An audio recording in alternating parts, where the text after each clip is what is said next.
Exactly, nothing. You have no idea because he wouldn't. He wanted to fight forever. Even the Israeli Shlomo himself said, I wouldn't take this deal either. That was in reference to Camp David. That was in reference to Camp David. Yeah, Camp David was bullshit. She wrote a book and she literally said, Netanyahu killed my husband. All right.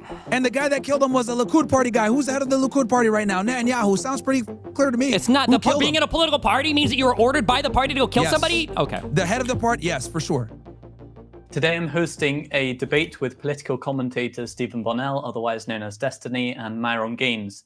We're going to be discussing the Israel-Palestine conflict, specifically on the question of whose side is the bigger obstacle to peace. I think there's two parts of this debate. There's the historical side, looking at who started the conflict and let it become the size it is currently. And there's also looking at the situation today and asking whose fault is it that there currently is no peace process. Myron, can we start with you? Who would you blame for lack of peace in the Israel-Palestine conflict? And in that question, and this is very important, can you define peace? Yeah, I mean, look, both parties have had their issues with, coming to an agreement with peace. I'd be lying if I sat here and just said it was only the Israelis, but I would argue that the Israelis have been far more counterproductive to the peace process than the Palestinians have been. They've been negotiating in bad faith since the beginning. It was never about actually having peace. It's been about having, basically colonization and taking over by any means necessary and feigning diplomacy in order to do that and buy themselves some more time. This has been going on since they first came in the 1800s starting with the Peel Commission, working all the way up until the Abraham Accords to what we have going on now with their latest bombing of Qatar. Everything they've done has been in bad faith. And I can kind of go through each one of those, but I don't know how you want to do it, if you want to do it in rounds. But that's my general overall synopsis of the situation. Every single deal has been in bad faith.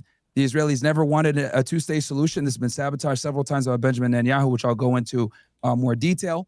And any type of effort for peace has been sabotaged or done in bad faith, to include all the way up until modern times. This has been going on since the 30s. And how would you define peace? Is that two-state solution, one-state solution? It could be either or. I understand the strengths and weaknesses of both. But giving the Palestinians some type of right to self-determination and real sovereignty versus the BS autonomy that they give them, where they actually don't have any real freedom, I think that's the way to peace. Recognizing them as equals, which they don't. Israel is an apartheid state. I think it's pretty clear now at this point that it is. Despite the fact that they claim that they have 2 million Palestinians that live under their rule, these Palestinians are not treated the same. And they still face discrimination and racism, even within Israel, as full-fledged citizens. And that doesn't even account for the other millions of Palestinians that live in the West Bank and Gaza that are being occupied. Stephen, do you want to answer the question as well? Whose fault do you think? All right, we're live. What's up, guys? Welcome to the First Show Podcast, man. We're here with the boys. We're going to get right. What we can do is go back to history, because Myron said they've been in bad faith since the beginning. Yeah. So we can. We can start, I guess, as early as we want. In the late 1800s and then come all the way to modern day. The way that I would kind of characterize the peace process between Israel and the Palestinians, and I think the reason why it's so easy to read blame into either side if you want, is because I would say that on a genuine level, I don't believe there has ever been a time in history, since at least the 1800s onwards, where there has been a deal on the table where the Palestinians are like, this is what we would accept. I don't think that's ever existed. It's never been clearly enunciated, because the reality is I don't think that at least the leadership or people that have been involved in negotiations, I don't think that they ever see any acceptable Jewish state being there ever. So whether that's, when they had the whole Arab revolt in 36 in response to that Peel Commission white paper that said it might be possible that this land just has to be divided because we don't think that these people can live together, whether we're talking about Resolution 181 in 47, when the Palestinians, we say historically now, oh, well, it's because Jews had 46% of the land and the Arabs only had this despite population, whatever. That didn't matter. The reality was any percentage of the land would have been too much.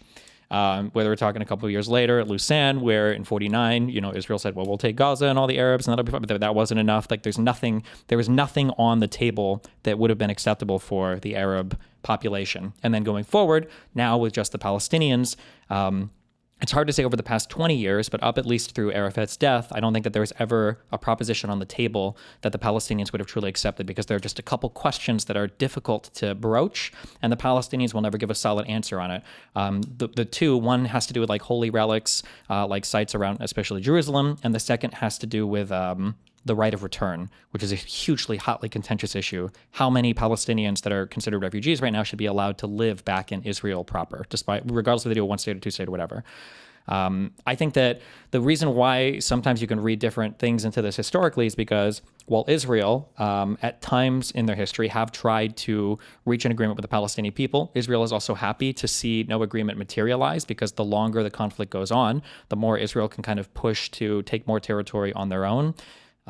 Whether that includes, the occupation of Gaza and the West Bank in 1967, whether that includes when they were kind of extending their borders past what the Resolution 181 in 1947 would have allowed for in 1948 after the war, or whether that would include today, where they're continuing to move more and more settlements into the West Bank. I think that Israel is happy to see a divided Palestinian people that aren't capable of negotiating for some coherent end state to where there's no more violence.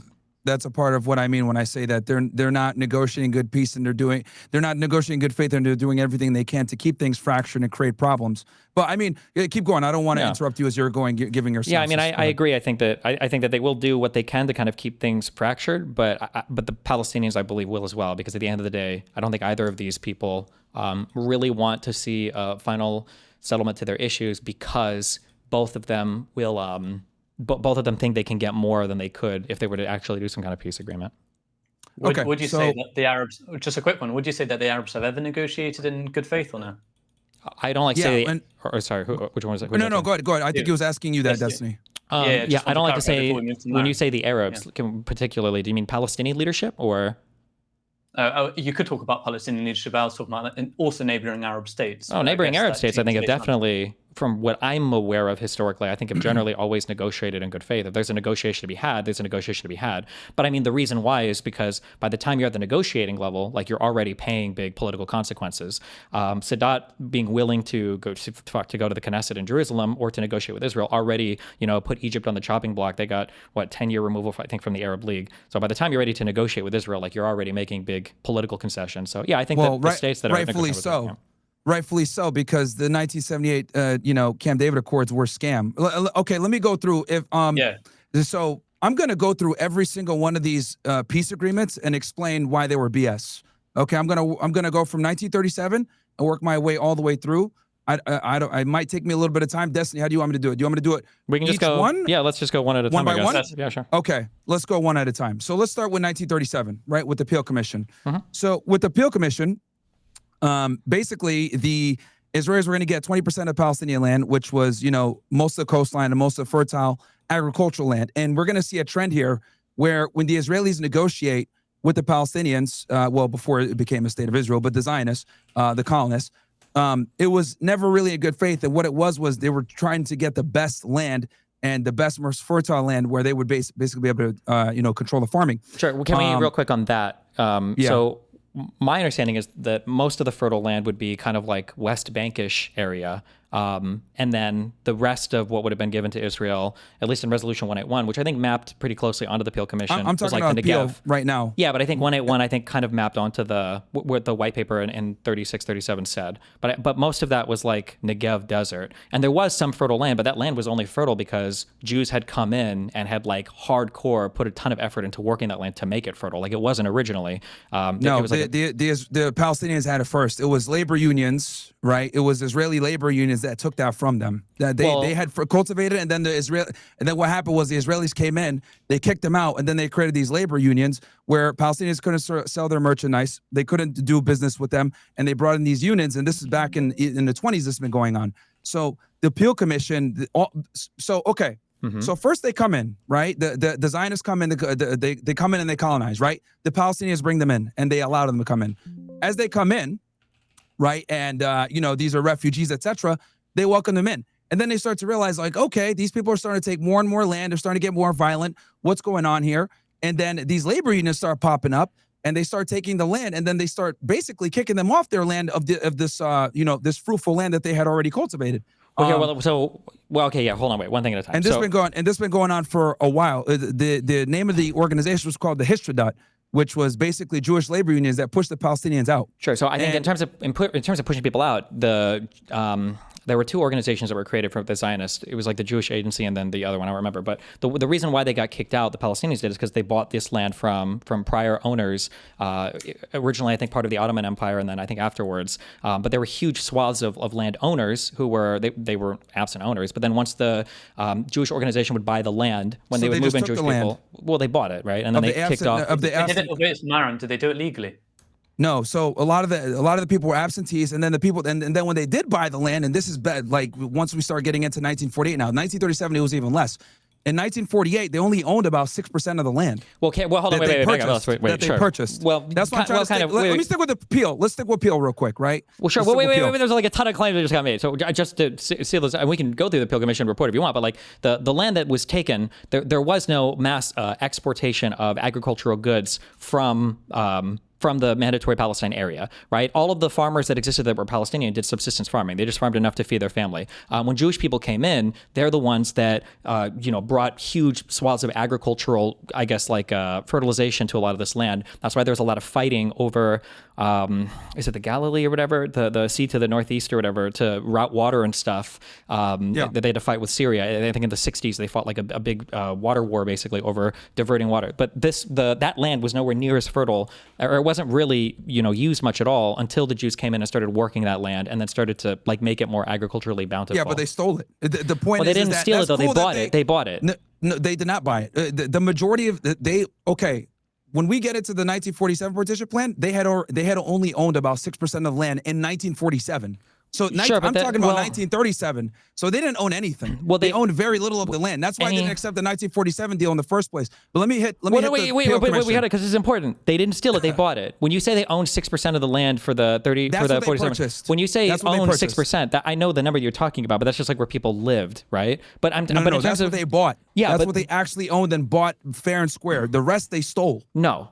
So which part did they steal? What part are you referring to? Okay, let me start with the Peel Commission first. So here's the problem with the Peel Commission, right? So it was in 1937. The thing that people need to understand, right? If I'm going to be very nice and simple about this, the Peel Commission was basically a veneer, right? That your boy Ben Gurion utilized to legitimize them beginning the colonization process. So it started with 20%. Now, how do we know this? Ben Gurion himself wrote letters to his son admitting back in October of 1937 that they were going to start doing these exercises of diplomacy, but the goal from the beginning was always to take the entire land. And that's irrefutable. This is his own letters to his son. So they feigned diplomacy in the beginning with the Peel Commission, and then they continued it on through the 1947 partition plan, the Camp David Accords, and it continued on throughout the entire time. Oslo Accords, and we could go through all of it. But the Peel Commission was the beginning of the lie, where they would start to go ahead and start to take the land aggressively. It was the plan from the beginning. So everything was feigning diplomacy. And that's assuming that we're even that, and this is me coming into it saying like, okay, they're having a fair ground where they can even negotiate. Keep in mind that they had been displacing Palestinians, they had been killing Palestinians, they had been doing a whole bunch of BS prior to the Peel Commission, and then the partition plan, they've been doing a bunch of BS with that too, as well, prior to that. The two are kind of connected, but I'll let you respond. What is your impression of like where the Peel Commission came from, or why did the Peel Commission happen? I guess it was to get international recognition and get their foot through the door to be taken seriously as another entity, so that they can start creating. Right. This was the birth of the Irgun, the Haganah, and the Stern Gang. This was the beginning of Israeli terrorism at this point, because the Peel Commission legitimized these illegal colonizers. Okay, so since the fall of the Ottoman Empire, the British owned, they moved to this mandatory system, the Brits and the French people, to kind of carve out a lot of these different territories in the Middle East, so that after some period of time, an emerging government could take over these lands, so that they weren't doing all of these colonization projects anymore, right? So obviously, in the mandatory Palestine territory, there were a lot of issues with violence that was escalating on both sides, right? I think one of the more notable ones like I know Jews were fighting against Arabs, but there were also Arab massacres against Jews. Like I think the Hebron massacre, and I want to say 29 was a big one that gets spoken about. Yeah, so there's a lot of violence back and forth. I think that initially the idea is that both of these people can live together. They'll figure their shit out. It'll be okay. And the notable thing, so the Peel Commission was a royal commission by the British government that was headed by Lord Peel, and the goal was to do a survey of the land, a survey of the people, and figure out like how do we get these people to work together? Let's account for everybody who's here, what's going on, like what can we do? And I think the Peel Commission was notable because for the first time, the recommendation was these two people probably can't coexist in the same state, and that was a big deal at the time because nobody considered up to that point that it was going to have to be two separate countries because that wasn't how any of the mandatory period worked. But this was at the behest of the British. This wasn't like a Jewish plan. Sure. Yeah. Now I don't dispute. I agree with you, Destiny. That I believe also that the Brits came in good faith because they knew at some point that they were probably going to need to figure out some kind of plan to get rid of this land and do it in a peaceful manner. What I'm saying is that the Zionists and what would later become Israel did not approach this in good faith. They came with it precisely for what I said before, to, hey, look, international community, we're doing diplomacy. We want to work with the Arabs. But the plan from the beginning, and this is from Ben Gurion himself, the plan from the beginning was always to take the land in full. Well, sure. I mean, like that. Yeah, but I mean, like that. So that was the same plan. So you can't negotiate. But that was the same plan from the sabotaging peace. They never wanted peace. Same thing with the Palestinians, though. Well, okay. Well, realistically speaking, it was their land from the beginning. You got a bunch of colonizers but we can make Eastern Europe. we can make the excuse for it. But I'm just saying that like that neither side. The difference is neither side really wants peace. But the Jewish people, whether it was because of a European background or whatever, were a little bit better at politics. But if the Arabs would have confronted the Jews and said, fine, we accept this partition plan, we accept these borders, the Jews would have had to accept. They couldn't have fought against it. Okay, now we're getting into 1947. Okay, we can go. Okay, so I think we're done with Peel. You know, your position. Well, sure, but also wait, one more other thing. Sure, go ahead. All of the Arabs that were kicked off of the land were kicked off by Jews that had purchased that land. I think it might have been mostly under the Ottoman Empire prior. No, back then. And we're getting into the partition plan. So my position. Well, no, this is prior to 1920. Like most, like Jews bought land from by 1947, Stephen. By 1947, they only owned 6% of the land. So they could not have owned more than that in 1937 or in the 20s. Yeah, but the rest of the land wasn't owned by people. Cite that number, but then you pretend that the Palestinians own 94% of the other land. That's not true, though. Yeah, they're indigenous to the land. It was theirs. They weren't there. They weren't there all over the place, right? They had like 12% or something like that. I don't remember the exact numbers, but like people just didn't live all over. The vast majority of the Negev was basically there were like empty, except for some Bedouin. There were some villages, but but not like villages. It was villages of subsistence farmer people. Who owned most of Palestine then at that time? Nobody did.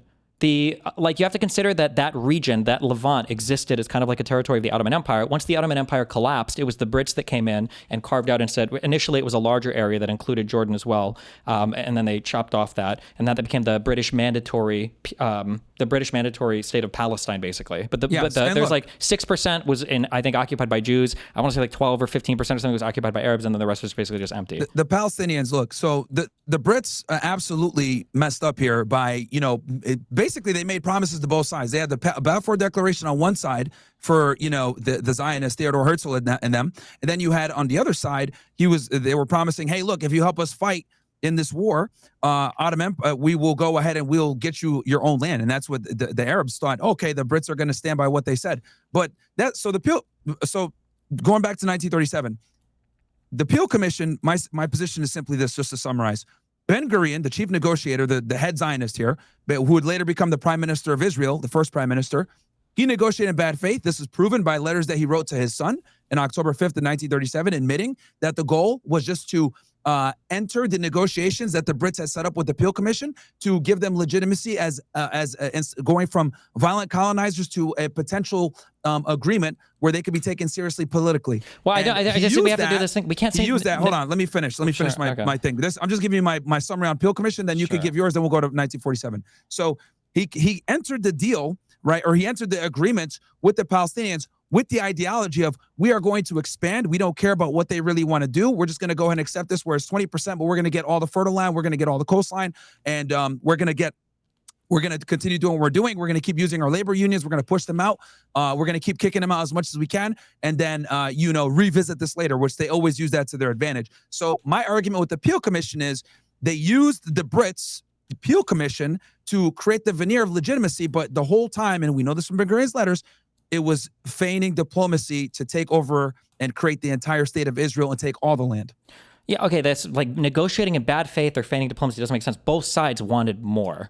Like both sides would have agreed to whatever they agreed to. Like, again, if the Jews would have agreed to some like hardcore ironed out borders or some state, then that would have been the state they would have had. But I mean, like, it's weird to say they're negotiating in bad faith when they're hoping to get more in the future, unless we can say they were negotiating in bad faith and we know they would have like betrayed the terms in the future. Number one, so that negotiating in bad faith is a weird phrase to use there. And then two, this Appeal Commission, this was just this was just like an evaluation of the land, a survey done at the behest of the British government by, headed by Lord Peel. The idea, this wasn't like a formal agreement. This wasn't like a formal treaty that either side necessarily like agreed or disagreed with. It was just his evaluation of, or that commission's evaluation of, what is the status of these two people. So like at the time, like Jews would have been happy to carve any state out, I think, because then they would have had at least something solid, some kind of solid borders. And Palestinians probably wouldn't have wanted any Jews there at all, or at the very least, they definitely wouldn't want a Jewish state there. So, I mean, like you can say that the Jews were negotiating in bad faith, but if we're going to use that definition, then the Palestinians were quote unquote negotiating in bad faith either. Although these weren't negotiations. The Appeal Commission was not a negotiation. It was just a survey of the land. But neither side, well, at the very least, the Jews would have been happy with some land there. The Palestinians didn't want any Jews there at all, or at least no Jewish state. Well, the problem is that the Jews wanted 20% of the most fertile land, the best land, and they were the minority. And then on top of that, it's not their land in the first place to dictate. Like if someone comes into your house and tells you, hey, I'm taking a master bedroom. Hey, it's a small part of the house though, but I'm taking a master bedroom after you let them in. You're going to feel some type of way about that. Well, but it wasn't the Arab land. They were the minority and they wanted the best. It was their land. It was the British. It was British land. We got it. No, but they were there. They're the indigenous people. There's not indigenous at all. They were part of prior caliphites that had conquered through imperialism that area. But the land was owned by the Brits. It was the British mandatory for Palestine. We have Eastern Europeans, literally from like Russia, Ukraine, etc. That's what a lot of these Zionists were. They were all majority Eastern European coming into land that they have no ties to from a bloodline, anything like that, coming in saying like we're going to settle and colonize. Obviously, the people that were there that were there originally are going to feel some type of way, and then on top of that, they wanted 20% and they wanted the best land. We can say that people felt some type of way, and I agree with you. They did feel some type of way for sure, and they definitely felt like they had. So. Well, you could say that, but again, all of the land that was taken prior to 36 was purchased by Jewish purchasers of land. It was all of it was. There was no land that was conquered. No, there was no stolen land. It was all purchased from prior owners. What do you mean, Myron? Didn't the Jewish land? Didn't the Zionists go over and buy the Jewish buy land from? Landowners, absentee landowners. No, even with the absentee landowners. That's what I'm trying to explain to you guys. Now we can go to 1947 partition plan. We talked about the Appeal Commission. Fine. Now we're going to get into the partition plan. The partition plan. How can we move on from this? I don't know. Jews conquered land. They didn't even have like a military army or anything. No Jews conquered land from Arabs prior to the Appeal Commission. It just didn't happen. No, the Appeal Commission gave them the legitimacy to start creating their own paramilitary forces. That's what I'm saying. Well, the Appeal Commission gave them the legitimacy. I'm just saying that prior to 36, create these organizations. Prior to 36, they bought land from prior landowners. There was no Jewish conquering. Okay. Well, I don't know how, because even in the Appeal Commission doesn't say that they conquered land. Even if they did buy the land, I'm telling you, by 1947, they only owned about 6% of the land. That is why. That's why and this is a big point. This is precisely why the Palestinians rejected the 1947 partition plan, because on top of that, they had been killing people, they had been stealing land. The Appeal Commission was a lie. We knew that. And then on top of that, they were the minority, but they wanted 56% of the land. And so notice how the Appeal Commission went from 20 to 56%. There's a hard. We can agree to disagree again if we want on this point, but it's like a hard. That's fine. Like before we get to the split on for Resolution 181, the land, like in the Appeal Commission itself, right? Just reading from the text, Chapter 4, the disturbances of 1936. So from 36 to 39, there were massive Arab revolts. But like one of the reasons that they list is number 5 under Chapter 4. They say Arab alarm at the continued Jewish purchase of land. There was no conquering of land. If you read, more into Chapter 5, many Arab landowners have benefited from the sale of land and the profitable investment of the purchase money. The Fellahin are better off on the whole than they were in 1920. The Arab progress has been partly due to the import of Jewish capital into Palestine and other factors associated with the growth of the national home. That's referring to Jewish people. But like there was no conquering of land prior to this, or if there is, I've never seen a source on that ever, unless you just consider Jewish people buying land and then kicking off the Arabs once they bought it as conquering. But there was no conquering of the land. I'm telling you, bro, They were conquering the land. That's why they were able to go ahead. That's why this is the basis as to why the Palestinians rejected all these peace deals, is because, or these negotiations that the Israelis gave in, because number one, they didn't negotiate in bad faith. A lot of the time they were the minorities, and then they wanted all the best land. So how does it, like, and the way I simply explain it, right, to the people here that might not be as well versed in this conflict, you know, let's imagine that you have a home. You allow people to come into your home, right? Because they're coming in and they're poor and they need money. No one allowed them to come in, though. That never happened. Let me just finish. Okay. Yeah, they absolutely did. No, they didn't. It was bought. They weren't welcome. They bought the land, and then they got kicked off. Since the 1800s, they had let them come in and live alongside them, and they work alongside. Then as they started to colonize more and more, they realized, oh, these people are here to actually take the land and kick us out. The original Zionists that moved there were part of a labor Zionist movement. They would never work alongside Arabs. The entire point was that they had to, there's a saying for this in Jude fucking speak or whatever, was about like working the land that they owned. So they would never be working and living alongside Arabs. Once they bought the land, they expelled the Arabs from the land. No, and that's the point. A lot of the times they did not buy the land, and then on top of that, they put these labor unions, which I literally said earlier, right, where they would push the Palestinians out and not let them sell their produce, or only do Jewish labor, where they would only do business with each other. So they pushed these guys out. That's what I'm trying to say. This is why the Peel Commission was a bunch of BS, and literally these Jewish labor unions had been doing this for a very long time. So of course the Palestinians are going to be like, we're not going to accept anything with you guys because you guys are coming in and stealing our land. You guys we can move to the next point. I hate to do this. Let's go to 47. Wait, just real quick. I'm just going to ask for one thing. I don't do this in general debates, but I'm just curious. Okay, and if you don't have it on hand, that's fine. But like, what is our source here for like Jews stealing the land? Like, if we had to think of like one, because I mean, the Peel Commission itself doesn't refer to this. I don't think any of the prior white papers, because I think there were 5 or 6 prior to this. I've never heard. You're Googling, you're using AI right now? I'm debating you and AI. Okay.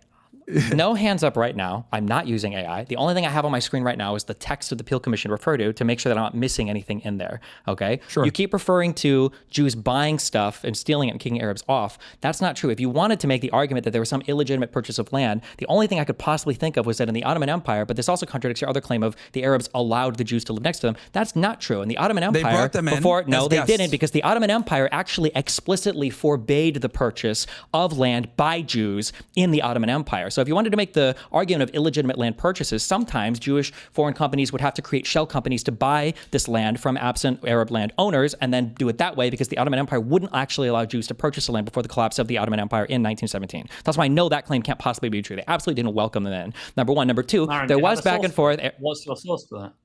That the Ottoman Empire didn't allow the purchase of... No, not for you. I'm asking Myron. Yeah, Myron, what's your source? Yeah, I'm just curious with this, because they had no military, they had no forces, they had no arms. Well, there's no way they could have fought and conquered land from the Arabs. If you look at the partition plan, the big reason the Arabs, the Palestinians declined the partition plan is because the Israelis only legally owned 6% of the land. So if they only legally owned 6% of the land that they purchased, how the hell are they going to have all this land prior in 1937 or 1920s? Just work our way back chronologically. Well, wait, how much land do you think the Arabs owned? The partition plan. The majority. They owned it. It's theirs. It's not theirs. It was British. It was the British Palestine. It was the British mandate for Palestine. It wasn't theirs at all. What do you mean? Who would they have owned it from? Who lived there? Palestinians. Most of it was empty. Most of it was empty. Palestinians lived there. But most of it was empty. Do you think that Negev Desert, even today you can go to the Negev, it's not full of people that live there. You've got like Bedouin tribes. You've got like most people do not live there. But it's theirs is my point. It's their land. It wasn't. It was the Ottoman Empire's land. What do you mean? And then it was conquered by the Brits. And the Ottoman empires are what? Arabs. Yeah, and they lost the war, and their whole empire collapsed. And then the Brits had it, but it said also the Ottoman Empire was technically headed by Turks. To be clear, there was Turkey. Whatever. But sure. Well, careful. Whatever. Middle Eastern people, Turks. A lot of Turks speak Arabic. The point I'm trying to make here is this: it's very simple. They only owned it. We know this for a fact. This is why they rejected the partition plan. They owned 6% of the land back in 1947. So there is no way that they owned anything else. The bottom line is this: they were the minority.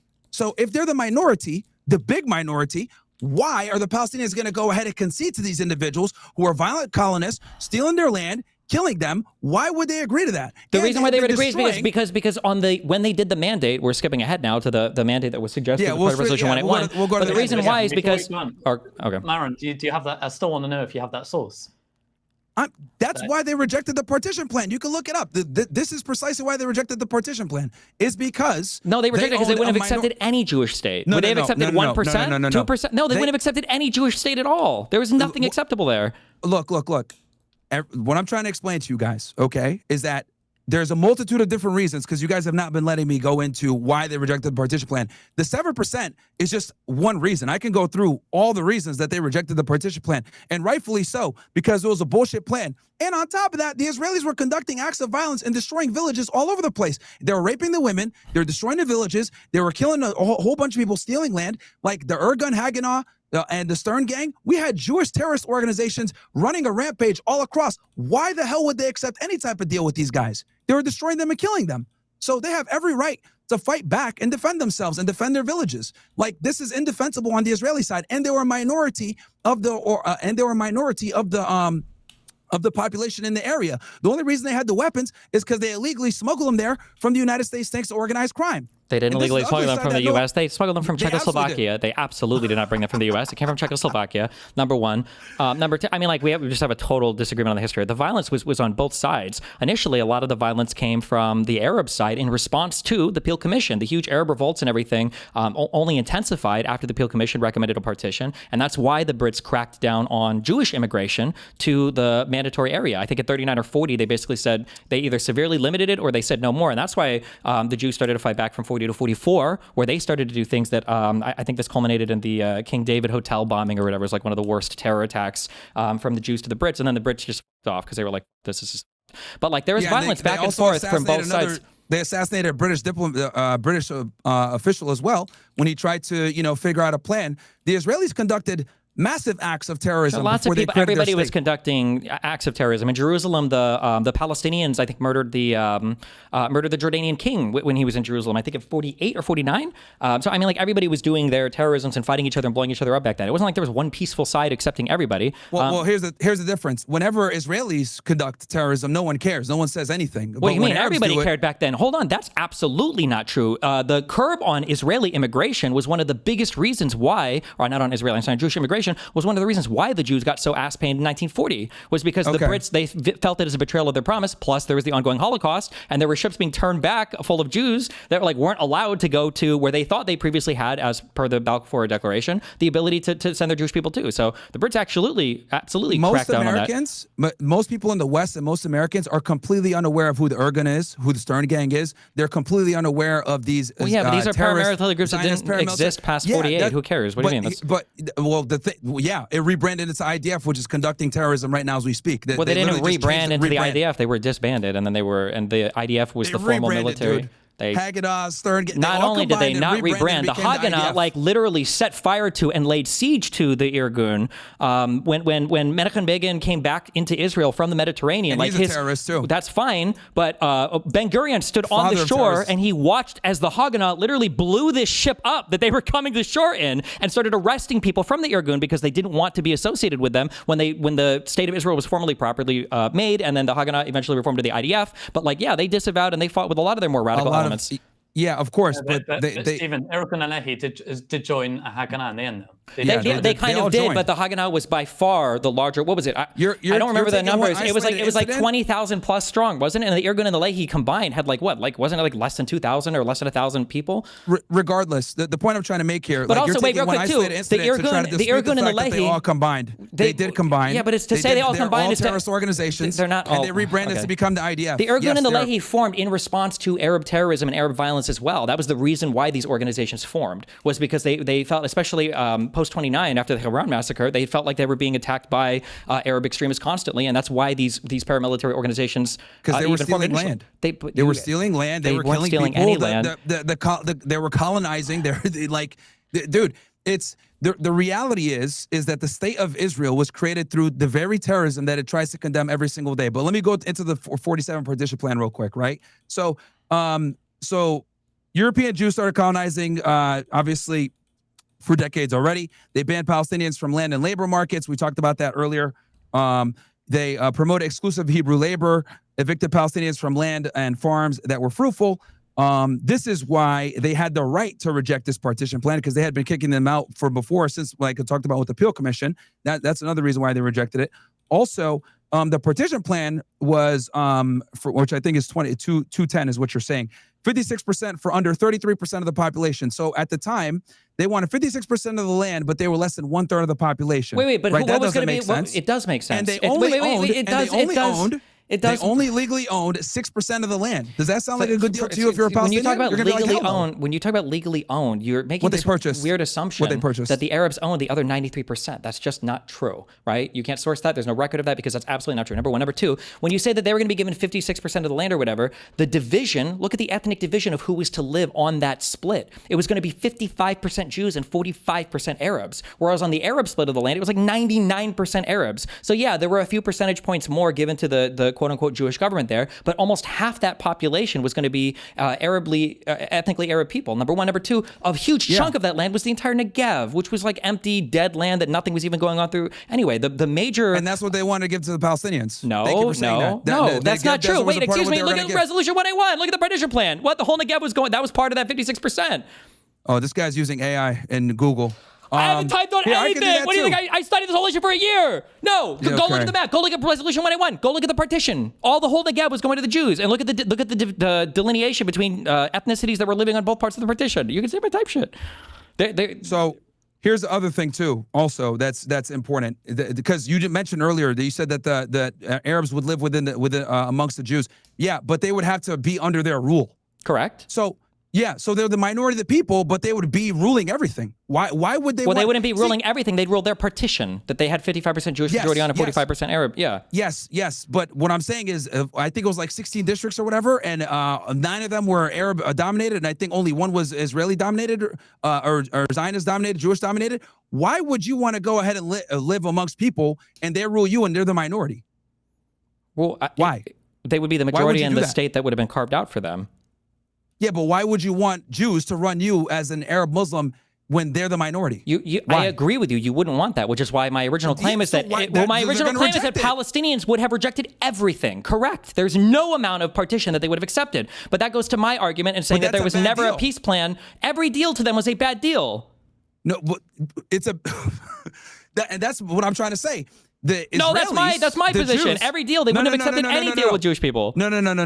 The deal, every single deal that the Jews brought forward was bad because, number one, it was done in bad faith. Number two, it was to extend the land. It was never done, oh yeah, let's actually have some kind of peace or anything like that. And they always wanted the best land, the best fertilization areas. It was not the best land. The best land is the West Bank. Yeah. No. Well, we're going to get into the West Bank after this because the West Bank that's later on. Sure, but that's the best land. They did not want the best land. The Negev Desert was not the best land. We haven't even got into the West Bank. The West Bank is actually even worse because we haven't even got it to 1967 yet.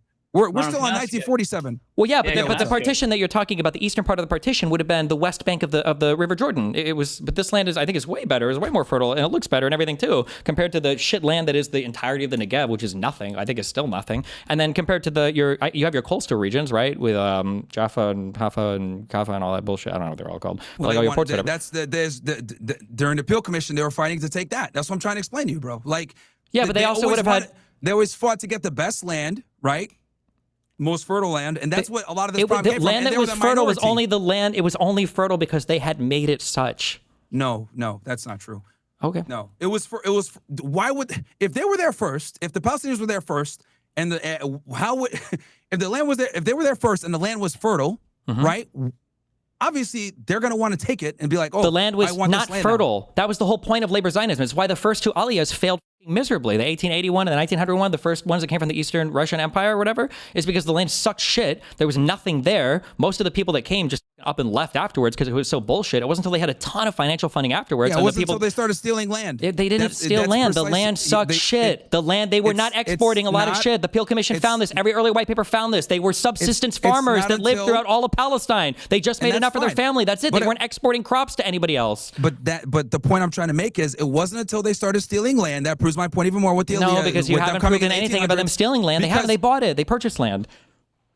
So all these massacres, all these paramilitary organizations just existed for no reason. The paramilitary organizations, they came in response to Arab violence. And understandably, the Arabs started to fight against the Jews that were buying land and moving there. But that's where the Lehi and the Irgun formed, was in response to a lot of these Arab attacks. Destiny, I told you already. By 1947... 1947 is really far away. That's a different... No. Yeah. But I'm saying by 1940, because you have to work it back. If the Zionists only owned 6% of the land where they purchased it, they actually owned it, it's theirs. In 1947, how would they own any land prior to that legally? They had even less. That's what I'm trying to explain to you. Yeah, but how much land do you think the Arabs owned? It's theirs. It's not theirs. It's the Brits. It's literally Brit. They're not indigenous. Why do you keep saying that? Because number one, Palestinians, their blood ties to land. The Zionists don't. They're from Eastern Europe. They're from Ukraine, Russia, Belarus, Romania. I don't even know if that's where most by the 40s were. I think most by the 40s were like Jews were are the West. Ashkenazi, bro. Sure, Most Jews from are the West. Ashkenazi, Well, today that's not true, but even back then, I think most. I'm not 100% sure if that's true by the time 47, 48 rolls around. Most Israelis are Ashkenazis, and most of these colonists back then were Ashkenazi. They have no ties to the land, so they lose automatically. They don't lose automatically because the only reason the people there are Arab Palestinians are because of the caliphates, because of the Muslim conquest prior to that, right? If you want to go all the way back to the Kingdom of Israel and shit, right? The Canaanites or whatever, like these are people with Jewish blood that can be traced through whatever bullshit, through going to different parts of the world and then eventually coming back. But the historical arguments are a loose argument. But if you want to do the historical arguments, then the Palestinians auto lose. Well, you're going to go off theology. You're going to have to go off theology. If you're going to use the historical, Hold on. stuff. Because Whoa. How Arab are you, bro? Are you one of those people that don't believe that that the Kingdom of Israel was fake, or that like the Second Temple was like a meme and didn't really exist? Or no, I'm not saying that. But what I am saying is like or the chosen people. This is our not land, chosen people. Jewish people lived in Jerusalem before any Muslim conquestors showed up. Before the before Islam even existed. Sure. Okay. But are those the same Jews that came back and colonized them? No, they're not. Wait, so Myron, how do you define a Jew? Well, there's many of them. There's Sephardic Jews, there's Ashkenazi Jews, there's Mizrahi Jews. There's all different types. But the colonizers that came in the early 1900s, those were definitely not the Jews of past that they're talking about. This is our land. They're Jews. I don't know. They're all the descendants of the Jews from before. No, because they're diaspora people from all over the place. But then they go ahead and say, oh yeah, no, this is our land. No, there are diaspora people that really can't be tied to any specific region because they've been all over the place. They've been expelled for so many places. So that's the reality. Maybe the Mizrahi. Wait, when you say diaspora, what does diaspora mean? Diaspora from where? They're from all over. But where did they come from initially? Do you think the Jewish religion randomly sprung up in different places all around the world? See, that's the problem. It's not just a religion. They're an ethnicity too. But if it's an ethnicity, then that's an even stronger. Yeah, I agree with you. But like, was it an ethnicity that randomly sprung up all around the world, or where did it originate from? Okay, let me make this nice and simple for you. The colonial Zionists that came in are not the same Jews that you're talking about from thousands of years ago that had ties to lands. They're not the same. They're not. I think that's a highly contentious point. I don't think that's fine. We can move on to the other stuff because now we're going to get into all the lore and everything else like that. The purpose of the argument is simply who has been a bigger obstacle to peace. I argue it's the Zionists, aka the Israelis, because the Israelis have done far more to sabotage peace talks, and or when they do the peace talks, they negotiate in bad faith, where they're like, okay, we're going to give you this, Palestinians, but the reality is there's no real right to self-determination. There's no right of return. They're taking the best land. Well, sure. They're using force. Without jumping forward to that, what would the Palestinians have accepted in 47? In 40, I mean, not 50, not the. What would they have accepted? 56% of the land. What would they have accepted? That's a good question. The answer is nothing. They wouldn't have accepted any Jewish state. You don't know that. I do know that. Of course they wouldn't have. You don't know that. You don't know that. Like, what we do know is that the deal that they presented was not good. 56% for less than 1/3 of the population. That doesn't make sense. Why do you keep saying 56%? The majority of that was the Negev. It was an empty bullshit desert. Most of the good land. We stuck on the point of who's the obstacle to peace. Myron, you mentioned before yes. That from the Palestinian perspective, these Jews came in, they were the colonizers, they took over the land. Mm-hmm. And if they took even 10%, even if they took one bedroom of the house, they'll still say no. So at what point, would they have let any Jews take any land and created a state in Palestine? Well, to be honest, by them coming in and colonizing, the whole Zionist project in itself is a detriment to peace because you're violating another group of people's sovereignty. You're killing them. You're taking their land. So the reality is, if we're going to be all the way honest here, the Zionists are wrong in every single way. Okay, so then I think that so I mean I feel like that's basically my argument then that there's nothing acceptable for the Palestinians then because they would view it as bad from the start. What I'm saying is for them to even negotiate with them, right? They don't even, I would argue they don't even need to negotiate with them because these guys are colonizers coming in, killing you, etc. How are they? The Israelis have been the aggressors, and we can work our way backwards. We can work our forwards. The 1967 war, I don't even agree. Whatever. But that's not even necessarily an agreeable point because the Arabs, the country collapsed. It was one of the empires that was wiped off the map after World War I. The Ottoman Empire completely collapsed, and then the land was owned at that point by the Brits. If the Brits wanted to, they could have just had that as part of their country and called it Britain too, and moved in whoever they wanted there. No, the Brits were there basically, you know, managing it, but they did not want to hold on to it. Obviously, they were weakened after the sure, wars. But it was the British. The British were the ones were allowed to do what they wanted with it. No, because they won it in war, right? I think they were just there trying to facilitate some type of. I'm not asking what they were doing. I'm saying they won it in war, the same way that the prior caliphates had won land in war. Right? They expanded and shrunk in size based on what they were able to conquer. The Brits defeated the Brits on the winning side in World War I. The Ottoman Empire was one of the great empires that collapsed, and the land was the Brits to do what they wanted with it. Right? Yeah, but they didn't want it. They wanted to get rid of it. I didn't say they wanted it. I'm saying it was theirs to do what they wanted. Part of what they did with it was you brought up the Balfour Declaration, is they had made a promise to the Jewish people who, you know, agreed to help in whatever way they could in World War I. They made a promise to them that they would allow there to be some homeland for or safe haven for the Jewish people. I don't remember the words or whatever, but that there would be some safe haven or some land for the Jewish people in the Middle East. That was a promise that the Brits had made to the Jews, so the Jews felt like they could rely on that promise. The Arabs lost that war. The Ottoman Empire collapsed. They didn't have a country in the Middle East that was like their country. It was the Brits to basically divide up as they saw fit. All right, we'll go to 1967. It's fine, and we'll just kind of work our way, right? No, but wait a second, Myron. At what point would the Arabs ever have, or the Palestinians ever have accepted peace or accepted a Jewish state? Well, I mean, you'd have to ask them. But what I'm saying is that every single deal that was proposed by the Israelis was either A, done in bad faith, B, not fair whatsoever, despite them being a minority, and them using force, etc. Like nothing was ever actually worth signing or not worth agreeing to. Like I don't think anyone with half a brain would have agreed to it. Even Israeli negotiators later on, when asked, "Hey, yeah, I wouldn't have agreed to that deal either." Like whether it's the Oslo Accords, the 1967 UN Security Council 242, the Abraham Accords, the Camp David Accords, which didn't even involve the Palestinians whatsoever. I would argue the Abraham Accords in 2020 with Trump actually led to October 7th.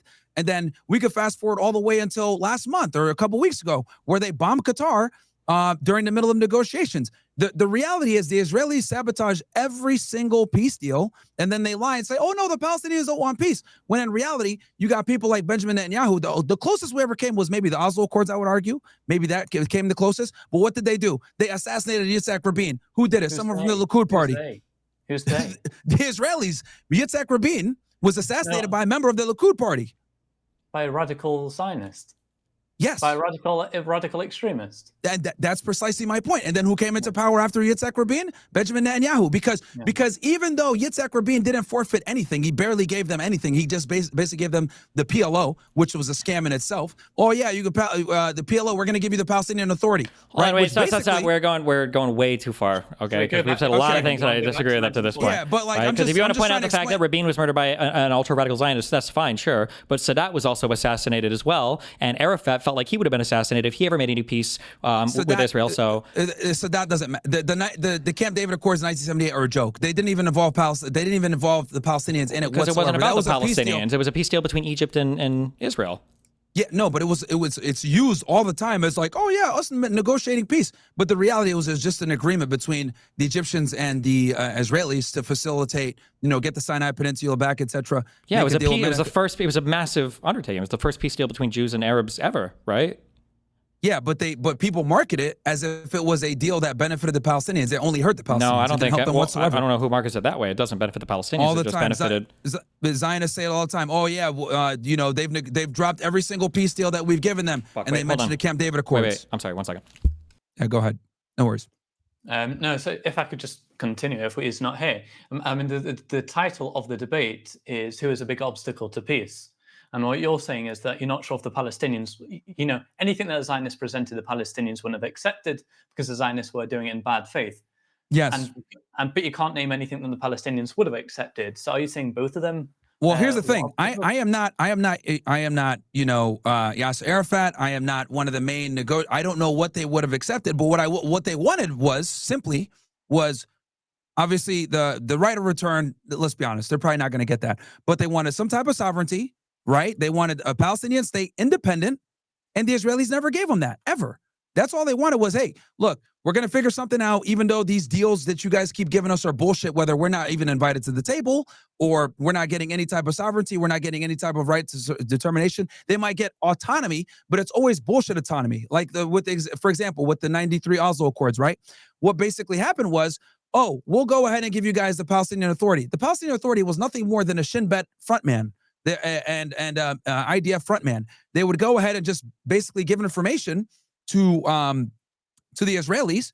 And it's funny how we know that this is real. The Israelis don't even hide from it and admit that, oh yeah, a lot of these Palestinian groups, especially the Palestinian Authority, like work for us secretly. Like even in their TV shows, they admit that the PA basically works for them, giving them information to subvert any type of situations that the Palestinians have. Okay. Yeah. It's fine. He was asking me to explain different things. But yes, bro, basically recognize the Palestinian state, giving them the right to self-determination, which the Israelis will never give them. And they've never given them. What happened in 48? That's what was on option. No, it wasn't. No, that was not an option. That was not an option.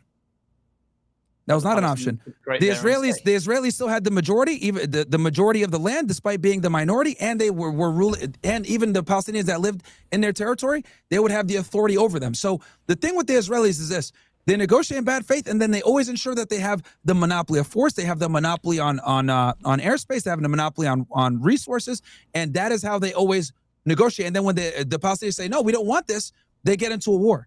But why would they accept anything where they don't have any type of right to determine it? Wait, they would have had every right ever in 47 if they would have accepted the partition. They would have had their own country. Yeah, they would have had their own country. What do you mean? Their own country, but the Israelis rule everything? No, dude. Wait, no, they wouldn't have. The Israelis wouldn't have ruled everything. They would have ruled their part that they had, and then the Arabs would have ruled their part. No, because the Zionists had the majority of the land. But it doesn't. But that's their state. The other land would be given to the Arabs for their state. It would be two states. Again, like I told you before. Wait. They would have been two separate states. That was the whole point of the partition. That's what partition means, is to divide. Okay. Yeah. Let's be clear about this. Okay. I said this before. I'll say it again. Back then, who was the head of the Zionist party? It was Ben-Gurion, right? So we know since 1937.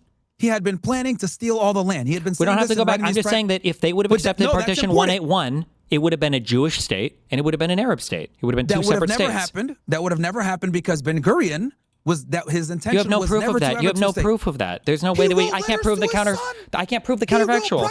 Yeah, they wrote that they hoped that the Jewish state would expand and everything. That's fine, but that's like tons of people write letters and plans for hopes for a lot of different things. We can't look at a letter written in 36, 37 and say, oh, he would have betrayed this deal, unless you can show me a bunch of other deals that Israel betrayed against Arabs. But it's hard to find those because Arabs never make deals.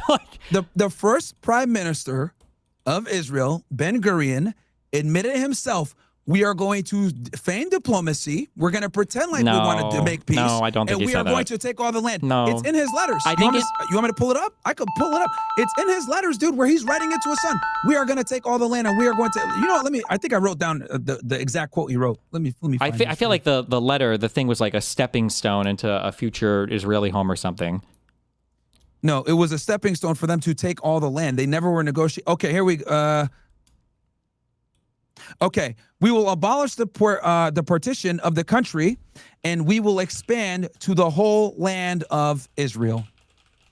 He wrote that to his son, and he admitted that the Peel Commission was simply to get their foot in the door to get legitimacy. Once they got that legitimacy, they will slowly start to take land, and then the numbers prove it, bro. 20% of the Peel Commission, 56% in the 1947 partition plan. Then in 1967, they wrote, "Oh yeah, we're gonna leave these territories." They haven't left them since, because they ambiguously wrote the 242 charter, which they didn't write when they said the territory. So that allowed it for ambiguity, and they used that fucking word salad to their advantage, and they've held those territories since. I can't fight against the counterfactual. That the reality is there might be some truth to this. I think I'm quoting Shlomo Ben Ami here. The Arabs never missed an opportunity, or maybe that was about the Jews. Both sides seem to do it. The reality is it's impossible for me to prove that the Jews would have betrayed some type of deal with the Arabs. Shlomo Ben Amin, you want to know what's funny? You mentioned Shlomo wait, Ben Amin. let me just finish the thing. There's no way that I could prove the counterfactual there because Arabs never accepted a deal ever. There's nothing that you could even point to for the Jews backstabbing a deal because the Arabs never accepted one. They accepted the Oslo Accords. That's that's like 50 years later. That's a way different thing. I'm just saying we're making this accusation that they're negotiating in bad faith and all this, but the reality is this is not true. They would have accepted any deal because Ben-Gurion was obsessed with winning some kind of favor with the West, especially with France and Britain at the time, because the U.S. wasn't quite seen as like the big boy quite yet. But the idea that they would have accepted something from the UN and then they would have just instantly backstabbed the Arabs, they would have lost the support from anybody in the world. They would have been completely isolated and they probably would have gotten crushed by everybody. So but there's no way for me to disprove. They had a nuclear bomb. They had not in 48, not in 47. No. I'm talking about. I'm moving forward to the 60s. Well, yeah, now, but we were still arguing in 48. I'm just saying that this division, that Palestinian partition plan, if it would have been accepted, the Arabs would have had a state and Jews would have had a state. And the idea that Jews would have conquered it and taken it over, there's just no way that you can prove that. There's no way that I can disprove your counterfactual there because it never happened. I told you his personal letters that he wrote to his son. The plan was never to actually do a two-state solution. It was never to have any type of situation with they wanted the Arabs gone. That was the plan from the beginning. Why do you think they aggressively fought to get the nuclear bomb? Because they felt like they didn't have any allies in the West, and they were worried that they wouldn't be able to defend themselves from surrounding Arab countries. No, because they never wanted to have peace with anybody. Ever. But then why would they make peace with Israel and make peace with Jordan after they had the nuclear bomb? That doesn't make any sense at all. No. They only made peace with Jordan and Egypt because we basically facilitated that, and we give Jordan and Egypt a bunch of aid to do so. Wait, but why? But if they didn't want to have peace with anyone, why would they make peace with them if they got the nuclear? You just said they got the nuclear bomb, so they wouldn't have to make peace with anybody. But they got a nuclear bomb, and then afterwards they made peace with everyone. So it seems to be exactly the opposite. And that's another argument I was going to make. Actually, them procuring the nuclear bomb and doing it illegally, by the way, while being involved in killing a U.S. president, stealing their uranium, the whole random, Apollo this is all affair. other stuff. But I'm just saying that you just said that they got the nuclear bomb, so they wouldn't have to make peace with anybody. But they got the nuclear bomb and they made peace with everybody afterwards as much as they could. They only made peace with the Egyptians and the Jordanians for tactical reasons because the United States didn't want to have to always constantly watch their back with the borders. Because obviously, from a strategic standpoint, the United States says, "Look, Egypt and Jordan, we're going to give you guys a lot of money. Play nice with Israel because it would cost us more to help Israel with their defense with two countries right on their border fighting them." Obviously, Lebanon didn't bite into this, and they said, "Screw you guys, we're going to keep fighting you guys." But the reality is, Egypt and Jordan only play nice because we give them a lot of money. They're number 2 but it was and 3 also and 4 and 8. it was also in everybody's best interest to have peace between them, so they wouldn't be fighting each other anymore, right? Like it was in Israel's interest, it was in Egypt's interest, and it was in Jordan's interest. Yeah, but again, this comes back to us. I could go all day with how Israel is not a peace broker whatsoever. They start all the wars in the Middle East, whether it's them getting the nuclear bomb, which created the nuclear bomb race. Wait, no, what do you mean created the nuclear bomb arms race? What do you mean? Everybody around the world was getting nuclear bombs when Israel got. Who do you think they did most of their research with? It was with South Africa. Everybody around the world. I'm talking about they started a nuclear arms race in the Middle East, and then on top of that, right? Wait, who was the first one to start the war in 47? What with the Arabs? Yeah. Yeah, what about it? The Arabs started that. The Palestinians started the war in 47. Yes. Okay. And then in 48, when Israel declared the War of Independence after they won the civil war against the Palestinians, who started a war at that point in 48? I told you, yeah, it's the Arabs. All the Arabs. The war. Okay, so there's two. Because they rejected the partition plan, which was obviously which was not fair to them. So the whatsoever. idea that Israel started all the wars doesn't seem to hold much. Who started the war? Who started Yom Kippur in 73? Okay, so they started the 67 war, right? They started the 67 I don't think war. I would say that's a fact. That's how they won. They sneak attacked the Egyptians. That's how they won. Yeah, but why did they start that war? Why did they start that war? Well, they claim that the Egyptians were going to invade them. Is what they claim. Why did they say that though? Because Nasser had literally ejected all of the UN peacekeeping forces out of the Sinai and started to deploy troops across the Sinai to show the rest of the Middle East of how big and bad he was. Israeli intelligence, yes. Israeli intelligence. No, not Israeli intelligence. That's what happened. UN peacekeeping forces were ejected from that region. And this whole region and the occupation of this and the closure of the Strait of Tehran was the whole reason why they had just had a war 10 years earlier. When I said that they start the wars, I was referring to the Middle Eastern wars of modern day society with the war on terrorism. I'm talking about that. I'm saying I thought you were still historically. Yeah, that's what I was referring to. Israeli Arab wars, I was look, we could go back in time because we're jumping all over here. We're talking about 47, then we moved on to 67. I told you why in 67 they did not they didn't want to accept it. So wait a second. Let's just. You're right. We're jumping around. Myron and Stephen. We go to the war on terror next, and then obviously the nuclear bomb and all that other stuff. Because the other thing that no one talks about with 67 is that obviously after the Suez Canal crisis, Israel went and worked and got the nuclear bomb, and that created a bunch of problems as well. Okay, so before we go on, what do you want to do? Do you want to stick on 48 or do you want to go to 67? I think we're not going to agree on the because he thinks that the partition plan would have gotten them a state. I'm like, we don't know that. Well, that was what the partition plan was about. To be clear, that's what it was about. You say that there would have been a greater conspiracy to backstab the state afterwards. I can't. 100%. Yeah, but I can't fight. No, he didn't. And I can't do a counterfactual here. So that's fine. Then we're in impasse there. My thing is, even if they had agreed to the 47, even though the rules were even though the deal was not to the favor of the Palestinians whatsoever, again, we're talking about less than 33% of the population wanting 56% of the land. They'd have Palestinians within their people, but they would be basically ruling them, and they would have all the fertile land. I wouldn't accept that either if I was a Palestinian. And then on top of that, they were killing them and destroying them, and they had a whole bunch of these paramilitary organizations running all around. Why would they go ahead and agree to that partition plan? And then obviously a war ensued, rightfully so. They lost the war though, which is an L for them. But the reality is we don't know how it would have went. But what my argument is, Ben-Gurion, who was the leader of the Zionist movement, admitted since 1937 that it was never about actually having a two-state solution. It was about taking everything over. And then if you look at the Peel Commission, he wanted 20%. Then you go to the partition plan, they wanted 56%. I mean, it only makes sense logically that they were asking for more land, and the leader said he never wanted a two-state solution. So I don't believe that the 47 partition plan would have led to a two-state solution. That's my position there. We can go to 67. Sure. I mean, that can be your position there. The reality is the Jews, nobody was happy with the partition plan when it was first suggested. The Arabs weren't happy. They intensified their civil war. The Jews weren't happy because they felt like they barely had any land, whatsoever. And part of Ben-Gurion as a politician, part of his way to sell this, because that quote, I think, comes from like a Jewish council meeting. Part of the way that he sold this to his people was basically like, hey, listen, right? It sucks right now, but, we'll expand in the future. It'll be better in the future. This is a politician selling political words in order to get the Jewish people on board with accepting the partition plan. Now, you can make the argument maybe in the future that they would have engaged in some kind of offensive war to take territory, but I would argue that future behavior in wars seems to betray that. Even in 67, which we can go to, they begged the Jordanian king not to invade. They said, don't do this, don't attack us from the West Bank. It's not going to be good. And he did it anyway. And then that's how Jordan ended up losing their occupation of the West Bank to Israel. So I mean, like, we can say that Israel would have kept pushing for more land. Maybe they would have, but unfortunately, it's part of my argument, it's impossible to ever know that because Arabs never agreed to any deal ever with regards to Israel, which also gave Jews basically infinite, ability to continue to fight and take what they wanted, essentially.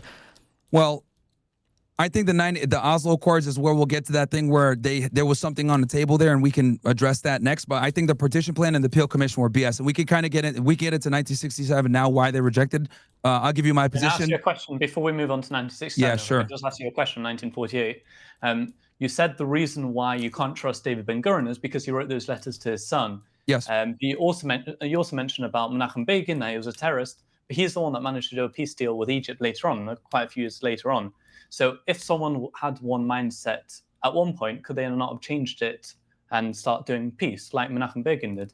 Yeah, the only reason Menachem Begin did the deal with the Egyptians is because, again, the United States was involved, and the United States was like, look, you guys need to do some kind of peace with your neighbors because we don't want to foot the bill for all of your wars and all your conflicts. It was a strategic move by the United States to get the Egyptians to work with the Israelis. Okay, I mean, I guess we might as well. It didn't involve Palestine whatsoever. Yeah. The Camp David Accords was a scam. It had nothing to do with the Palestinians. It was and it's funny because Zionists always use that. It's not a scam. It's not. It wasn't supposed to have anything to do with the Palestinians. It had to do with Egypt. But it's marketed. I get Destiny. Me and you get that, right? Because we understand this stuff. I'm telling you that other people all the time when I listen to Zionists argue, they use the Camp David Accords as an example of Palestinians not accepting peace. They use it all the time. Wait, are you sure you're not? Wait. You guys get it. Are you sure you're not mixing up with the Camp David Summit? The 78 Accords. I'm talking about the 78 Yeah, Accords. but there was also the 2000 Camp David Summit. We'll talk about that. Yes, we'll talk about that too. Okay. That was BS as well. Okay. Okay, should we move on to the 6-Day War? Sure. Yeah. So with 67, right? So just so I can I'm just going to kind of summarize my thing. So with the Appeal Commission, right, we had the issues where you had hostile colonizers in there with their labor unions pushing out Palestinians, taking their land, etc. Even though Destiny feels like it's not their land, that's fine. But I'm giving their perspective, right? So Ben-Gurion enters into the Appeal Commission in 1937 saying, look, we're going to go ahead and enter this with the perspective of we are going to be legitimizing because we are negotiating with these individuals, even though we're colonizer invaders, and that's going to make us look legit. And then we're going to ask for 20%, which is what the Appeal Commission wanted, even though they wanted the fertile land. And when he used private letters to his son, the plan all along was always to take the land fully. Then with the 1947 partition plan, they wanted, even though they were less than 1/3 of the population, they only owned 6% of the land. They wanted 56% of the land. Obviously, the Palestinians didn't agree to that either, and that ensued with a war later on because obviously they had the Irgun, Haganah, Stern Gang, etc. These gangs had been killing and destroying multiple villages all across, leading up to that partition plan. And obviously, they declared after in 1948 they declared their Real quick, independence. I'm putting it on speaker. I can still hear you. I'm just gotta grab it. Hold on a second. No problem. I'm recapping anyway, so you're good. And then May 15, 1948, obviously they went ahead and they were able to create their state, and that it created a war, right? Now we're gonna get into and again, even though people say the partition plan would have given them a state, I don't believe that because based off of the behavior by Ben-Gurion, right, where he started with 20, then he went to 56% despite being the minority. And we had those letters, we know for a fact that the goal was never to actually have peace. It was to take the land fully from the beginning. So that is my reasoning. Now, let's get into 1967. Obviously, this was passed after the 6-Day War, where they lost and they started this whole concept of land for peace, right? That's what leads into the 1978 situation. So here's the biggest problem with this resolution. It was not specific about which territories the Israelis would withdraw from. It was not specific. It just said they'll withdraw from territories. And then withdrawal of Israel armed forces from territories occupied in the recent conflict. That's what it said. That's not descriptive whatsoever on where they would withdraw. What are you reading from? Are you reading what an Israeli proposal? That's actually from the English 1967 U.S. Security Council. It says withdrawal. What he's reading from is this is Resolution 242 that commits people to creating some kind of place maybe for the Palestinians withdrawing from occupied territories. The one which with the word "the" wasn't involved. Yes, there's a debate over it because the French version of this did include it and the English version didn't, or whatever, and so people argue over what this. And the Israelis ran with the French or the English version that didn't specify which territories. This is very important. And then one of the people that wrote this, Lord Garridon from the UK, admitted that they didn't put the there on purpose. So, I mean, that shows that there was never really an intent. And at this point, just so you know, when 1967, this is when they had the most land. This is when they were one of the most powerful. This is why they pursued the nuclear bomb right after this. So there was never an intention to actually come to any type of deal. The goal was to prolong for a period of time, control the territories, get the nuclear bomb. Once you get the nuclear bomb, people can't do shit to you. And they were able to do this later on with the Yom Kippur War. That's what saved them in the Yom Kippur War was the nuclear bomb. So that didn't save them in Yom Kippur at all. What saved them was the fact that America started to replace hardcore all of their losses, I think, on day 3 into the war. But the nuclear bomb didn't help them at all. Save them? Destiny, why did we come in and save them in 73 then? Because they were our ally there during the Cold War. We were interested in, because the Soviets were supporting the other side, and we were interested in having a foothold there on the Israeli side. And Israel was kind of like the U.S. entry point into the Middle East. No, I'll tell you why. Because the PM, Golda Meir, called Nixon and said, if you don't go ahead and give us this airdrop and you don't support us, we're going to drop a nuclear bomb on these guys. And obviously after World War II, no one wanted to see a nuclear bomb dropped again. The Israelis telegraphed this and Soviet satellites saw it. That's how they knew that they were going to drop a nuclear bomb on them. The only reason they survived the Yom Kippur War, because they were losing, because they got a sneak attack back on them and got to taste their own medicine. The only reason they didn't lose is because of American support and the fact that Golda Meir literally blackmailed Nixon with the nuclear bomb. They were going to drop the nuclear bomb, and that's why they're safe to this day. I don't think there's any historical thing that would support that. I don't 100% think true. That's not even a part of my argument here. But once again, I'm just saying this to explain that all of this was posturing so that they could get the nuclear bomb. Now, we can go ahead and have a debate whether, they're involved in killing JFK or whatever. That's fine. We don't have to even have that debate. But what I will say is this. JFK actively fought against the Israelis getting a nuclear bomb everyone in his administration was told about this. I think it was Eisenhower, that was before Kennedy, and they warned him that they were trying to get a nuclear bomb, and if they get a nuclear bomb, it's going to set off a chain reaction in the Middle East. And the Israelis, when it got the nuclear bomb, Ben Gurion stalled for months. Wait, how would it even? How many bombs did they even have made at that point? Like one? What, I don't. They had a few. They had a few at that point. What would the chain reaction even be? Well, if you get a nuclear bomb, everyone else in the regions want to get a nuclear bomb. That's going to create a problem for the United States. That was Kennedy's biggest fear, was creating a nuclear arms race in the Middle East. That's why he told Ben Gurion, we need nuclear inspections, and Ben Gurion lied to him for several... I don't understand. If we were trying to avoid that, Israel got a nuke, though. So it seems like that would have been, wouldn't the better thing have just been to let them get destroyed by the Arab states? No, they stole the nuclear stuff from us, is what I'm trying to explain. I think most of their testing was with South Africa. Yeah, but they got the material from us. They stole it from us. This was all documented in the Apollo affair. I don't remember if this was from Russia or from France, maybe. But regardless, I just don't like. Do you not think that the United States had an interest in seeing, some kind of Western-friendly state existing in the Middle East, considering the Soviets were backing Syria? No, surprisingly, Egypt, Oh, and a lot of Jordan. people don't know this. No, you think we had no interest? All the stuff in Afghanistan, the Soviet invasion there, we had no interest in anything in the Middle East? I'll explain. No, we did. But Kennedy wanted to have peace with the Arabs. He did not want to go ahead and just arm the Israelis and How give can them you a have bunch of peace weapons. with the Arabs? They were backed by the Soviets completely, bought and paid for. There's no way they would have just agreed to peace with the United States. It doesn't make any sense. Here's the thing. He wanted to get influence with them to take them from the Soviets. That was the goal the whole time. And then obviously with the Israelis doing what they were doing, that put him in a very precarious situation. How would you have gotten influence with the Middle East when they were already bought and paid for by the Soviets? That's where they got a lot of their armor from. That's where they got a lot of their intelligence support from. The Middle East always plays both sides, bro. Me and you both know this. Saudi Arabia does this, right? They're, one end they're like, oh yeah, we love America. Other end they're buying weapons from Russia and China. Like, this is what the Middle East does. They've always done this. But Kennedy wanted to vie for that support in the Middle East, and he did understand the Palestinian plight. He was never really a fan of Ben Gurion and the state of Israel. Obviously, a lot of people don't know this because they had private letters going back and forth fighting with each other. But it's a known fact that Kennedy had been fighting with Ben Gurion and the Israelis to stop their nuclear program for years. Some people allege that's the reason that got him killed. I won't go into conspiracy theories, but what the fact is that was absolutely a big point with the Kennedy administration, and his brother, RFK, was trying to get the Zionist Council to register under FARA. This all created a lot of issues with them. And then Nixon knew this, but then one thing. I don't think anything of this is true, and I don't even know how we could begin to source any of these things. But back way up just to focus on on everything I said is true. You can look it up. What were we on? The 6-Day War? We're on the 6-Day War. So going back to the 6-Day War, right? So what I was saying was basically, so the resolution wasn't specific about the territories, right? It was withdrawal of Israel armed forces from territories occupied in the recent conflict. Versus the French version did say the territories, right? The Lord Caradon from the UK admitted that there was a lack of the, and they did this on purpose. Israel put loopholes like this in charters all the time for decades. Joel Singer, an Israeli legal advisor, admitted to this as well. That okay, why are you bringing up? Finish? Well, why are you bringing up 242 here? I'm just trying to. What is the? No, we're talking about 67 now. We're off 47. No. But when you're bringing up the territories, this is the wording that was used for Resolution 242 that came at the end of the 6-Day War.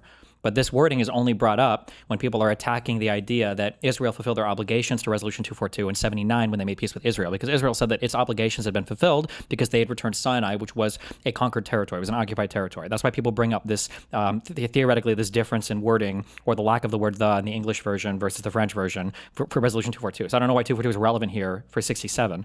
Yeah, well, I'm referring to it with the Palestinians, and I'm saying that it's relevant because they purposely wrote it this way so that they can go ahead and get a whole bunch of shit done in the meantime, and not actually push towards some type of real resolution to buy themselves time. And then also, what else here? Oh yeah, and also another big Wait, I don't understand. Hold on, wait. In 67, Jordan pushed through the West Bank through Jerusalem to go into Israel after Israel bombed Egypt, right? You're saying after the 6-Day War? The Israelis won the 6-Day War. I'm saying that I'm saying on, was it June 6th? I don't remember. June 2nd? June 4th? Yeah, it was June. Yeah, it was like June 6th. Yeah. June 4th, June 6th. Israel bombed the Egyptian airports. And then Nasser communicated to King Hussein that the airplanes that were flying back to Israel, they were actually his planes, his bombers. And then the Jordanian king readied his army to invade Israel.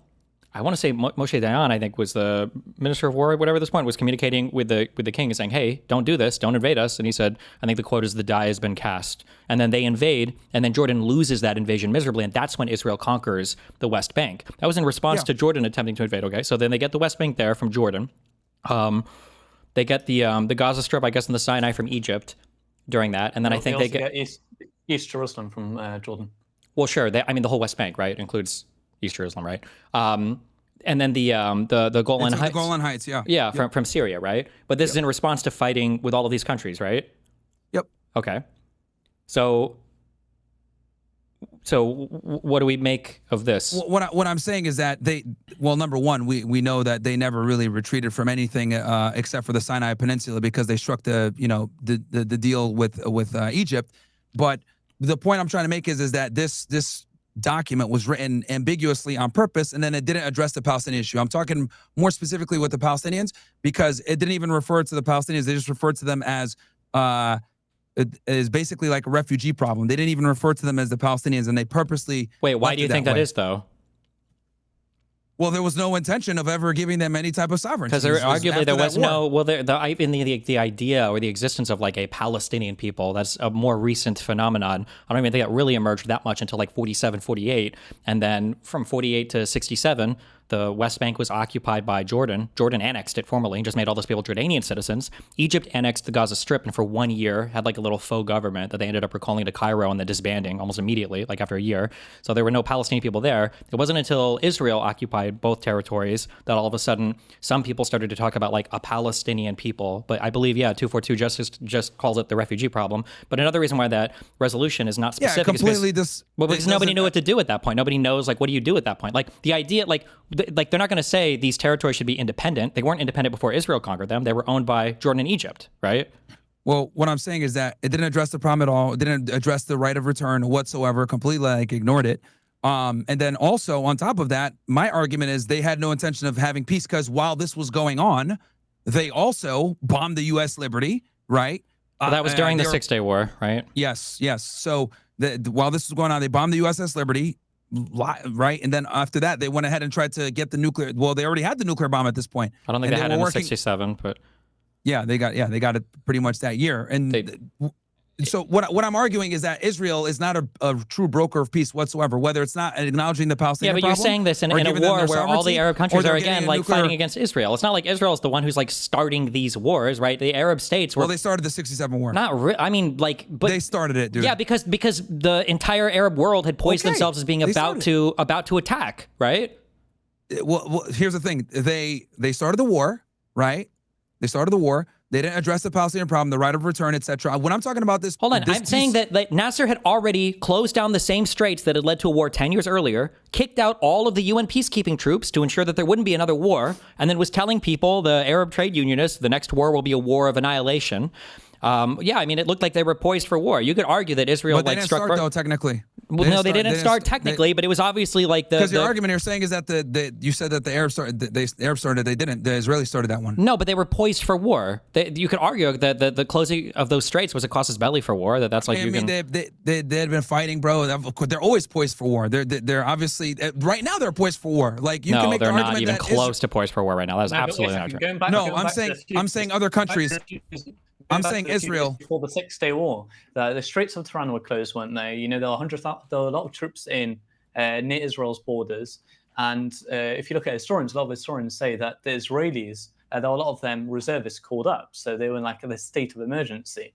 So it was more of a state of war more than ever. It wasn't, the whole time. But here's the thing. You can make the argument that Israel's always going to stay in war because they're always getting attacked, right? People are always shooting missiles in there. That's why they have the Iron Dome and everything else like that. No, wait, that's not true. Hold on, wait. That people are always shooting. No, the Palestinians from the Gaza Strip might have past like the year 2000. But prior to that, there weren't always people just shooting random things. Like this was a huge escalation. Expelling the UN peacekeeper troops and starting to deploy military across the Sinai was a big escalation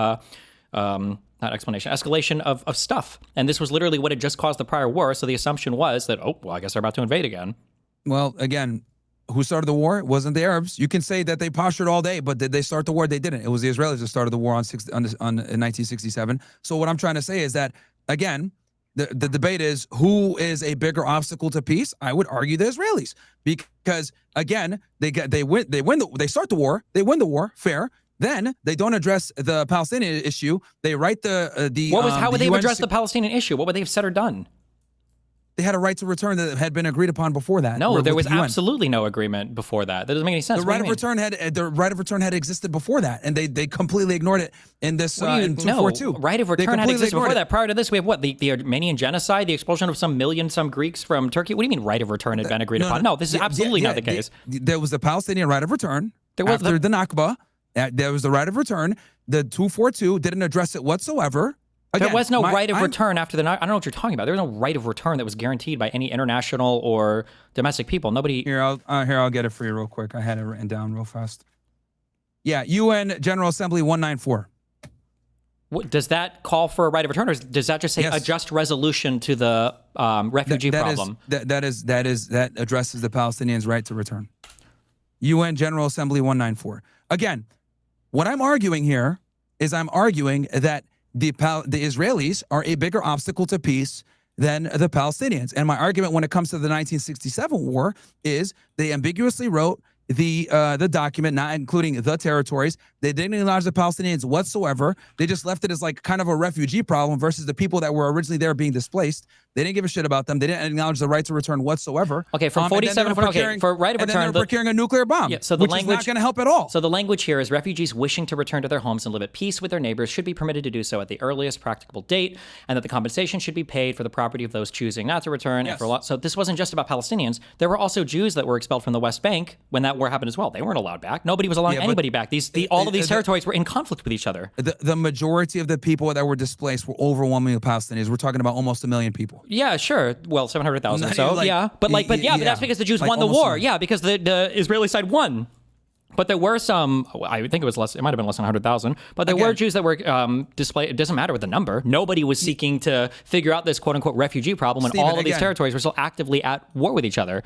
We're referring to the 1967, right? I'm arguing that the Israelis, I think, are a bigger obstacle to peace than the Palestinians, and that was my arguments for 1967. Once again, ambiguous writing the document, not addressing the Palestinians, the right to return, procuring the nuclear bomb in the middle of all of this, right? Illegally, by the way, doing it by stealing from the United States, which is a whole other huge provocation, because of procuring a nuclear bomb is obviously going to escalate things to a whole other level. Everybody around the world was like doing research on like procure. Like this is when a lot of people around the world were procuring nuclear weapons. Britain and France did their research for it. The Israel did it largely with conjunction of South Africa. I think this is when India and Pakistan were starting like their research projects. Like everybody was trying to get, because it was like Cold War and everybody saw it. But procuring a nuclear bomb by stealing from your greatest ally and then obviously subverting the president before and greatest ally. The United States wasn't a huge ally to Israel until like 73. No, we were absolutely giving them quite a bit of money even during the Kennedy administration, and they were lying to us. Ben Gurion was lying to Kennedy all over the place, so they were betraying the U.S. was not one of the greatest allies. Yeah, we were allies with Israel. We definitely were giving them aid even back then in the 60s. We weren't as great as Lyndon B. Johnson started the cucking for Israel, but Kennedy was a supporter of the Israelis, and he wanted to have some type of two-state and peaceful solution with the Arabs and with the Israelis. Obviously, he got killed before he can do that. But just to be clear, Myron, I think the U.S. sold Israel's first offensive weapon in 1958. Sure, but they should not have. But they were not allowed to have nuclear weapons, and they were getting them illegally. Against Kennedy's will. The United States did not provide significant aid to Israel until I think it was like 73, maybe a couple years earlier. Until Lyndon B. Johnson came in. That's when we started cucking for Israel. Yes, you're right. But what I'm trying to explain here is they went ahead and got a nuclear weapon illegally by stealing from us, who were their allies, and knowing that would escalate tensions in the region by getting a nuclear bomb. Couldn't they have also got that because they wanted some safety and security, knowing that they wouldn't be destroyed by all of the surrounding Arab states? No, because them having a nuclear bomb was so that they can basically do what they wanted to do the whole time since the days of Ben Gurion, which was take over the entire region and have a nuclear bomb. Literally nothing that you're saying is making any sense.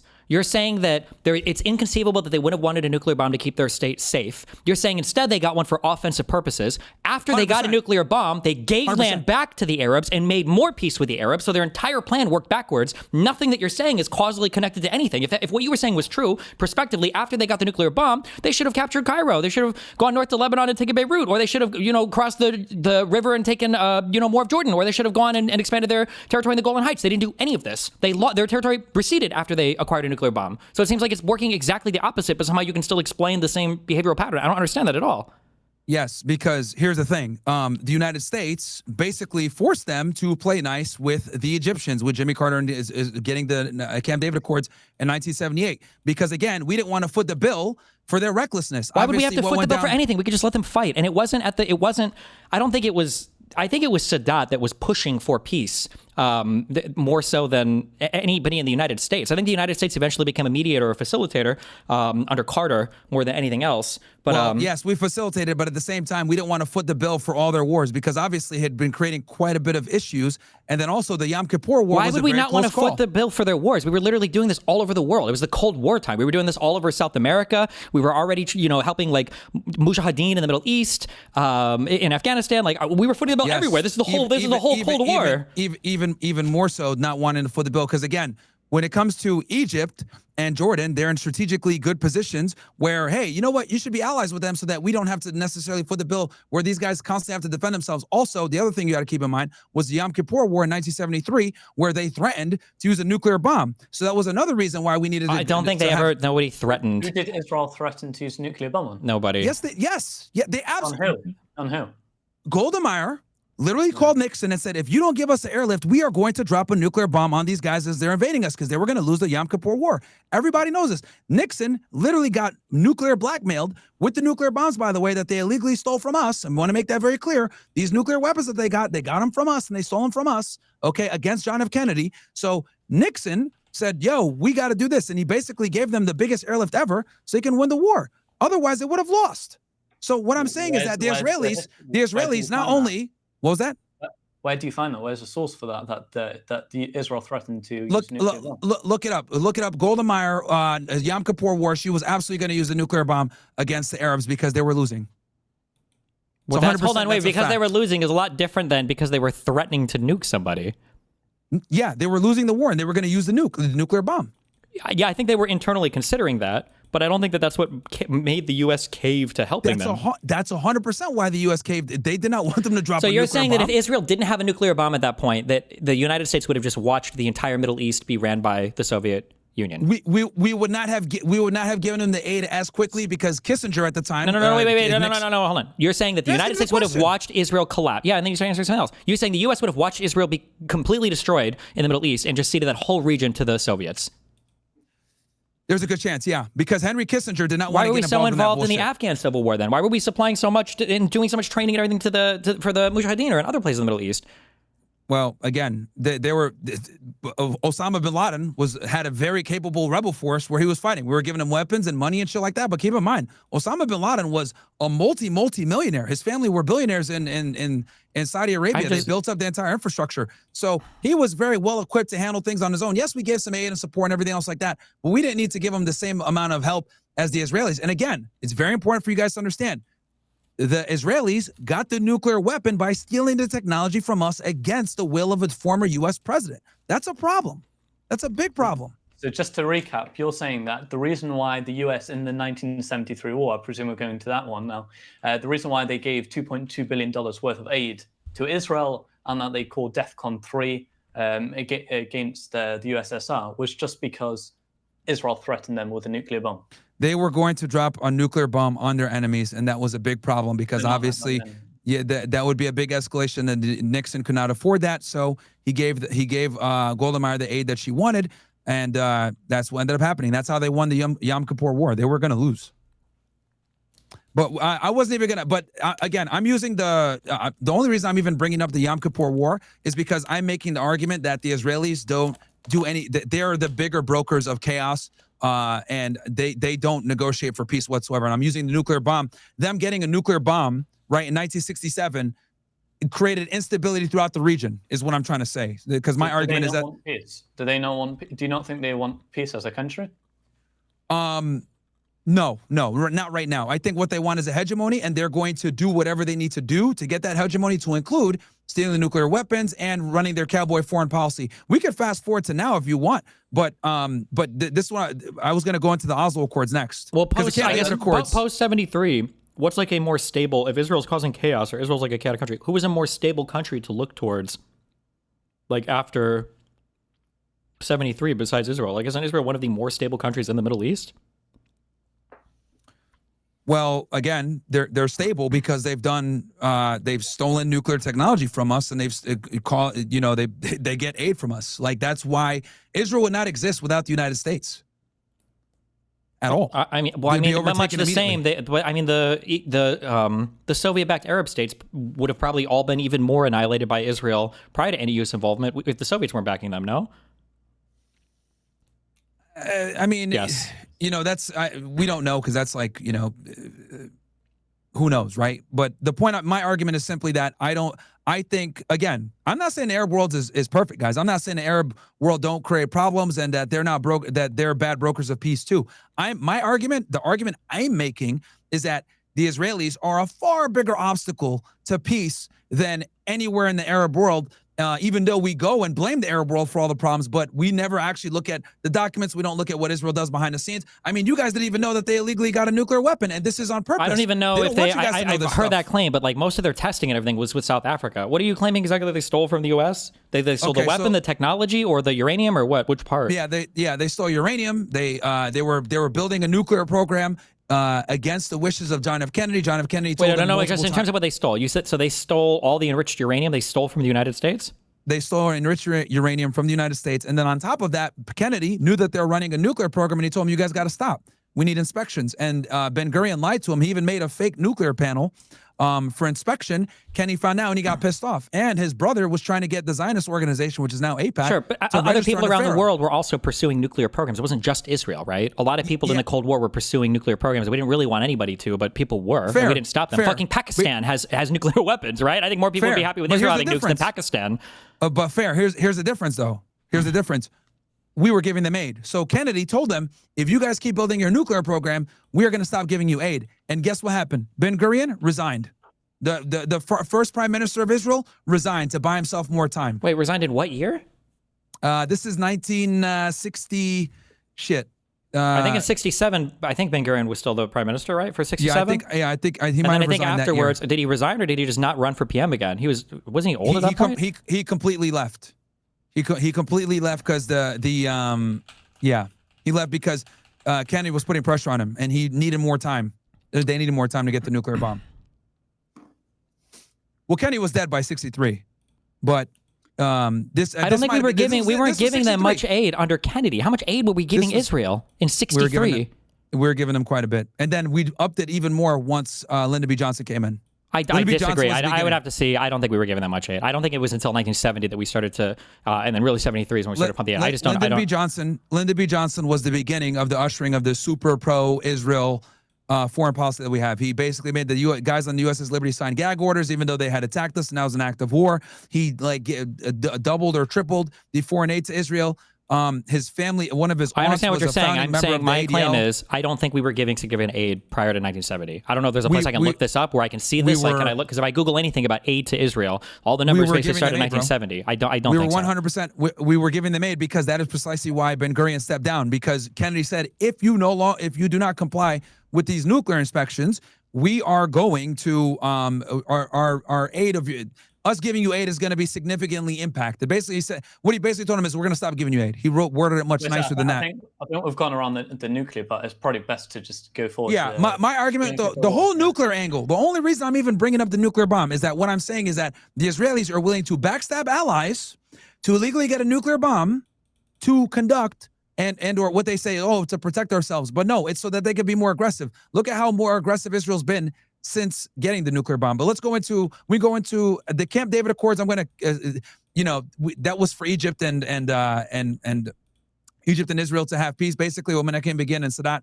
I don't count that. Yeah, I mean, like, there's so many forward. little things here, like, that we're just, like, completely indifferent. At this point, we're talking in different realities. That's fine. Like the Apollo affair didn't happen when we were strong allies with Israel. It was in '65, so we wouldn't have been considered strong allies at that point. We weren't giving them a ton of money at that point.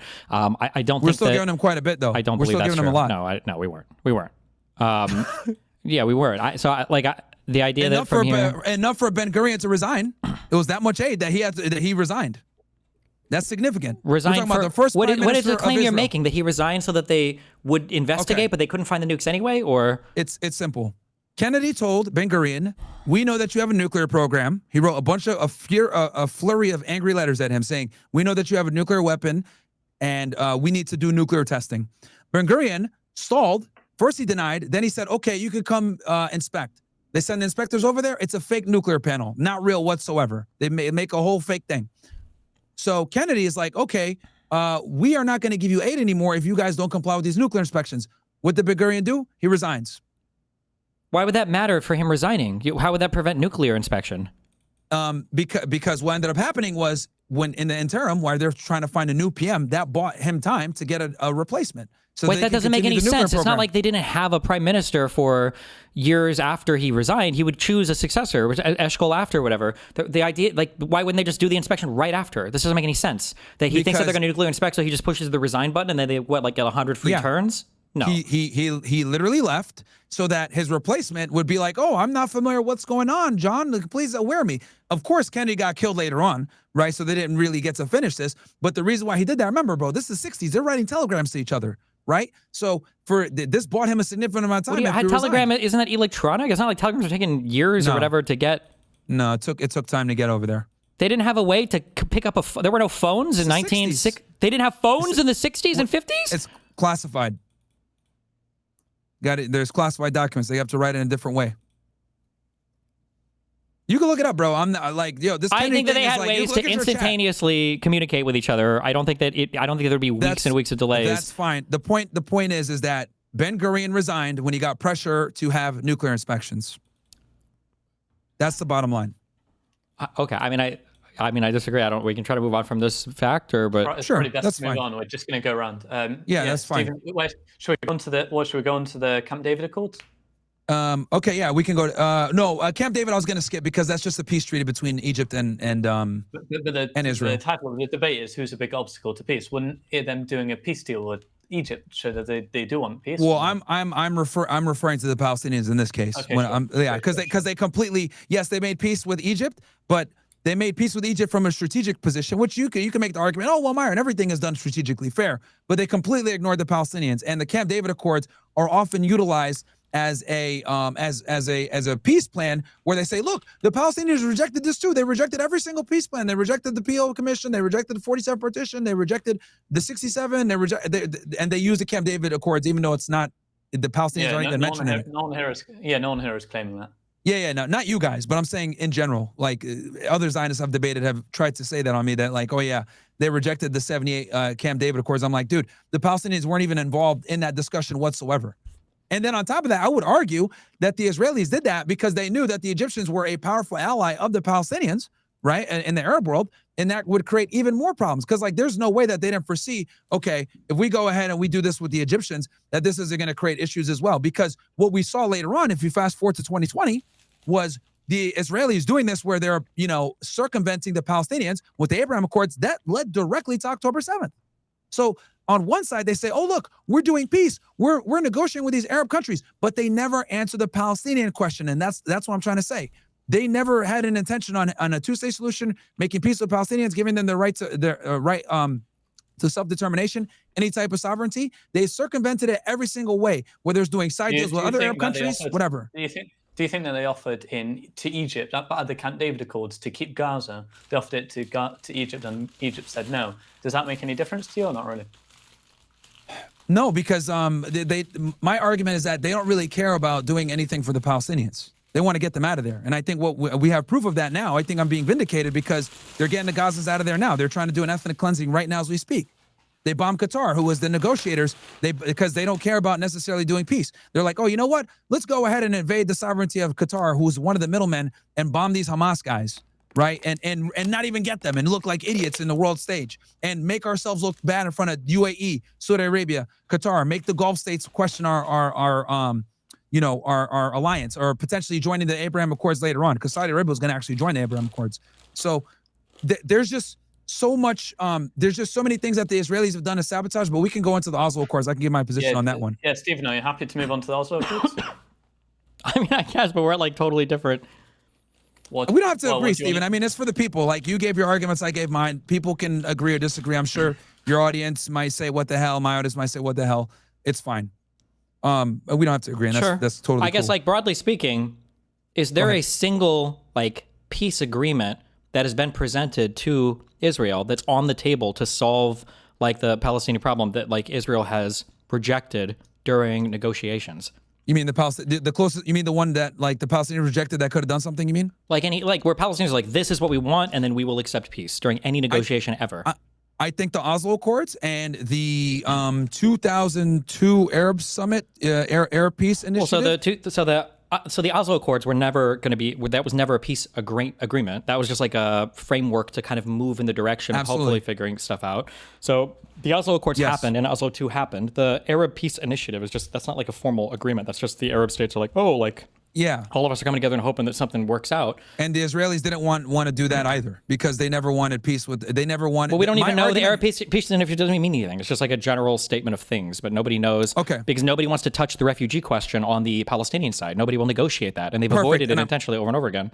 And I'm really glad that you mentioned that. And that is because here's the thing: if you notice, when I make the argument that Israelis are a bigger obstacle to peace, notice how I'm saying a bigger obstacle to peace, especially when it comes to the Palestinians. Because here's the problem: until the Palestinians either A, get their own state, or get absorbed into Israel and get some type of freedom and get the right to self-determination, there's never going to be peace in the Middle East. So if this Palestine question is not answered, there's going to continuously be warfare, and Israel will never have peace. That's the cold, hard reality. The Arab world is never going to rest. The Muslim world is never going to rest until the Palestinians have some level of sovereignty. So notice how I bring everything back always to, they circumvent the Palestinians. They don't deal with the Palestinians. Let's deal with the Egyptians here. Let's deal with the Bahrain over here. Let's deal with UAE. That doesn't fucking matter.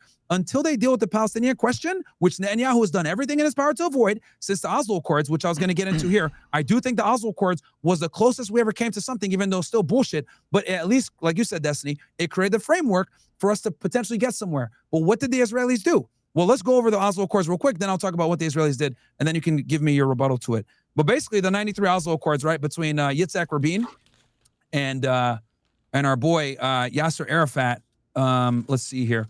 So basically, Arafat agreed. He gave them a bunch of things. He recognized Israel has the right to exist with peace and security, which was huge. They had never gotten that before. He accepted Resolution 242, which is the partition plan, and then he renounced violence. Furthest they've ever gotten. All Yitzhak Rabin gave him in exchange was recognize the PLO as the reps of the Palestinian people with no state or right to self-determination. They give them autonomy, which we know is bullshit, because the Palestinian Authority, who basically ran things, was nothing more than a Shin Bet shell. Basically, Shin Bet, IDF, etc., would use the PA to collect information, and then they would act as almost like a security force on behalf of the Israeli government. And obviously, this created a lot of issues, because this is precisely why Hamas was able to rise. Because they're like, yo, these guys don't really care about the Palestinians. These guys are literally working for the Israelis. And how do I know this? Even in Israeli TV. I watch Israeli television, as much as you guys might not know this. I've seen the show Fauda. In Fauda, the Israelis even admit and show in their own television that the Palestinian Authority collaborates with them. So why the hell are the Palestinians going to respect them or take them seriously? It created a huge rift, but just was great for Benjamin Netanyahu later on, because he was able to use that division to his advantage, because people didn't trust the Palestinian Authority. So the problem with the Oslo Accords was it was always to be revisited later, right? And while this was happening, it being revisited later, the West Bank is still expanding. They're still taking territory. The illegal settlements are expanding. So the other problem also with the Oslo Accords was it fragmented the Palestinian territory, where it was never contiguous. So what they would have to do is they'd have to use these roads, have all these checkpoints or whatever. So they were never able to actually establish any type of commerce with Jordan. They didn't control their borders. They didn't control their airspace. They didn't control their resources. The Israelis controlled everything. And the illegal settlements continued to expand. And then on top of that, The only thing the Oslo Accords let them have was a limited police force. Meanwhile, the Israelis and the settlers all had M4s, they all had rifles, and then they could reserve the right to go ahead and go into any of these territories, the A, B, and C territories, which the Israelis, I think, controlled C, which is like 60% of the West Bank. So it was bullshit, man. So Yasser Arafat obviously accepted it, and a lot of people got mad. And then, even though they got this lopsided deal, guess what happens? Yitzhak Rabin, who had signed this lopsided deal, which gave all of them the advantage, they couldn't even agree to that. They killed him. The Israelis killed him. So the only chance that— What do you mean Israelis killed him? It was a sole murderer. Yes, a member of the Likud party, which is a big representation, which is running Israel right now, literally assassinated Yitzhak Rabin. So but the Likud party didn't do it. It was a lone extremist member, wasn't it? No, he was a member of the Likud party.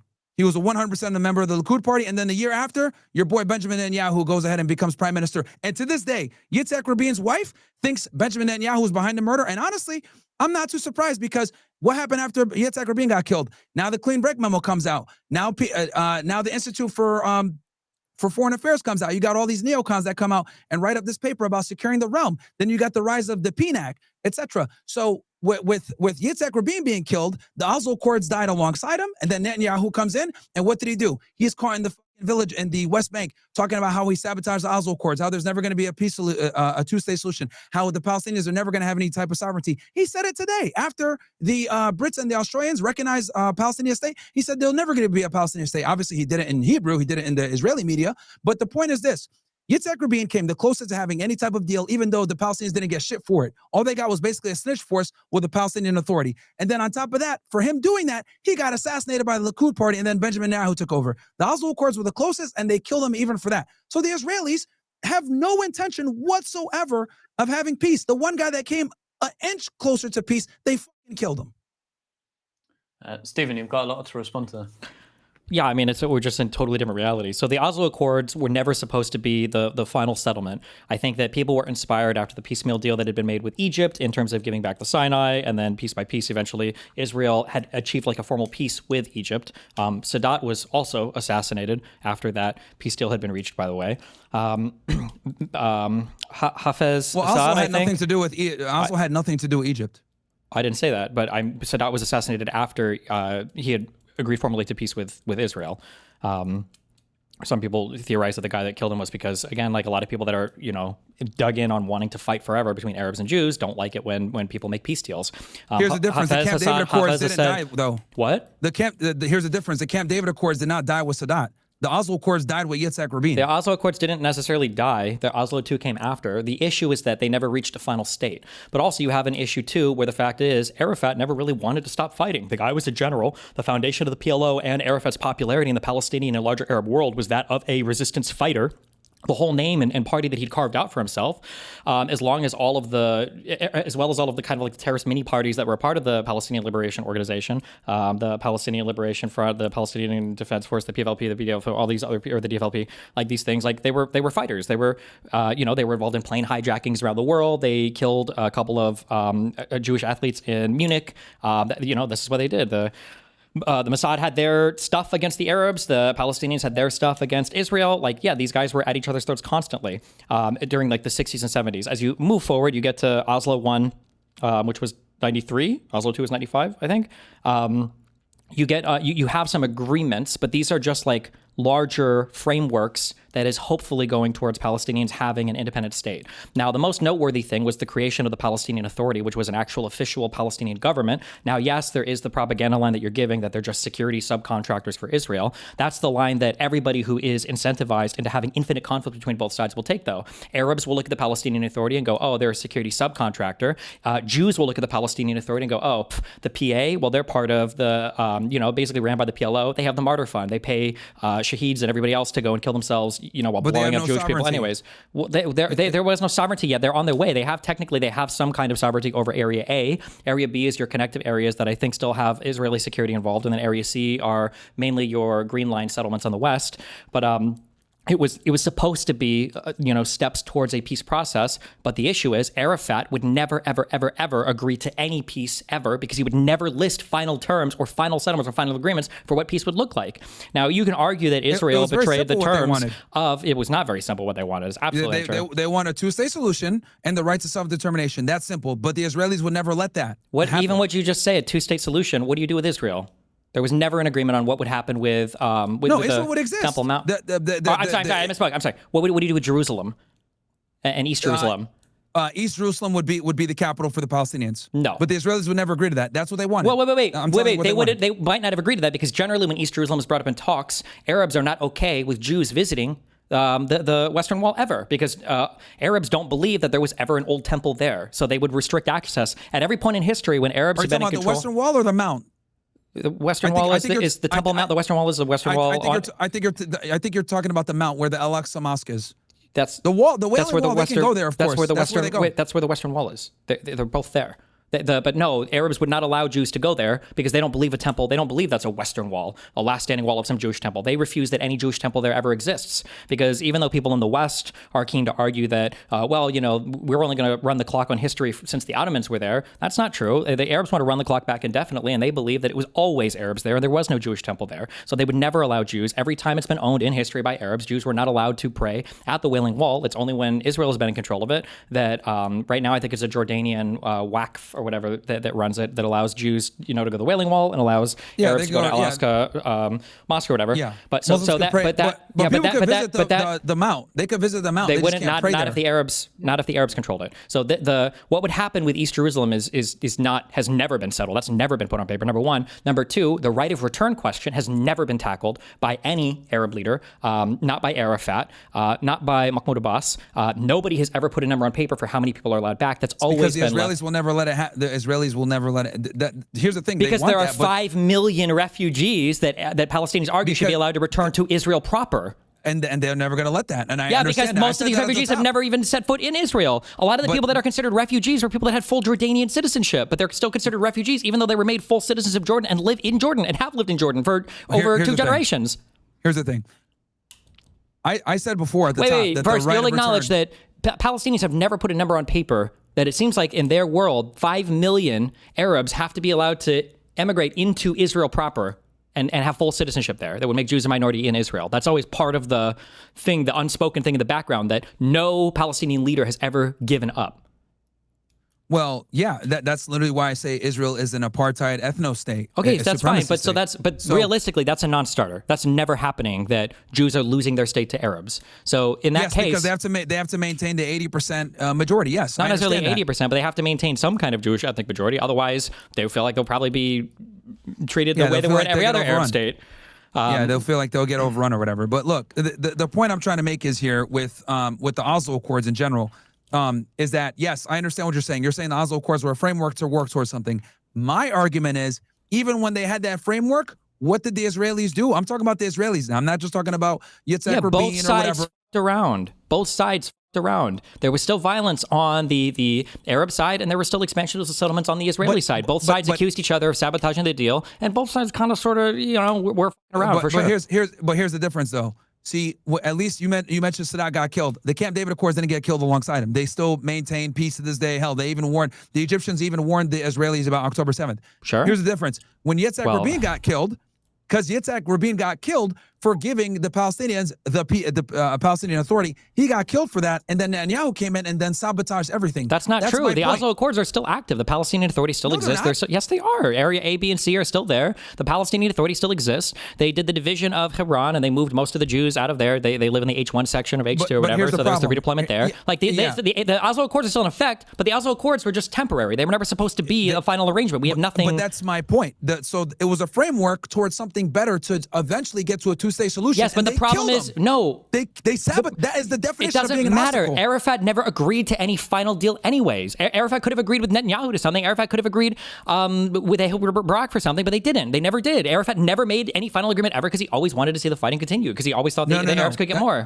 That's not true, because he wanted, again, all they wanted, self-determination, two-state solution, East Jerusalem as the capital. That's what the Palestinians have always wanted, pretty much. Okay, an infinite right of return of 5 million refugees back to Israel proper. I didn't even say right of return. But that's what they want. That's the problem. It's never been put on paper. No.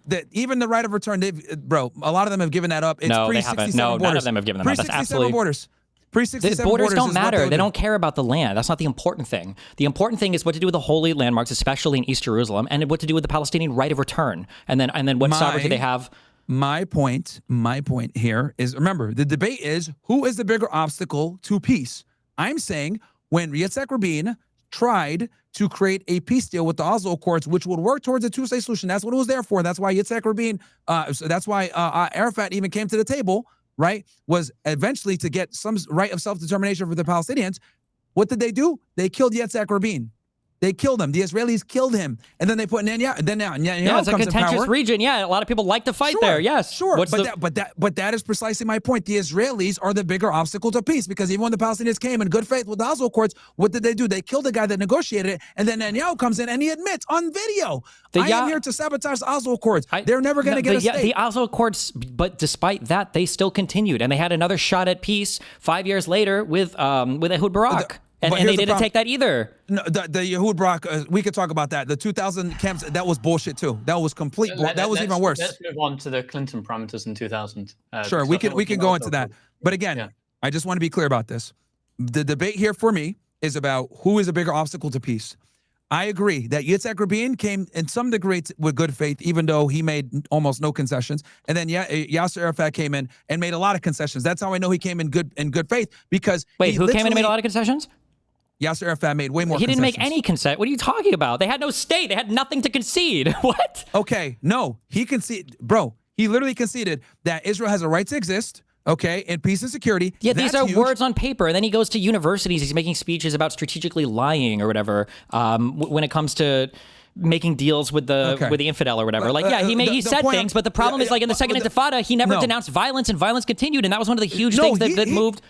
But that was after the Oslo Accords were sabotaged by Netanyahu. The Oslo Accords were still in place. The Palestinian Authority still exists today. Area A, B, and C still exists today. They're not sabotaged. They're not gone. They're still in place. No, he did sabotage them, because what did he say? Oh, I'm going to destroy the Oslo Accords. I'm not going to make it work. The Palestinian Authority has no power. Because, again, why would he say that? Of course he said that. He came in right after the last guy who supported the Oslo Accords got assassinated. Of course he came in saying he hated the Oslo Accords. But there's still political realities you have to contend with in Israel. And people at that point on both sides, you have no proof of that. There's no evidence of that. Yitzhak Rabin's wife to this day wrote I don't a book, care what his wife said. Who cares? What is that? Does she have some intelligence or some reason to think? Some actual... No. She's his wife. Okay. She wrote a book, and she literally said, Netanyahu killed my husband. All right. And the guy that killed him was a Likud party guy. Who's the head of the Likud party right now? Netanyahu. Sounds pretty clear to me. It's not. Being in a political party means that you were ordered by the party to go kill somebody? Okay. The head of the party, yes, for sure. Okay. Yeah, for sure.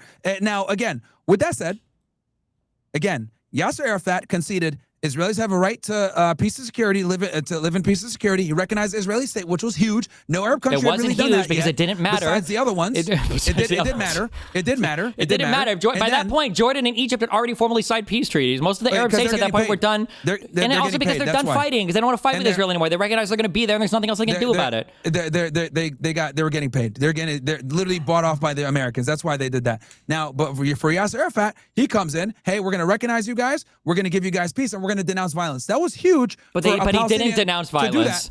He did. He literally didn't. He actually didn't. Through the whole Second Intifada, everybody's looking to Arafat to call down the violence, and he didn't. He refused to do so. The Second Intifada started because the Israelis didn't honor the Oslo Accords at all. So, because here's the thing, you're going to the end here saying Intifada. But how did we get there? Okay, 1993, they signed the Oslo Accords. They're right there in the White House and everything else like that. Yasser Arafat makes big concessions. Hey, Israel, we're going to recognize the state. I denounce violence, and you guys have the right to exist with peace and security. Huge. All Yitzhak Rabin did was say, okay, we'll recognize the Palestinian Authority over the Palestinian people, but no sovereignty, no two-state solution, no nothing, okay? Some limited autonomy. So I would argue that the Palestinians came in way better faith because that limited autonomy was massive. They had zero autonomy up to that point. That was the big concession. That was a huge deal.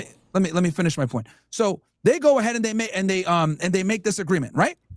Then Yitzhak Rabin gets killed like a year later. So his successor comes in, takes everything away, sabotages the Oslo Accords. Palestinian Authority is a shell of itself. It's basically being used as a collaborator force for the Shin Bet, etc. So look, He came in wanting to work with Yitzhak Rabin, and then that same government kills him. What are you going to do if you're Yasser Arafat? The guy that you did a deal with literally gets killed by the other party.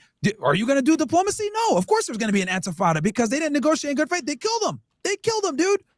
What? It's not like we just ended up at an intifada for no reason. There was a reason why there was an intifada. They killed the negotiator, which Israel always does. They always kill the negotiators. They kill Ismail Haniyeh. They try to bomb Qatar. Right? They've killed so many negotiators. They always do this. Haniyeh is our negotiator, the head of Hamas. He was the head negotiator, and he was not the head. He was the head of the Politburo, which is the head of Hamas. Yeah, Ismail was not killed because he was negotiator. He had no desire to negotiate anything. Okay, bro, are you serious? You're going to say Ismail Haniyeh was not the head negotiator? He was the head of the political party. He was the head of Hamas. He was the head of the political party, and he was the head negotiator when they killed him. Yeah, because he was the head of the government that they were fighting with. Yes, he was the head of the political wing and the head negotiator. Yes, he was the leader of the group that they were fighting with. Yes. So Israel does this all the time. They assassinate people that they're negotiating with, or they start wars when they're negotiating. There was no negotiating. What do you mean? Ismail Haniyeh was not going to negotiate with a peace with Israel. What do you mean? Bro, they had already done hostage exchanges at this point with Ismail Haniyeh. Should we get back to that? Should we go to that soon? Should we just go back to the Oslo Accords first? Oslo Accords, I think we're done. We're going to move on to the Camp David, right? The 2000. Because he's not going to go into the Oslo Accords. My argument is, and that's fine. I'll just ask you a quick question before we move. Sure. I mean, Oslo 2 happened under Netanyahu, right? So for sabotaging, and the redeployment of Hebron also happened under Netanyahu as well, I'm pretty sure. So it's kind of weird that he, quote unquote, wanted to sabotage and destroy the Oslo Accords, but he was still forced to work on camera. Yes, he doesn't like it. Yes. I don't know why you guys listen to, you believe it when they say that, and you say that that's the whole thing, but you will ignore Arab leaders when Nasser, before the 6-day war, literally said that it would be a war of utter destruction for every single Jew in Israel. I don't know why you believe some people, like, yeah, politicians talk and they talk shit. Like, it happens. Yeah. Netanyahu absolutely wants to see if Netanyahu could push a button and expel every single Palestinian from the West Bank and the Gaza Strip, he would do it 100%. No shit, obviously. No, that's not your point. Your point is that you think that in Israel politics is magical. Obstacle. Yeah, there are obstacles. You've got foreign obstacles. Now there are no foreign obstacles because Donald Trump is a massive Israeli dick suck. And then you've got domestic obstacles. And right now, it doesn't seem like there's many domestic obstacles because Netanyahu's gotten lucky a lot with military shit recently. But the idea that just because an Israeli leader says they would do something means it's inevitable is not true. Netanyahu did not want to see an expansion of the Oslo Accords, but political forces, Israel still kind of thought that peace was a chance, and the Palestinians still kind of sort of thought that peace was a chance, and that's why Oslo came about. That's why the redeployment in Hebron happened, where most of the city was turned over to Arabs, which it is to this day. It's still like 80-20 split, Arabs and Jews. So no, I mean, this idea that just because Netanyahu wanted something, he could speak it into existence is not true. He lost his elections afterwards when Ehud Barak came in, and he tried to do peace as well. And it was the failure of Ehud Barak doing peace, and then it was the subsequent failure of Arafat to agree to any actual terms after the failures of Camp David, after the unwillingness to accept the Clinton parameters, after the Taba Summit's disastrous thing, because Arafat always wanted to wait till the next day and wait till the next prime minister and wait for the next assassination, wait for whatever. And then when the second intifada happens and he's chilling in what is he, in his mansion in Ramallah, just watching the violence erupt, they do nothing to push for peace ever. And then eventually he dies of AIDS or whatever the fuck happened to him. And then here we are today. And then after the second intifada, Israel's like, well, f this, we're never doing peace, I guess, because you've got videos of Arabs in Ramallah tearing a Israeli dude's head off and holding it out of a window. Like, yeah, no shit, that shit is at that point.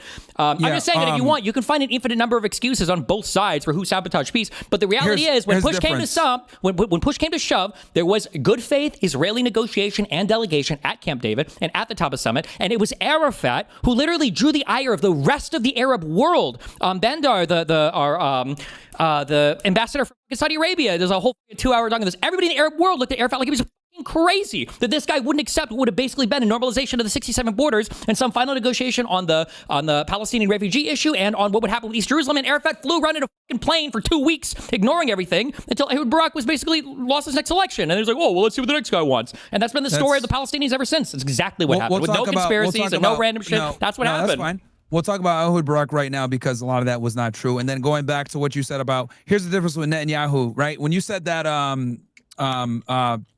Nasser said that we're going to destroy them or blah, blah, blah. Here's the big difference. When these Arabs said the things that they said it in public in front of everybody. What I'm talking about with Ben Gurion saying that he's never going to agree, he's going to always expand and create a state of Israel and go ahead and take all the Arab land, he did that in private. And when Benjamin Netanyahu, when he said what he said, and the West Bank saying that I sabotaged the Oslo Accords and they'll never have two states. Ben Gurion was saying that wasn't just private, that was to shore up his political. Let me finish what I'm saying. Okay. The difference is this. He said this to his son, not expecting those letters to become public. And then Netanyahu said that stuff to those people in the West Bank, not expecting that to be public. So what they say in private is what they really want. The politicians, you're talking about Nasser saying, oh, they're going to destroy them. They're going to destroy them. That's fine. That's political posturing. He's saying it in front of everybody. That it is what it is. But what these guys said in private was their real intention. So I believe them because that's what they said in private, not expecting to be recorded. So that's different. And then also with the 6 Day War, remember, the Israelis why would they do Oslo 1 at all then? Israelis started that war. Why did they do Oslo 1 at all then? Because he didn't think that Yitzhak Rabin will be assassinated by a Likud party member? He couldn't foresee that? No, why did Israel why did Israel agree? If Israel's always just wanted to expand and always wanted to take all the territory, why would they even do Oslo 1? Well, I'm referring to Benjamin Netanyahu and Ben-Gurion in particular. So then the other half of Israel doesn't want to do it? So it's just some Israeli leadership that wants to expand and not the other part of Israeli leadership? Well, I know for a fact Ben-Gurion and Netanyahu, we know what they said to their private counterparts. So you believe that Rabin and Barak, they legitimately did want peace with Palestinians? Then why didn't the peace happen if Arafat was there negotiating the other end the whole time? Here's the thing. I don't have access to their private stuff, so I don't know. But what I will say with Yitzhak Rabin is he came the closest to actually doing something, even though he didn't concede barely anything, and they killed him for even conceding a little bit. But there was no deal to concede to. Arafat didn't lay out anything ever in particular that he wanted for any final agreement. He was always happy to kick the can down the road. The plan was always a two-state solution and rights of self-determination. No, that's not always the plan. That's not true. Even the majority of people, I don't know today, but historically don't even agree on wanting a two-state solution. That's like a Western concept of a plan. That's why Clinton was facilitating it. Yes, you're right. It is a Western plan. That's why Clinton was in the middle of brokering the Oslo Accords. It was Clinton's idea to bring them together and do this. Now, with that said, whether it's a two-state solution or a one-state solution, the point is this: what Arafat wanted was a Palestinian sovereignty and rights of self-determination. That's the bottom line. And I would argue an infinite right of return to Israel proper, infinite right of return for all millions of refugees. That never got put on paper, so we don't know. We don't know. That's my argument. Nothing got put on paper with Arafat. Nothing was put on paper. You can't point to a deal. Because the Israelis would not agree to that, dude. So he didn't put it on paper to show them rejecting it? Why would you not do that? Because, again, the Israelis had all the leverage. They had all the power. Clinton brought them together so they can go ahead and make some kind of peace. No, you put something on paper so that you can go to the international community and go, hey, this is what we would accept, and Israel turned it down. What do you mean? The Israelis never accept anything in the international community. They break international law every single day, bro. They literally did. They accepted Resolution 181. They accepted the partition. You're going to say it's unfair. That's fine. But Israel will accept things. You're just saying that they're doing it in bad faith, but we can't ever prove that because Arabs are always constantly ready to make war with them regardless. So, I proved the bad faith with Ben-Gurion's letters and Netanyahu. That's not proving it. That's trying to establish a counterfactual that there's no possible way. Show me the Arab letters. By the way, you can't because none of their archives are even available for us to go through. I can't go through Cairo's archives to see, what that leadership was talking about. I can't go through Syrian Damascus archives or archives in Beirut or archives in what is the name of the Jordanian capital? That's fine. I can't even visit. Well, no, hold on. But I'm just saying that you're going through and you're cherry picking single lines, single statements or whatever out of Ben-Gurion to try to prove that the whole Jewish project was going to be a massive backstab. Even though Ben-Gurion didn't even know he would have been the first prime minister, even though Ben-Gurion would have no idea how politically successful he'd be in the future, and even though by your own words somebody like Rabin could exist who would genuinely want peace with the Arabs, so that disproves it right there that Israel would have always been on some expansionist pathway. Meanwhile, on the Arab side, there is no deal on the table that Israel has walked away from. There are deals that Arafat walked away from. Okay, so again, we're talking about a huge time span. You're going from Ben-Gurion, the first prime minister. Because you brought up Ben-Gurion quotes. You brought that up. No, that's why we're back there. Because I'm saying that there were prime ministers that were in power that obviously had no intention of ever giving the Palestinians anything. And we have proof of this with Netanyahu and with Ben-Gurion. I don't have proof for Yitzhak Rabin not wanting to do any type of peace. But the Jews accepted 181. That's what they did. They accepted 181, right? They did accept it, right? You're saying they would have backstabbed in the future, but they did accept it, right? You're talking about the Oslo Accords? No. In 47, 48, they accepted Resolution 181. They would have accepted that partition plan. That partition plan I told you before. Well, again, Ben-Gurion was in power during that time. And he would have accepted, the Jews accepted that partition plan. It was the Arabs that refused it. You can say it was unfair or whatever, that's fine. But it was unfair. Okay, that's fine. Unfair. But the Jews accepted it.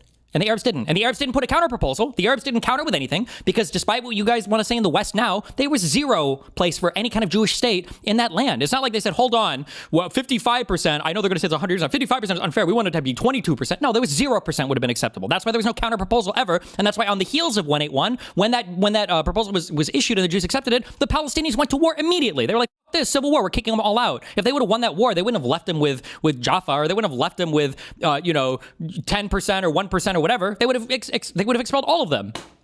Well, the thing is, again, is that at the end of the day, they came in, they were killing them, they were stealing their land, they were doing a whole bunch of bullshit, and then they said, "Oh yeah, let's go ahead and negotiate." What if somebody came to your house and took 50% and said, "Yeah, let's negotiate"? You'd be like, "No, get the fuck out." And what if they wanted 50% after the bank repos my house because I failed to pay my mortgage? Well, at that point, it's not really my house anymore. The Arabs that lived in the Levant didn't own that. It was the Ottoman Empire territory, and the Ottoman Empire had collapsed after World War I. It wasn't all their territory. They didn't buy it. They never paid for it. They didn't have any deeds showing ownership of it. Well, it was AFK landowners. The Israelis did buy that land. That's where they moved people there. No, they only own 6%. They only own 6%. And the Arabs only had deeds to show for like 10 or 11%. Well, they still own more, even if we're going to go up that number. That's fine, but they didn't own the 100% or whatever that you seem to think that they did, or the 85. Well, they were there first. They were there first, Destiny. These colonial guys came from Eastern Europe.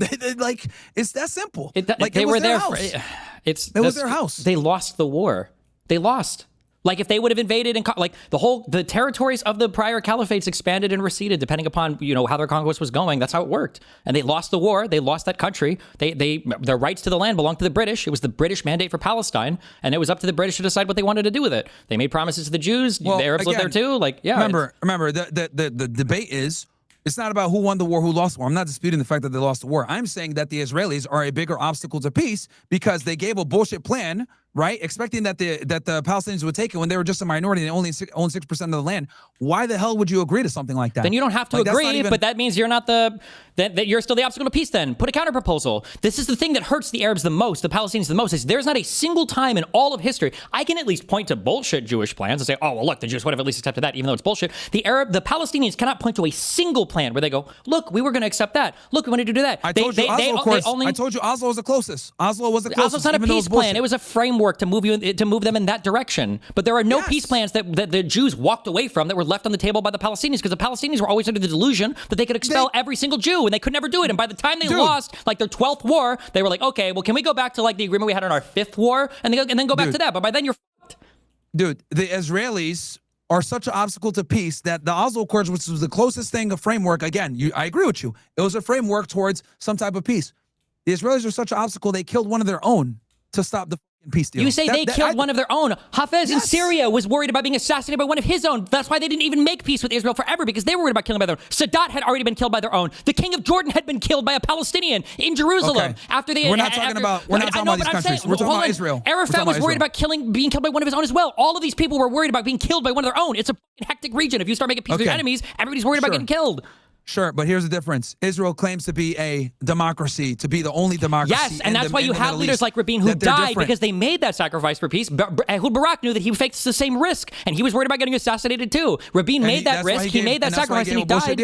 You can say that, but we'll talk about. Okay, that was a bullshit deal. But then when I ask you, well, what was the good deal that Arafat left on the table? You have nothing. There's nothing you can point to. There's nothing at all. Nothing. I just told you. I told you. Okay, again, let's go through this. No. So what was the deal that Arafat left on the table? He recognized them as Israelis. He recognized them. This is the part of the Oslo one. He didn't even denounce violence. Yes, he did. In Oslo one, he denounced violence. Yeah, they said it. They said that. But Oslo one was not a. If you want to point to Oslo one as an example, then the Jews accepted that as well. Then now you're equal. Yeah. But that's my point. Oslo one got sabotaged because the Jews killed their own guy. That's my point. Oslo two came after. It wasn't. It wasn't just that. Let's go ahead and go for it. Let's go to Camp then. Let's go to Camp David. Oslo 1 carried on after Rabin's death. But okay. Yeah, it carried on, but it didn't carry on the way it was supposed to carry on. There was no supposed to, because they wanted to revisit it because that's how Arafat works. He got killed a year later. Yeah, and Oslo 2 and the Hebron redeployment happened after Rabin died. It still carried on. There's still a Palestinian Authority to this day. There's still Area A, B, and C to this day. It still exists. Yeah, but it was never supposed to last that long, is the point. Correct. That's why the second got destroyed. No, yeah, rightfully so. No, there was no final deal. There was no final deal arranged. So Camp David. Yeah. Okay, so you mentioned a guy named Shlomo Ben-Amin, which I find interesting because he even admitted that deal was bullshit, and he said, I wouldn't have accepted if I was a Palestinian either, and he was one of the negotiators alongside your boy Ehud Barak. I'm aware. I know this quote. I literally asked this guy about this quote. I'm aware. All he's saying is that they were able to push for a stronger deal at the Taba summit. But the thing that undermines that quote is that at Camp David, he said that the Palestinians were right to walk away from it, but then at Taba summit, where they got even more offered, they walked away from that too. So apparently there was never any strategic mind there, because nothing, they never accepted anything. That summit that you're talking about with Clinton, the deals were already cooked at that point. He was trying to save face and get his legacy. The deals weren't there. Okay. The deals weren't cooked. The deals were cooked because Arafat was never going to agree to anything, and they had started to realize that. That's where the frustrations were mounting on. Because after Camp David, the Palestinians accepted nothing. There was nothing on the table. He would always get the vaguest, bullshittest answers. They didn't accept the Clinton parameters, even though the Jews did. And then they go to top of summit for the last ditch negotiation, and Arafat's looking at Barack like, haha, you got an election coming up, motherfucker. And then just kicked his feet back and chilled. Flew around the world in a jet for a while to the embarrassment of the rest of the Arab world, and then sat back and watched as the second Intifada erupted all over the country of Israel. All right, let's go through why it was a bullshit deal. Instead of like complaining about it, let me go through why they didn't accept that. And even one of the Israelis that you're mentioning here admitted that the Palestinians were right to walk away from it. From Camp David, not the top of summit, Camp David. I'm talking about Camp David. This was the original deal. So first, Ehud Barak says, "Oh yeah, we're going to give you, we're going to concede with 91% of the West Bank." But the problem is that they didn't use the international community's definition of the West Bank. They gave their own bullshit definition of the West Bank, which didn't cover a bunch of the areas that were important: no man's land, East Jerusalem, Red Sea territories, etc. Also, so the deal was cut from the beginning. It wasn't the full 91 like they claimed, because it didn't cover a lot of the settlement areas. Also, hold on, point by point, just to correct that, it has nothing to do with 91%. Yeah. You're talking about land swaps, okay? And what you're actually talking about is, it's funny, you're using the Jewish mind here, is that they were like, okay, well, they want 91%, 97%, 100%. When they came in, Arafat had no clue what he wanted. The Jews thought it's just some percentage thing, but the reality is what they really needed to negotiate on was what you hit on the second point there, where the holy sites. That was way more important than any type of 91, 95, 97% land swap. But the holy site thing, the Arafat side never even touched that. They never made any strong claims about what they wanted there. And that was an unanswered question. And a lot of people do point to the lack of specificity around holy sites for why nothing came from Camp David. Okay. Yeah. Well, here's the thing. If they can't even negotiate for continuity in their region where everything is fragmented and they barely have any type of authority, they're not in a position to continuity has nothing. They would have had continuity. That's an easy thing to do. The continuity was never the big deal. No, that's huge, because if they don't have continuity, then how are they going to go ahead and be able to establish trade? How are they going to be able to travel properly? They would have continuity. That's continuity easy. Everything is fragmented. It's only fragmented right now because of the relic of Oslo 1 and 2. But the continuity would be given if they actually had a state. The idea behind Oslo 1 was that Area A and B would be fully handed over to them eventually, and then lots of Area C would be handed over to them as well. That was the whole point of Oslo Accords. And that never happened because the settlements kept expanding, which are illegal, by the way. The whole international community. It never happened because Oslo 2 died with the Second Intifada. Nothing came from it. Then nobody. Settlements are illegal, bro. Like, there's no way around that. Everybody knows that settlements are 1,000% illegal. Listen, ask Destiny. Stephen, do you think the settlements are illegal? I don't think it matters. It's not relevant. The international community's opinion here is not. Oh, now the international community doesn't matter. We were talking about the UN and the GA all this time, and now international law doesn't matter. When have I ever wait? When have I ever cited international law as being determinative for any of these deals?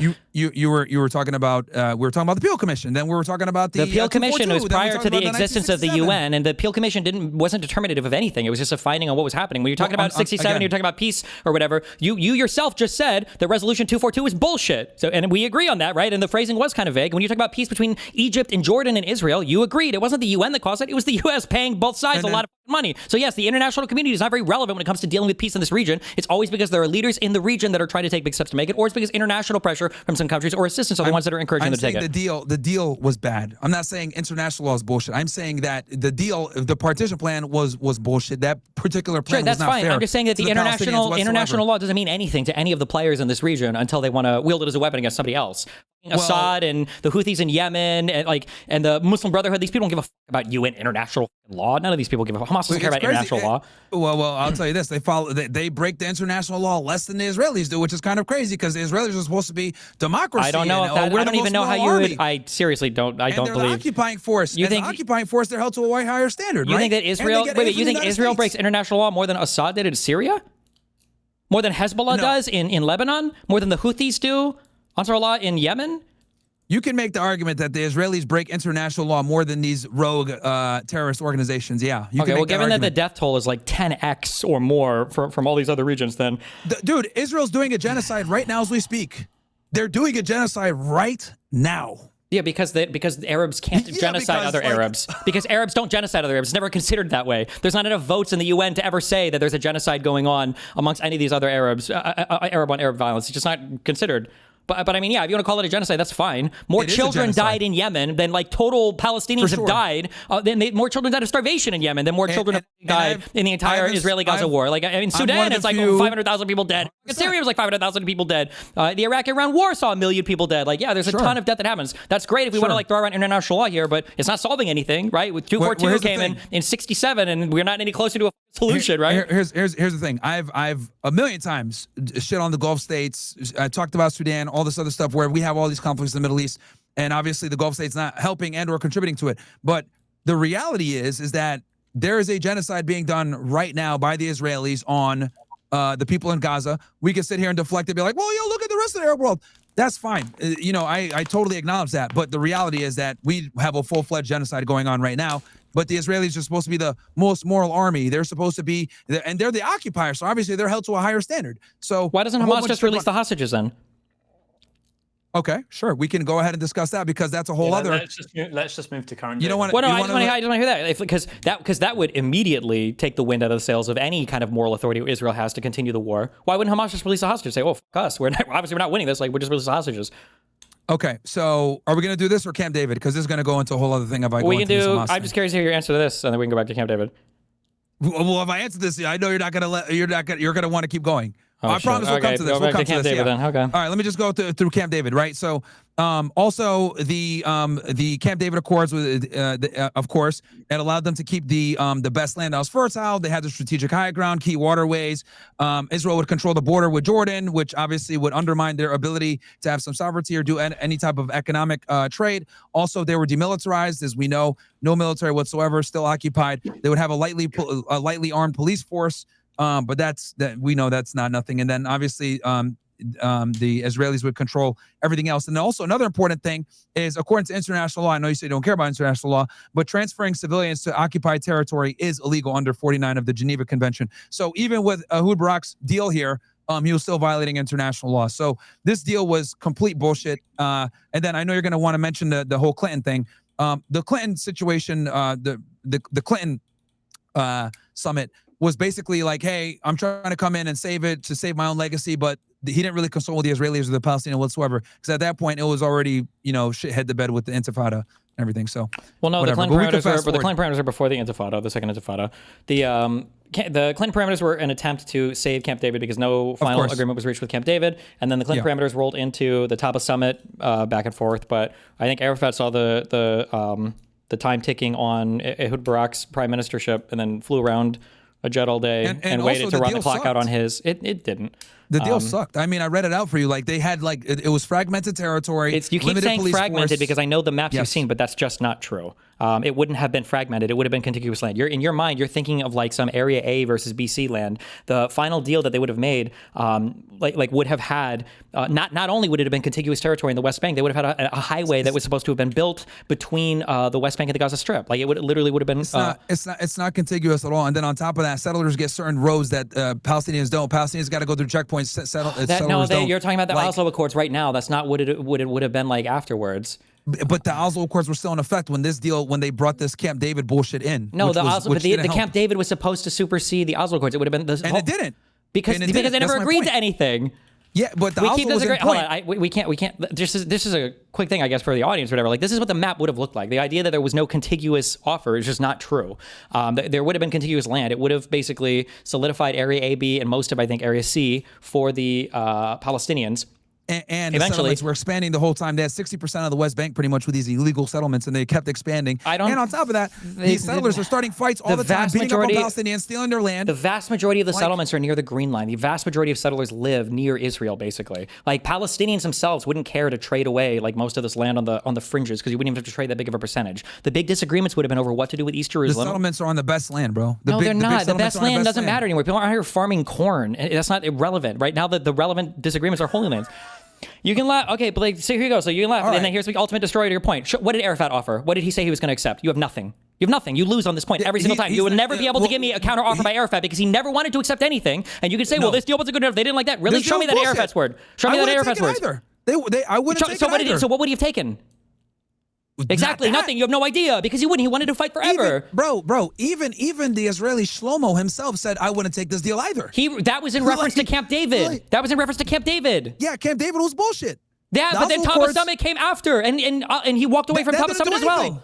It was an expansion. No, that was even more concessions made by Israel. No, I think by the end of Camp David, they got to like 91. Hold on. Those concessions you're talking about were from Clinton, not from the Israelis. No, they were from the Israelis. Clinton. The Clinton parameters were a set of 6 parameters that both sides were basically supposed to sign on to in agreements to do negotiations. The Israeli delegation accepted basically all of them. And Clinton gave that on his way out to look cool and say that he was a peacemaker for his legacy. The Israelis and both parties are off on this one. The Israelis and the Palestinians weren't involved in that whatsoever. That's not true. The Israeli delegation accepted the Clinton parameters, and Arafat basically walked away from them. And then they went to Top of Summit, and Arafat again walked away without agreeing to anything. The Israelis did not accept that Clinton parameters. They did not. They did not. Okay. They did not. All right. They definitely did not. They definitely did. But they did not. And honestly, even if they did, it doesn't matter because it was a bullshit deal anyway. Yeah, every deal is a bullshit deal to the Palestinians. I'm seeing a trend here. All of the deals are bullshit. There's no deal on the table. What about Oslo Accords came close? What about Olmert in 2008? Olmert offered more than had ever been offered even at Top of Summit, and Abu Mazen or Mahmoud Abbas walked away from that as well. And he didn't respond until 2010, claiming that he didn't know what the deal would look like. And he went again because he saw the writing on the wall for Olmert getting kicked out too. Like there's never a deal that the Palestinians will accept. I told you, Oslo came the closest, and they killed the guy that was the head negotiator. Oslo didn't come the closest. Oslo was not a final agreement. Oslo was just a framework. Yeah, they are still in. They're locked in Oslo today. It was the best framework. It was the best framework. Number one, it was the best framework. And if Yitzhak Rabin had lived, who knows how far we could have gone? We don't know because Yitzhak Rabin got assassinated, and then Netanyahu came in and sabotaged the Oslos. That's the point. What final issues on the final issues, not just the framework, the actual final issues on refugees, the capital, the borders, what of those would Yasser Arafat have agreed to? With the whole situation, with the borders and what else? What deal would he have agreed to? Yeah, he agreed to the Oslo. The Oslo. That's not final state issues. The final status issues was only discussed later on. Okay, but here's the problem, right? Here's the thing that the Israelis do. They start up they enter an agreement and they say, oh yeah, we can revisit it. But what they do in the meantime is they expand the settlements, they take more land, they kill more people. They've been doing this forever. It's always in the Israelis' interest to extend it and have things going on because they have this stupid term where reality on the ground. So what they do is they purposely push things back so that the reality on the ground could be more in their favor so that when they come back and do negotiate, oh yeah, by the way, we expand little settlements, etc. They've been doing this for decades. The Oslo framework was the best framework, even though it wasn't even that great because the Palestinians had conceded quite a bit in the Oslo Accords. But the Israelis don't want peace that bad where they killed their own prime minister. Do you guys understand how insane that is? They killed their own prime minister because he gave an inch to recognize the Palestinian Authority? There's radicals in every country relating to this issue. Oh, now there's radicals in every... but that's my point. Wait, why are you being ironic there? Hold on. What do you think that you just said that contradicts anything I said? You don't think I think there aren't radical Israelis? No, I didn't say that there's not radical Israelis. There's radical. Are you saying there aren't radical Palestinians or aren't radical Egyptians? Of course there are. Okay, so what do you mean? Like, oh, there are radicals everywhere. The person that killed, yes, there are radicals in all. Yes. Because remember what the debate was, Destiny. The debate was, who is the bigger obstacle to peace? I argue it's the Israelis, and I gave my case on that. Let's start with... in my case, it's just that there have been Israeli leaders, you yourself said it, that were willing to be assassinated or make huge political sacrifices to look for peace. Rabin was assassinated for his peace deal. Ehud Barak lost his election, off of his failed peace, basically. And there is no peace deal on the table that we can look to from Arafat that Israel walked away from. Epstein. He was messing around with Epstein. I don't know, but Ehud Barak. But look, the point is, okay, let me give my, can I give my summary and then we'll go into the conflict with October 7th because that's a whole other thing. All right, so here's my summary, okay? Let's start with the Peel Commission. Peel Commission was basically Ben-Gurion's way of getting into the international scene and say, look, even though we're colonists that are coming in here and it's not our land, etc. Look, we want to go ahead and make some peace, even though we got these labor communities taking up all the land and fighting with the Palestinians and kicking them out, not letting them do what they got to do. But you know what? Let's go ahead and do some kind of peace. 20% of the land, let us get it, even though it's the best land. Obviously, the Palestinians didn't want to agree to that, right? And that led to some conflicts. Then we find out that your boy, Ben-Gurion, never had an intention of actually having peace. His intention the whole time was to always take the land. This got personified once again with the 1947 partition plan, where he went ahead and said, okay, well, we're going to agree to 56% of the land. And then even though we're less than 1/3 of the population, 56% of the land, we only own about 6 to 70% legally. But yeah, let's go ahead and do this. And then we're going to overrule the Palestinians that are in our territory. No, they didn't agree to that. Obviously, a war breaks out. After that war breaks out in 1948, which, by the way, Irgun, Haganah, and Stern Gang, all these militia groups, these terrorist groups, were created in the meantime after 1937 to create the State of Israel. State of Israel is created, war ensues, etc. Then we get it fast forward into 1967. Israel starts the war because they think they're going to be invaded. They win the war, but obviously they go ahead and write the 242. Would deal with that one, where they don't go. They're not descriptive of the territories. They write territories. They don't acknowledge the Palestinians whatsoever, or the refugees, or the right of return. And obviously, this was written in a way deceptively to basically allow them to have more time. During the meantime, they're procuring a nuclear weapon, which again adds to my argument that they never had peace in the first place. They held on to the territories, to some of it, which they still hold on to today.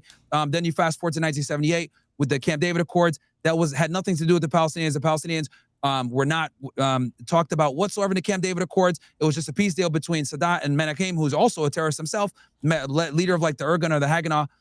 And then he ended up, they negotiate this agreement. They get the Sinai Peninsula back. The Egyptians do, become an ally, and didn't deal with the Palestinian question whatsoever.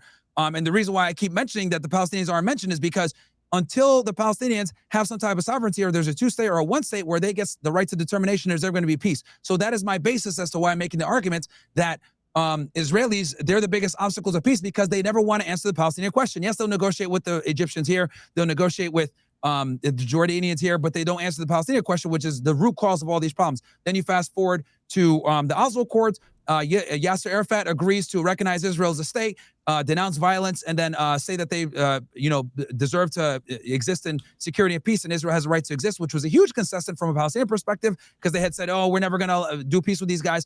Yasser Arafat, Yitzhak Rabin, all he does is, "Hey, we're going to recognize the Palestinian authorities that represent the Palestinians." Though that was a minor concession, in my opinion, based on what Yasser Arafat gave. Dusty might disagree with me. That's fine.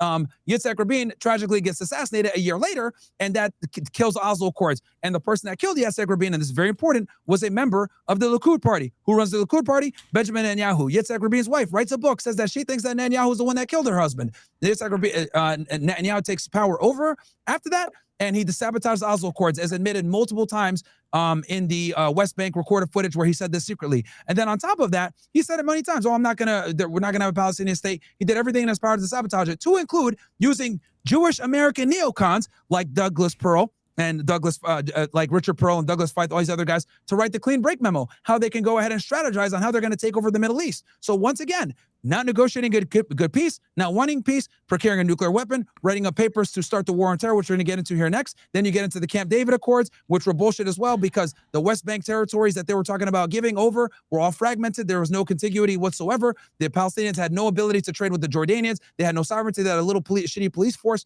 But they were still being occupied by the Israelis. According to international law, they're still being occupied. And on top of that, the Ehud Barak, the deal that he made, literally was illegal and a war crime, because he was saying, "Oh yeah, we can move civilians into an occupied territory." What the like, how's that going to work? So yes, of course, Yasser Arafat declined it. And then when that deal didn't work, Intifada happens, but Clinton is trying to save his legacy. He tries to go ahead and write the Clinton parameters, which would, in theory, give the Palestinians a little bit more land, but the reality is it never worked out, because the sovereignty was what they wanted, the right of self-determination, which the Israelis took from them because they were occupying them in the West Bank. So that's up until the year 2000, and we can go from there. That's you give your sum.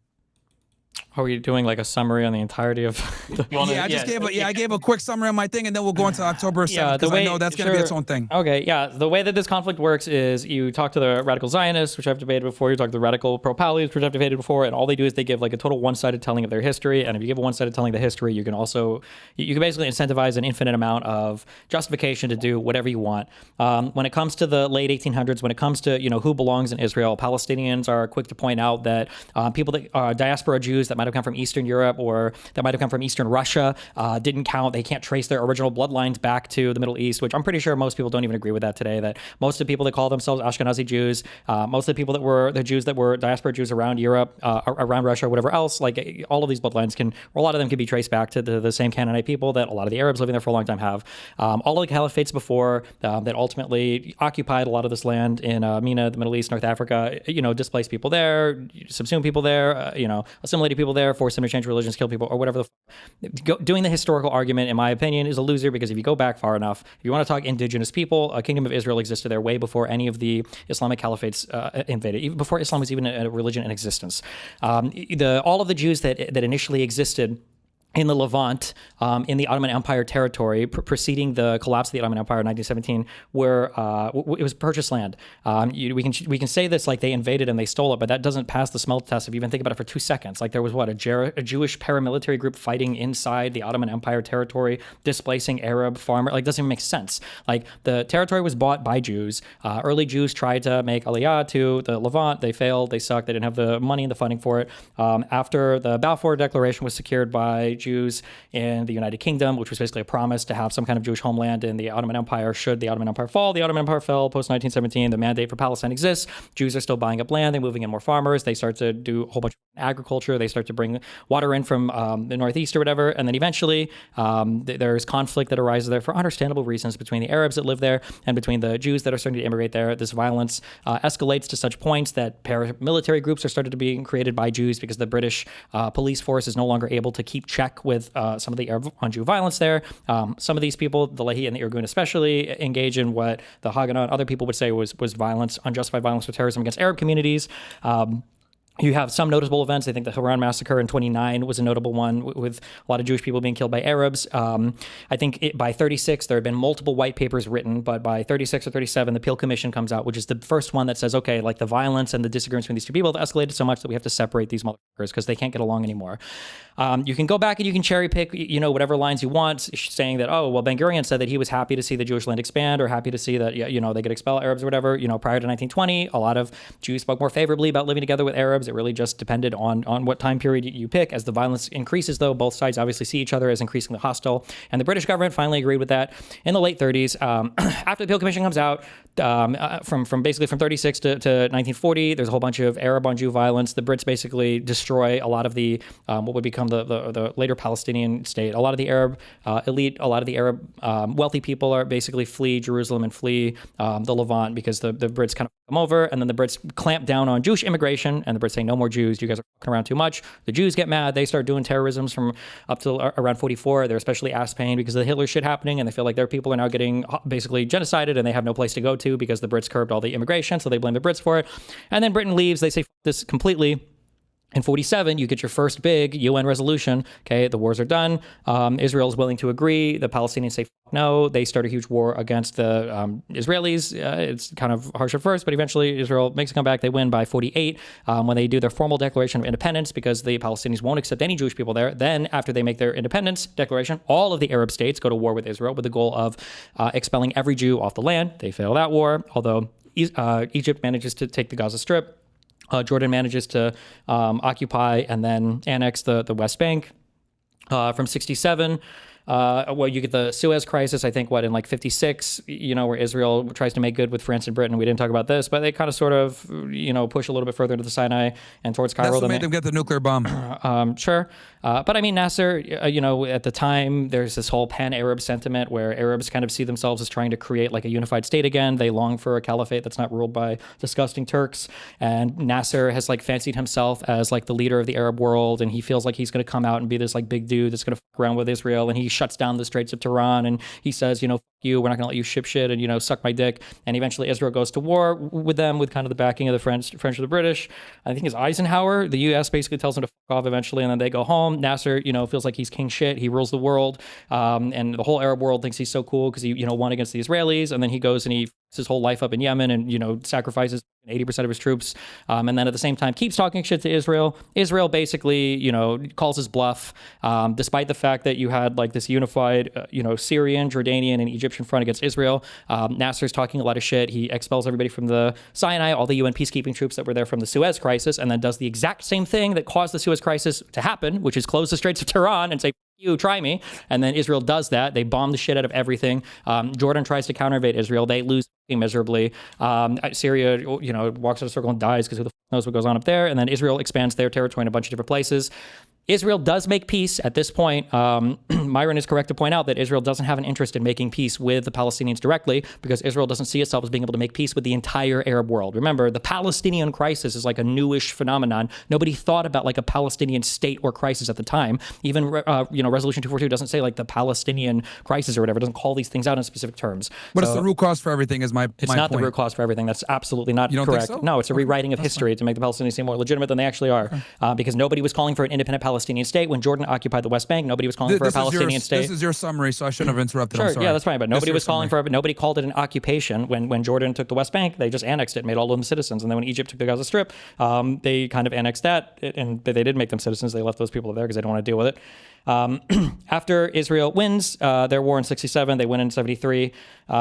They formally make peace with Egypt. Menachem Begin decides that it's impossible to negotiate peace with everybody. Ben-Ami calls this capsule theory, that he engages basically that if he can just isolate the Arab states and engage one-on-one, especially with the U.S., who took like a huge interest in backing this, that they could make peace. And so they do initially with Egypt, which is a huge deal because Egypt was like the big player in the Middle East kind of at the time. And so, with Sadat's effort, with Jimmy Carter's effort, they make formal peace with them. They give back the Sinai.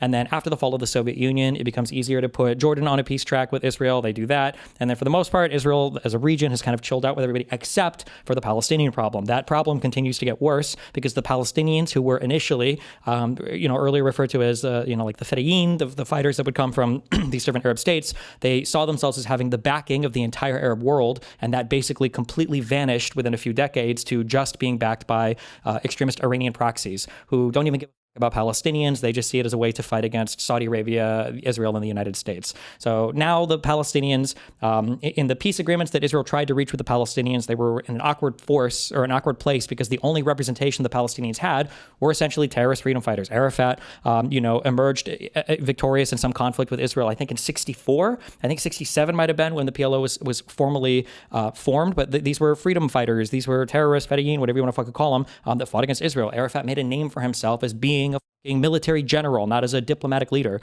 If you look at photos of him standing next to it's Clinton and Rabin signing Oslo I, he's literally in his military fatigues. He's in his garb because that's what he fancies himself. Arafat was never the man to make peace with Israel. The Palestinians were never able to choose a leader that would have been able to make peace. There were some Israeli leaders that tried to make, big strides towards peace or big concessions, and they often did so at great political cost or at the cost of their life. Rabin died. Ehud Barak lost, his election. We can point to the fact that Netanyahu was elected and he said that he wanted to, over the Oslo Accords or whatever. Netanyahu wasn't a fan of them. Netanyahu was also elected like a couple weeks after I think it was in Jaffa, 2 fucking buses full of people were suicide bombed by Palestinians. I think 40-some people died from this terrorist attack. So yeah, Israel was not too keen on working with the Palestinians. And the Palestinians weren't too keen on working with Israelis. Like nobody trusted each other in this region.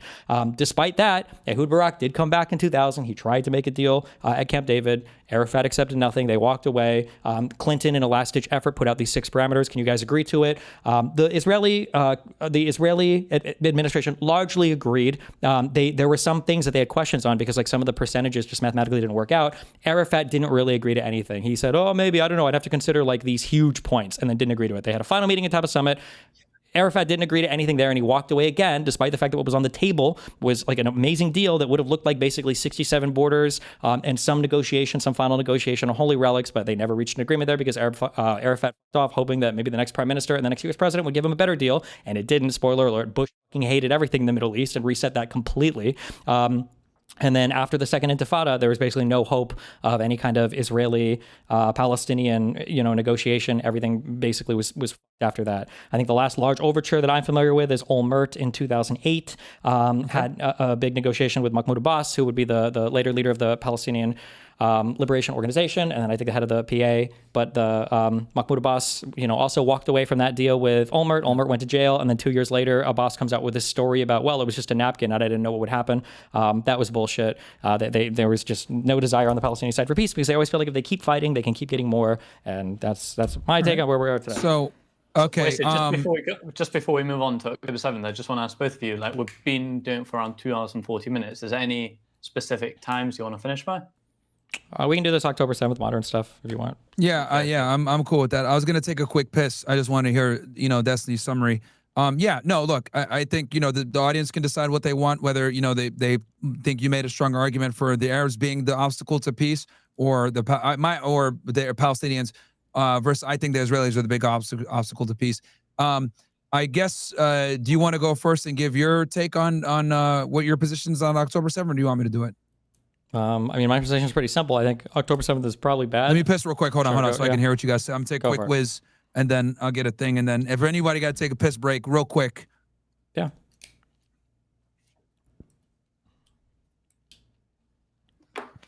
You having fun? I popped onto Twitter just now, and I saw one of like Myron's fan Twitter account saying, what was it called? Myron takes on Destiny and Jew or something like that. Based. And Jew host. Is that how it goes? That's how it goes. Oh wow, that's good. Is there any specific time? I thought you were recording something else after this. Did I say that? I hope not. I don't think so. No, I thought you. Oh, because I thought you put on your YouTube title. Or was that not? Oh, it's just other shit. Oh, okay. How to play video games. Separate recording. Okay. I thought it was a separate recording. Yeah.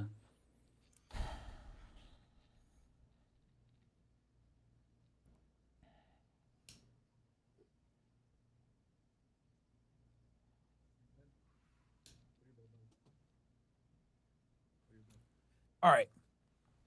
Okay. So before we do October 7th, I want to do a quick, just to make my argument real fast, because my argument again is I think the Israelis are the biggest obstacle to peace in the Middle East.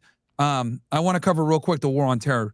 So obviously, as you guys know, we're not going to grant any of this. I don't think there's any, because you're going to clean break memo that Israel instigated everything and got us to fight. But I'm not going to agree with any of that. And that's fine. And you can totally disagree. I don't expect you to agree. I just want to give it out to the audience real quick, because again, my argument is that simply that the Israelis are the bigger obstacle to peace, and I have to deal with the neocon angle and everything else like that. So what I'll say is simply this. Before 9/11 happened, we know that there was a clean break memo, and we also know that there was the paper that came out in September by PNAC as well. The authors of these documents overwhelmingly were Jewish neocons, right? Some of them even have dual citizenship with Israel. And these individuals, like for example, with the clean break memo, they wrote it for Benjamin Netanyahu right after he came into office in 1996. In this document, it basically identifies several countries in the Middle East, namely, most importantly, Iraq, and removing Saddam Hussein. Obviously, the PNAC document also talks about this as well. A year later, 9/11 happens, and it literally says in there, oh, we need a Pearl Harbor-like event. So after 9/11 happens, right, we go ahead and identify Osama bin Laden, blah, blah, blah. It is what it is. We don't have to go into conspiracy theories of who was involved, but what I'll do is just talk more about the aftermath. And the aftermath, what ended up happening was they were able to falsely link Mohammed Atta, the lead hijacker, to anthrax when he met with an Iraqi intelligence official, I think in Malaysia or somewhere in Malaysia. And they said that there was an anthrax exchange. This was one of the chief things that the intel community and the neocons and the Bush administration in general utilized to justify a war in Iraq. And then they went ahead and said that there was weapons of mass destruction. Why am I mentioning Israel in all this? The reason why is because the cabinet and the people that wrote a lot of these policy papers were overwhelmingly Jewish neocons, from Paul Wolfowitz over to Bill Kristol to Robert Kagan to or there were hardcore Zionists like John Bolton, etc. Richard Pearl, Douglas Feith.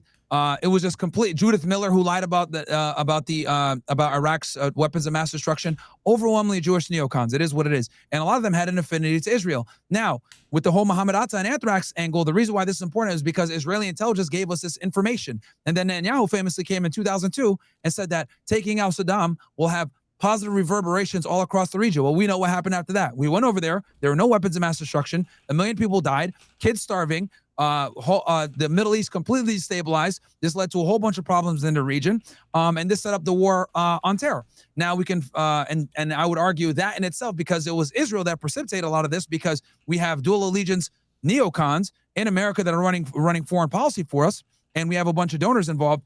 That led to the war on terror, which also is another reason why the Israelis are an obstacle to peace. It created a lot of problems in the Middle East. And then if you want to fast forward, Destiny, I know me and you are not going to agree on any of that, but I just want to give the audience my perspective on that with the war on terror. But if you want to fast forward to October 7th, we could do that too. Sure. I mean, I would just say in regards to this, I mean, like Israel had a reason to hate Saddam Hussein. Like Saddam Hussein Iraq was the first country to actually shoot missiles into Israel, Scud missiles during the first Gulf War, in an attempt to bring Israel into the war because they knew that that would break the Arab coalition that the United States had formed for the first Gulf War. Also, to say that they were trying to argue that taking out Saddam Hussein would lead to a more stable Middle East, that's not a hard argument to make after, the first failed invasion into Kuwait, after chemical warfare against Kurdish people in Kurdistan and North Iraq. Like, yeah, I think most people probably would have agreed with that. If Israel was always just going to fabricate some reason to bring the U.S. into war, like some anthrax bullshit, I don't know why they would write a paper on it first. I feel like you just probably wouldn't write the paper and you would just fabricate the reason later on. It's... Well, that was the intention the whole time is my point. And they needed a reason to do it. So it was a plan for years, almost a decade. Yeah, why write a paper on it though? Why not just like do the plan? They don't need a paper. That just makes them look guilty as hell.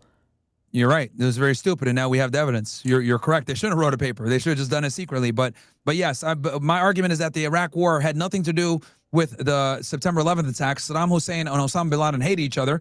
A lot of people don't know this, that they actually were going to fight each other. The whole reason why Osama hates us is because the Saudi Arabian government didn't allow him to fight Saddam Hussein during the first Desert Storm situation when he invaded Kuwait. So, it is what it is. That's my position on it. I think Israel dragged us into that war. We did not benefit whatsoever from the Iraq war. Only Israel did. And okay, now with October 7th, another reason why I think that the Israelis are an obstacle to peace is with the October 7th conflict. Well, how did we get there? Let's get there first with the Abraham Accords. The Israelis went ahead and recognized, they got the UAE, Bahrain, Sudan, and I think one other country to recognize them with the Abraham Accords. And this is something that Trump actually brokered. So I got to give, I'm very critical of Trump when need be. I know you hate Trump, but here you go. I know you'll enjoy this. The Abraham Accords were absolutely an L when it comes to peace in the Middle East, because all this did was stimulate agitation for the Palestinians, especially Hamas, because with the Abraham Accords, what that basically did was it created the process for which now the Saudi Arabians can join. And Hamas understood that if the Saudi Arabians join the Abraham Accords, it's over, because Saudi Arabia obviously has a significant amount of power and influence in the Arab world. They obviously, from a religious perspective, Medina, Mecca are very religious cities. So if Saudi Arabia had joined, that would have been a big problem. And then also, on top of the Abraham Accords, we also had the issues with recognizing Jerusalem as the capital, moving the embassy. That was obviously symbolic and problematic for the Palestinians.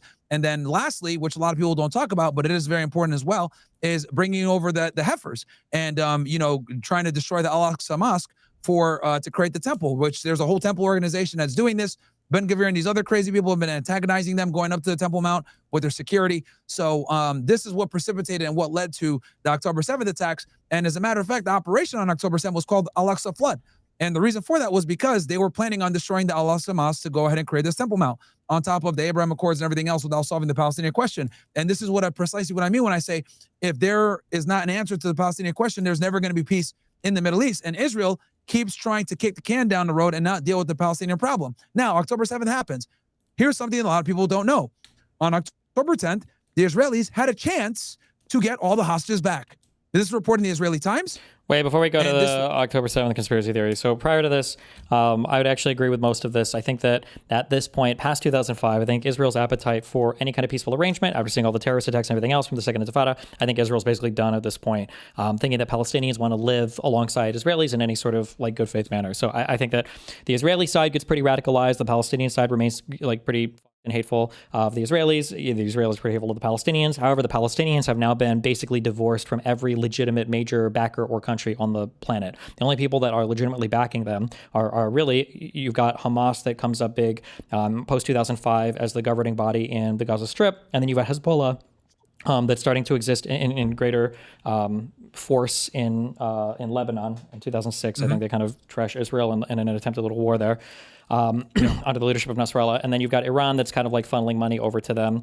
The Houthis kind of sort of take an interest, I think around 2017, 2018, I think Iran starts pumping a little bit more money to them. Houthis don't really give a fuck about what's going on in Gaza, though. They'll just do a little bit for Iranian money, basically. But yeah, this is, at this point, nobody wants to deal with the Palestinian problem. I think Palestinians don't have a genuine solution in mind for peace, and Netanyahu is totally fine to keep kicking the can down the road. and solidify basically peace with the rest of the Arab world. And I largely agree with that at this point. But I mean, like, this is where we're at, where neither side is. I mean, I would argue for the Palestinian side that they have never accepted any peace agreement. Israel feels like there's not going to be any peace, especially after all the terrorism in the Second Intifada. And now, yeah, this is where we're at. We're both sides just trying to infinitely the other over, and then we come to October 7th, sure. Yeah, well, I mean, like, as you know, there is a potential for peace, but you know, Netanyahu is doing everything in his power to not answer the Palestinian question and sidestepping it, which obviously agitates the problem, and he doesn't want to exercise any type of diplomacy at all.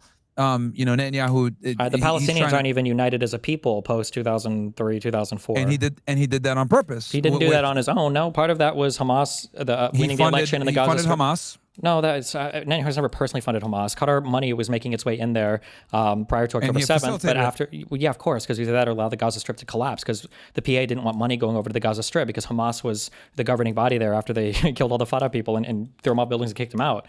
But yeah, Hamas is the government basically in the Gaza Strip post 2005 because the people there felt like they were fighting against Israel better than, you know, Mahmoud Abbas's cucked, you know, Fatah or whatever was existing. I think it was Fatah versus Hamas in the Gaza Strip.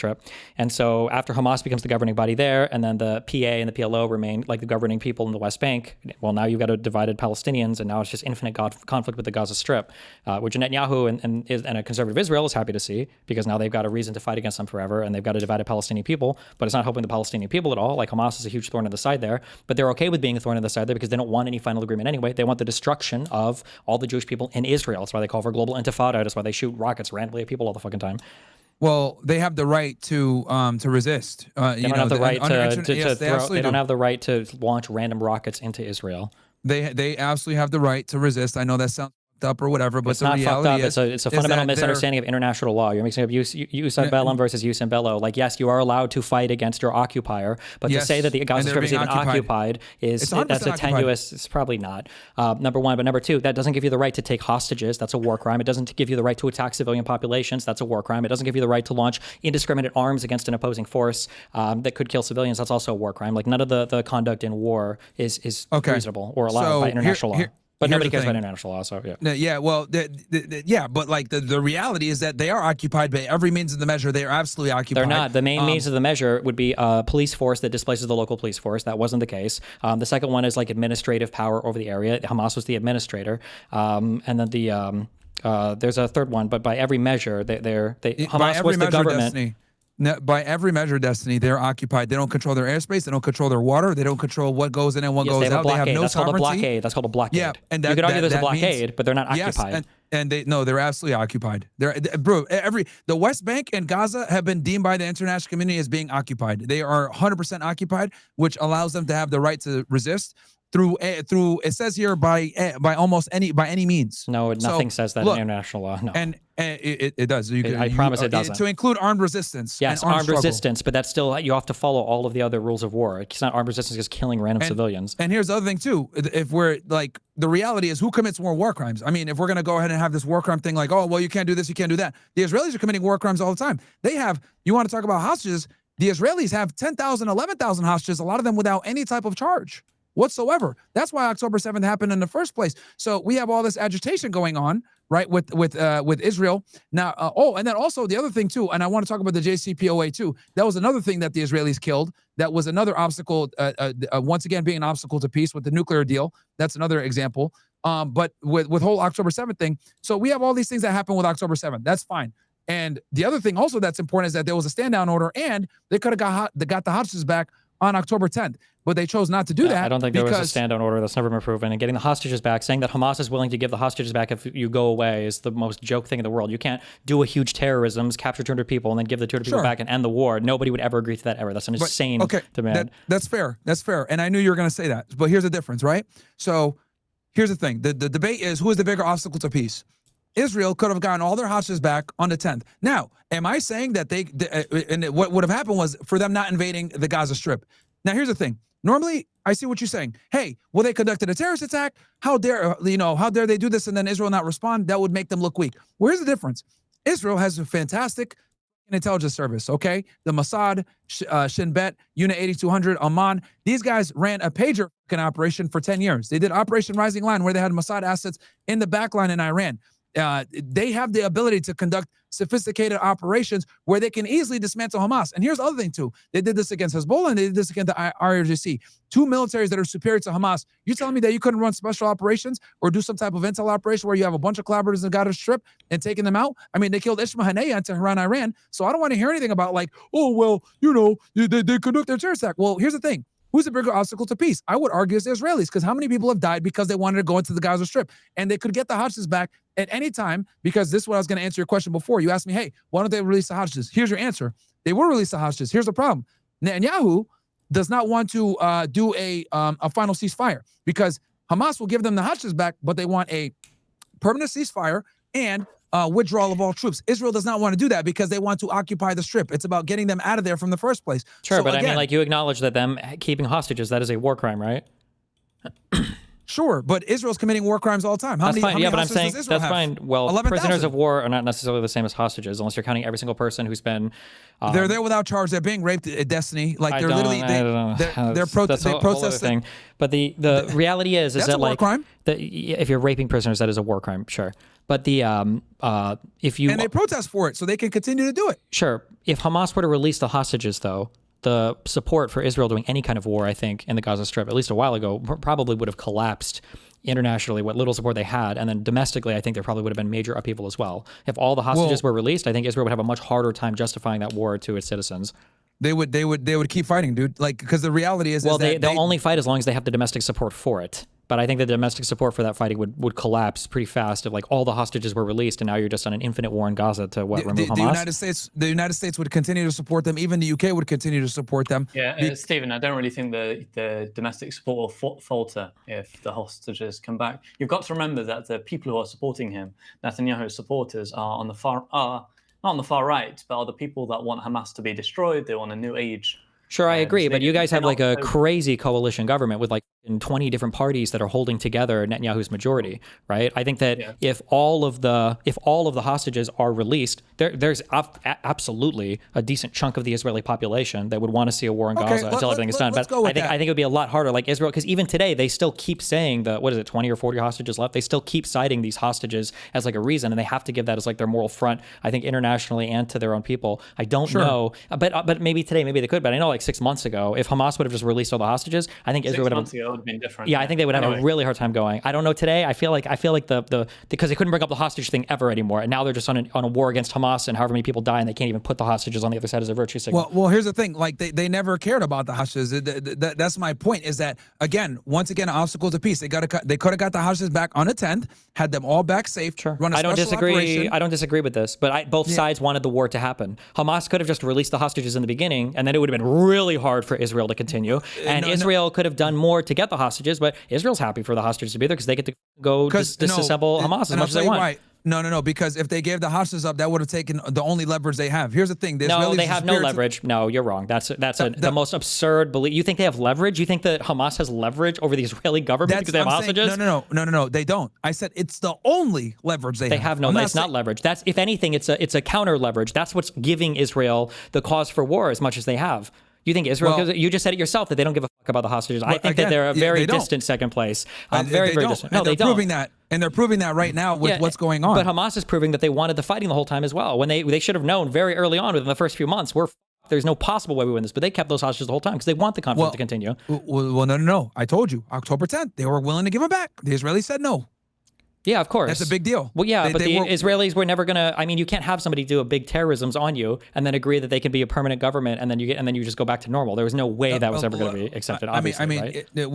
But here's the thing: like they have the capability of destroying them from the inside out. We've seen them do it with Hezbollah. They've seen them do it with IRGC. No, we haven't do it with the Houthis. What? Dude, did you not see the pager attack? You know they had bombs in those pagers for 10 years? Yeah, but that's a lot different than disassemble. First of all, no, I don't know. I don't think they had bombs on the pagers for 10 years. It was in for 10 years. New York Times reported. You can look it up. 10 years. Sure. 10 years. Sure. Okay. Number two, I think taking apart the entirety of Hamas, which is also the government of Gaza, leads to a lot more problems than attacking, the military, part or segment or thing of like Hezbollah, right? Like I think that if Israel would have done a pager attack on Hamas to kill the government figures, the policing, the military, everything else, like the whole Gaza Strip would collapse. And then what do they do after that? Well, they could do what they're trying to do now, which is basically what the point is. My goal. No. What do they do? What do they do after Gaza collapses? If they were to do the same type of huge attack and destroy all of Hamas, the legitimate government of the Gaza Strip, what is Israel supposed to do after that? They can get another government in there, or do what they always want to do, which is ethnically cleanse. They want ethnically cleanse anyway. They here's the thing. Again, my argument is simply that they are the obstacle to peace, and they could have had peace, but they don't want that peace. They want to destroy the Gaza Strip, get them out of there, and on top of that, start wars with everybody else. They literally started a war with Hezbollah. They went down. They bombed the been Houthis. At war with Israel. It's not like they just randomly started that. What do you mean? These guys have been fighting forever. Hezbollah started shooting rockets after October 7th, right? But they invaded. They did the Patriot attack. They invaded southern Lebanon. They said they were going to make it all the way into Beirut. They didn't do that. Then they went ahead and obviously conducted that attack, and then that set up the stage for Syria to be dethroned and destabilized. And then obviously they did Operation Rising Lion in the middle of peace negotiations. Like, this is a rogue state, dude. Like, they're doing whatever they want. And then they just bombed Qatar last week or 2 weeks ago. Like, they are absolutely the biggest obstacle to peace in the Middle East. Israel is the main antagonizer of almost every modern conflict. Why do you think that most of the people in the Middle East, say like Syria and Iran and maybe Iraq, generally support Israel? Like Egypt, all the Gulf states? Because they're cucked by the United States. That's why. Do you think that if Saudi Arabia, the rest of the Gulf states, and Egypt could choose, who do we want to lead the Middle East going forward? The Ayatollah or the Knesset or Jerusalem or Israel? Who would they choose? Would they choose Iran or would they choose Israel? Well, preferably they'd want Saudi Arabia to do it. Saudi Arabia is like, yeah. Wait, let's look to Saudi Arabia. Who would Saudi Arabia rather be partners with, Iran or Israel? Israel. Everybody would choose Israel. This is a country that's fought its way to, yeah. No, because here's the thing you got to remember. Yes, maybe the politicians might say, you know what? Yeah, politically it'd be easier for us to deal with Israel. But the reality is the people of the land would have a serious problem with that. This is why Saudi Arabia is so scared to recognize Israel, and a lot of these Arab countries are scared because they look at it like, yo, that's like we have our Palestinian brothers over there being killed or whatever. The Muslim world would have a problem with that. So what I think is, and here's the other thing too, a lot of people don't know this, Iran and Saudi Arabia are exercising diplomacy now. They started recognizing each other in 2023. So they might be on the path to that, but they have a highly contentious history with each other, where Iran has been like directly attacking now, or not now, but I think in Trump's first presidency, they were attacking Saudi Arabian refineries with drone attacks for the first time ever, I think in 2019. Yes, you're 100% so they might be right, working their way towards like peace now. But like, no, they already got peace going. So since 2022 or 2023, they've been formalizing negotiations, and they recognize each other. They literally, their militaries do flight simulations together. Like, there's peace between the two now. I'm telling you, Israel is the biggest problem in the Middle East, and it is the main antagonizer for all the wars in the Middle East. Because before Israel's creation, we didn't really have a beef in the Middle East like that, dude. The whole Ottoman Empire. Wait, hold on. The United States wasn't even like enough of a foreign power to do anything in the Middle East. What do you mean? I would argue we were at the pinnacle of power after World War II. Yeah, but Israel didn't exist until World War II. Precisely, and they're the ones that started the problem. No, but the United States had I don't think the United States cared or had anything to do with conflict, really, with the rest of the world. Even World War I, we were kind of involved with. Prior to that, we were doing our own thing. I mean, we're involved in World War II, but like, Israel has extended the war because if you look at a lot of the modern wars we have now, it's been for the benefit of Israel, especially this war on terror. It's a whole bunch of bullshit. And here's the other thing too I want to say with Iran, right? They always say Iran's the boogeyman and all these other problems, right? The only reason Iran is fighting so hard to get a nuclear bomb now, especially, is because we pushed them to do that because of Israel's reckless foreign policy, where they're bombing Iran, they're attacking Iran all the time. We pulled out the JCPOA. Why do we pull out the JCPOA? What do you mean? Are you implying that there was no conflict in the Middle East, all the conflict that happened in Yemen with Egypt in the 60s had nothing to do with Israel. The Iraq-Iran war didn't have anything to do with Israel. The Afghanistan civil war I don't think had anything to do with Israel. Turkey and all of their revolution to create themselves as their own state in the late 1910s or whatever, 1920s, had nothing to do with Israel. Like, all of the stuff that happens across like northern Africa doesn't have anything to do with Israel. Like all these places were violent in conflict places, especially after the collapse of the Ottoman Empire. We have an interventionist foreign policy because of Israel, and we have destabilized, assisted, or done coups in so many different places all across because the of Middle East. Israel. Because of Did Israel make us go to Yes, South 100%. America and coup all the countries that were involved in South America as well? I'm talking about the Middle East. Like, Yeah, for but example, hold on. But if let's we talk had, about Iran. wait, you can't just say they made us do it in the Middle East and that's the only reason we did it. But we also did it in Taiwan, or not Taiwan. I'm sorry. We did it in Korea. We did it in Vietnam. We've done it in how many countries in South America and Cuba? Like it seems like we kind of did that everywhere in the Cold War. Everybody was doing that everywhere in the Cold War. The Soviets versus the U.S. No. Sure, but remember the debate is who is the bigger obstacle to peace. I'm saying that Israel is a bigger obstacle to peace than Palestine or any of these Arab countries, because Israel's foreign policy is to literally their motto is rise up and kill them first. And then don't forget first what that's Iran. not Israel's. I don't even know what that means. Where are you getting that from? Number one. That is, what that is is one Iran? of their mottos. For Iran, rise up and kill them first. Okay, I'm not sure where that comes from. What that means, but for Iran, like Iran is also has been fighting with and killing troops in the Middle East as well. Like post. No. We okay. Operation Ajax. What did we do? We got rid of Mogadishu, right? Their democratically elected leader. What does that have to do with Israel? Israel was involved with us, the Brits. No, you're dead wrong. We did that on behalf of the British because the Brits wanted their oil refineries, and because he was going to. Iran was going. Yes, but that was because Iran was going to nationalize all of their oil refineries, and Britain didn't want to lose their investment there. That was of course. And the Israelis were involved in helping. I don't know how they might have been involved in helping. Israel wanted 100%. to help everybody in the West. Yeah, but we did it because of Britain. If Israel didn't exist, we would have still done that same thing. Well, here's the thing. Yes, we did it to help Britain, but at the same time, we also what was one of the first things that Iran did when the Shah came in after him getting thrown out, or once the Shah came to power, he recognized Israel. I think he was the first country in the Middle East to recognize Israel. What is that? How does that prove any point? What I'm trying to say here is that Israel has either been directly involved in or one of the main precipitators of us creating this interventionist foreign policy. Hold on, wait. Are you saying that Israel had some interest, that was a great boon to Israel, that Iran recognized them as a country? No, 100%. Absolutely not. Absolutely. They were the first country in the Middle East to recognize them. A big what does one it too. matter? That's a bunch of energy. Iran is That's barely huge. even considered the Middle East at that point. This was we're a non-player in World War II. What do you mean? What was Iran doing in the 40s and 50s? Literally nothing. People are trekking through here. Iran, there's literally nothing. They had a lot of oil, enough where we had to run a coup. They were a player. That was not, but that was not that had nothing to do with Israel. That wasn't helping Israel. Israel's main conflict at that point. If you do history of Israel, you don't hear anything about Iran. Iran is not involved in any of these conflicts or helping much at all until you get to 2000s. Okay, Israel's primary arch nemesis the entire time has always been Iran. Once they got rid of Saddam, they've been fighting like hell to get rid of Iran. Yeah, That's this is why they've been trying to get us to bomb them. This is post 2000s. You just said that Iran recognizing Israel was some great help to Israel. Israel's main enemies were Egypt and Syria and Jordan. That's after we destabilized Iran with Operation Ajax, because that was a benefit to the Brits and to the Israelis. Obviously, it benefited multiple people, but again, for us Israel wasn't hurt by Iran. It didn't help them at all or hurt them. It definitely helped them. It was one of the first countries in the region to recognize that. It Doesn't help Israel. And what did that help with? It didn't help them in the Suez Crisis. It didn't help them in '67 with the Six-Day War. It didn't help them in '73 with Yom Kippur. No, it definitely did help them to have a country in the region recognize them. How did it help them? Well, for one, since the Brits control their oil, that the Israelis were able to benefit from that, because that was the big reason why they even conducted Operation Ajax, because Mogadishu wanted to go ahead and actually nationalize the oil, and the Brits were like, hell no, we want to make a bunch of money. The Israelis benefited from that significantly. Right? For how? From a cash transfer or from? No, because what ended up happening was Iran became a vessel state for the West, and then Israel benefits from anything that we do that's a vessel of the West.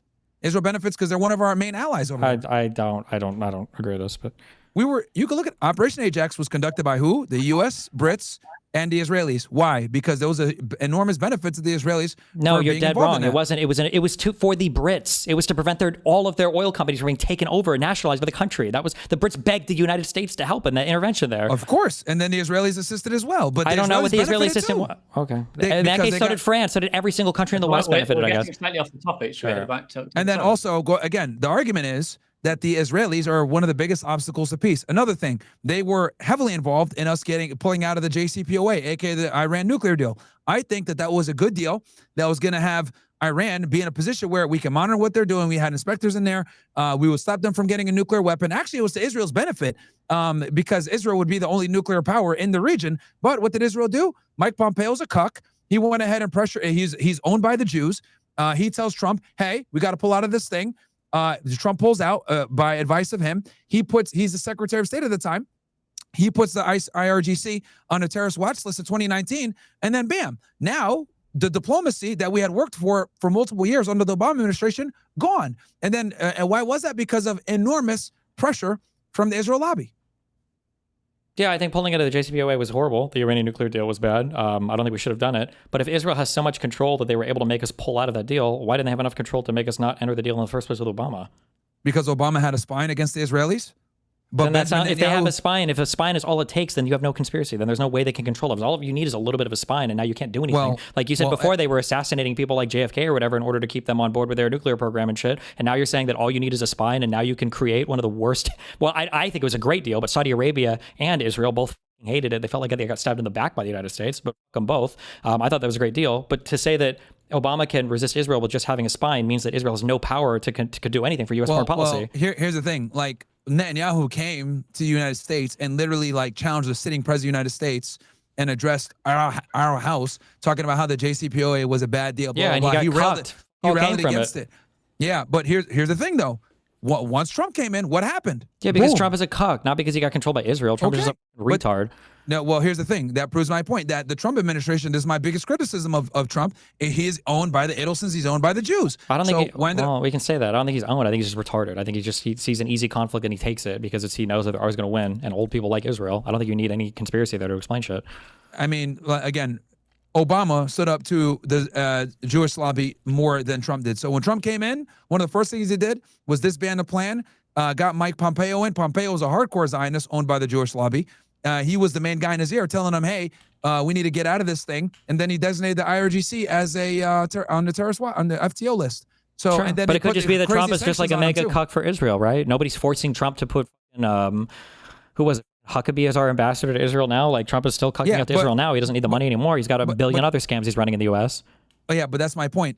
Once again, Israel, wait, what's your point? How is it that every time they support them and every time they don't support him, it's like always somehow fits your theory? Like Obama has a spine and then Trump was forced and Trump won, but then he does the exact same thing in Trump too, even though he's not forced in Trump too. Like every single thing can be explained by the same like conspiracy. Like, they did a secret paper or they wrote the clean break memo in order to get the U.S. to go to war, but it didn't work or do anything. So then they had to fabricate the anthrax thing. Well, why would they even write the memo? They should just fabricate the anthrax thing. Like every single thing can always be explained by whatever conspiracy. Like there's no way I can't even falsify any of it. Like, okay, so here's the thing. Okay, number one. The argument is, who is the bigger barrier to peace? My argument is that it's the Israelis, and I'm using the angle of them pulling out the JCPOA. Now, with that said, the argument is who's a bigger detriment to peace between Israel and the Palestinians, right? The Palestinians can't be a detriment to peace with the Iranians. That's not even relevant, right? Insofar as Israel... Yes, it is, because the Iranians back Hamas and back the Palestinians. So yes, it is a detriment to peace. So but they only back the Palestinians because they don't like Israel. They don't give a fuck about the Palestinians. They just do it because they're trying to fight with Israel and Saudi Arabia and the United States. Because Israel is a rogue state that has a nuclear weapon. So obviously the acts of resistance was created to insulate themselves and protect themselves. How is Israel more of a rogue state than? Is it more of a rogue state than Yemen? It's more of a rogue. You could make the argument. I think is it more of a rogue state than Iran? More of a rogue state than Iran. Iran was a part of the JCPOA. It was a part of the International Non-Proliferation Treaty. They actually had inspectors come in. Israel has a nuclear bomb that's illegal. That they stole from us. Having a nuclear bomb makes you a rogue state? Isn't that like the exact 100%. opposite? Wouldn't you imagine that a rogue state having that you stole? Okay, 100%. I feel like that every other person on the planet would say that is the exact opposite. A rogue state having a nuclear bomb seems like the worst possible thing ever. I think that if they were a rogue state, they would have used it or something, right? That's definitionally like a rogue state is one that can't be controlled or... Destiny. They bombed Qatar like 2 weeks ago. Okay. That is one of our main allies with the biggest military base. You know how crazy that is that they bombed one of our allies? It's people. Everybody bombs people. Like, Iran has bombed Saudi Arabia. Like, what do you mean? Like, yeah, they bomb each other over there. What do you mean? Destiny. We give them a lot of their aid. We give them billions upon billions of dollars. I think this year alone we've given them like $16 billion. Yeah, sure, yeah. And they bombed Qatar. Qatar has the biggest military base, U.S. military base there. That is one of our close allies. They are the intermediary to try to stop this war, and they still bomb them. That's crazy, dude. Well, but it's not like they're not like bombing. You're making it sound like they're like carpet bombing their cities or some shit, right? It's not like they're out there like, they're definitely targeting. Let me refresh my page. Sure. Can you guys still hear me? Yeah. But I think the big, my video's frozen. Sorry. Sure. I think the big issue is that like Trump has absolutely no desire or control of Israel or any idea what the fuck is going on in the Middle East. So now Israel is doing, as I've said from the beginning of this debate, I feel like there's a really hard point to understand for most people. Israel will try to do as much as it can get away with, but Israel has constraints internationally and constraints domestically. When those constraints disappear, you could see some crazy shit, although arguably that might be true for literally any state, right? Who knows what North Korea would act like absent a China? Who knows what... do you think Myron's there? Can you hear us? Oh, maybe not, yeah. No, I'm here. Can you? I just can't see. You guys just can't see me. I'm restarting my. I think it says here that your device struggling to record. I think it's recording on your end, Ellie. Maybe that's what the problem is. It's probably recording mine, but I'm not sure why it's not recording on your end. Yeah. It says you've stopped recording now. Oh, he's left. Yeah, I think it's taking quite a long time. Should we start heading up? Start aiming to finish in terms of... Yeah, sure. Isn't it like 3 a.m. where you are? 4:45, 4:49. Wow, you're a warrior. All right. It's turning back on. Can you guys hear me? Only a blue screen. Yeah. I restarted my switcher. Hopefully it'll come back on here in a second. Okay. Just before you continue, I think we're going to try finish in the next few minutes as well. So just keep that in mind. Yeah, sure. But yeah, so going back to what I was saying, with the whole the JCPOA and everything else like that, I think that Israel is a bigger rogue state because they bomb they assassinate negotiators, they do clandestine operations, they do false flags, they undermine us all the time as their main person. Did you know that back in the Bush era that they had tried to get a false flag? Mossad operatives literally pretended to be CIA operatives, and they tried to arm the Jundullah to conduct a terrorist attack into Iran at the end of the Bush administration. This is back like 2007, 2008. And they obviously, the Iranians foiled the plan, but then they found out that Jundullah was actually being supported by Mossad, and they figured it out. But they were planning to be CIA guys. Like, the Israelis constantly do bullshit in the Middle East and try to get us involved in it. I understand, but everybody does bullshit in the Middle East. And to say Bush knew about this, Bush was literally the one that put Iran on the axis of evil. The IRGC, led by Soleimani, he didn't want to go to war with them. No, but we were already at war with them largely, right? Like the Iran and the Quds Force have been doing tons of intervention in Iraq. Like arguably a lot of the deaths that happened there were a result literally of foreign Iranian operatives. A lot of what was going on in Syria was a result of, assistance from Iranian foreign operatives, or the money or the resources or the training that they would send to Hezbollah in southern Lebanon. Like, yeah, Iran does shit all across the Middle East. They're like the America or Russia of the Middle East. Yeah. But the difference is that we don't give billions of dollars in aid to Iran. We give it to Israel. They need to be beholden to us, but they're a rogue state that does reckless stuff. I mean, the fact that but they probably are generally. Now, I'm not going to say prior to Trump too. I don't know how wild it necessarily is. It's kind of wild, but the issue we have right now is that the president is a retard and doesn't know anything about the Middle East, so he doesn't give a about anything that happens there. That's our big deal now. So now you're seeing people act crazy. But yeah, he's too controlled by the Jews. This is the problem. He's not controlled by the Jews. He's a retard. 100% he is. He's retarded. That's the issue. If retarded on some things. On all things. on the Middle East, yes, 100% cucked and owned by them boys.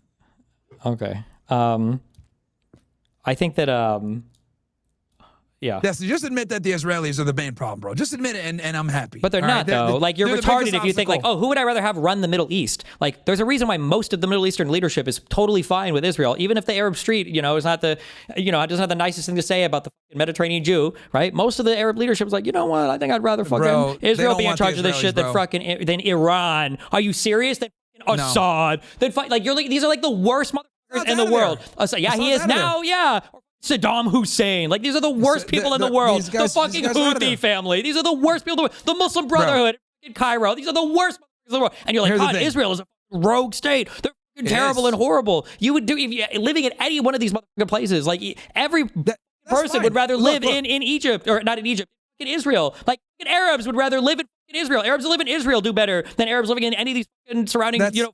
Hold on, Destiny. That's not the argument. The argument is simply, remember, the debate is, who is the bigger obstacle to peace? I'm saying I understand that's the debate is, but you're making about the entire Middle East. We're talking about the biggest obstacles to peace between Palestinians and the Israelis, and you were talking about the broader Middle Eastern region. But I'm saying that the broader Middle Eastern region, Palestinians aren't even going to have like any influence on this, of course. But between the Palestinians and the Israelis, the Palestinians will never settle for peace with the Israelis because they always feel like they can get more, so they have no incentive to do it. At this point, Israelis are radicalized so much that they figure Palestinians don't ever want peace, so they're going to keep fighting with them, and that's where we're going to go indefinitely until some international leader takes an interest in it and pushes for it. The Israelis illegally occupy them. Okay, they're in apartheid. They don't have any representation. They're being occupied by a foreign government. They have no rights, nothing. So yeah, of course they're going to resist. And according to international law, they have the right to resist because what Israel is doing is illegal. Everything about Israel is illegal. The settlements, the way the country came as a formation, everything about it, according to international law, is illegal. That's what all the Palestinians think, and that's why they'll never settle for peace because they think it's all illegal and it doesn't count, and the international community is going to save them. And here's the other thing too.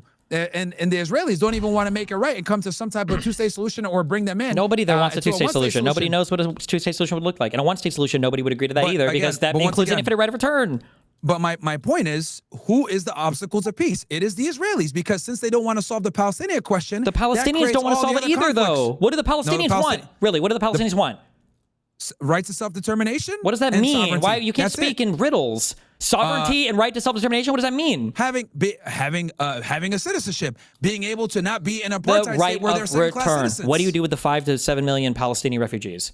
Okay, nobody wants to talk about that. That's one of the huge issues that the Palestinians won't touch. I didn't say the right of return. I didn't say. I know you didn't, but that's what comes up all the time. That's one of the huge things. Even that you brought up the Arab peace resolutions or whatever before. That's a huge thing. No. That's not. Here's the thing. Most of the Palestinians now understand that that's probably not going to happen. A two-state solution with sovereignty and their own ability to have self-determination, which means their own government, their own military. That's fine that you think this as a Westerner. No Palestinian has ever given up any right of return ever. No Palestinian leadership has ever put on paper the number of right of return refugees that would come back. That's never happened. That's great for you to say that, but they've never acknowledged that. Well, here's the thing. They won't even give them the right to self-determination. So how the hell are they going to even get these are flower words. They mean nothing. What the f is right of self-determination? This doesn't mean anything. It's simple, Destiny. Being able to govern themselves and being able to have their own Hamas governed themselves. The Palestinian Authority governs itself. What do you mean? With their own military, where they're not occupied, where they have their own airspace, they have their own water, they're not controlled. Their food and the power isn't controlled by the Israelis, where they can turn it off at any single time. That's why we got a genocide going on with famine, because the Israelis control everything. That proves my point that they're absolutely occupied, the fact that they're starving them. So having their own sovereignty, Destiny, you're smart. You know what that means. Being able to have their own real country. That's what it comes down to. Sure, where's the leader that's negotiating for that? This doesn't exist. There's no deal. There's nobody saying this. They don't give it to them. No, they haven't. The Oslo Accords was the closest to that, and they killed the fucking guy that set it up, bro.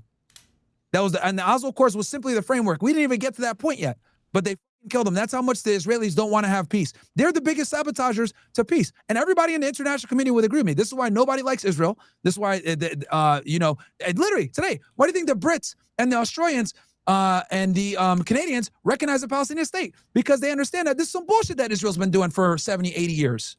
They know talk is cheap. Yeah, that's fine. They can say what they want, but at the end of the day, nobody is like intervening to do anything. It's all of this is just to make people feel good about themselves. Is why Canada invented a new definition of genocide to say that they were genociding their natives so they could feel good about themselves, because it's a pat on the back. But at the end of the day, none of these people are doing anything to advance any of the causes.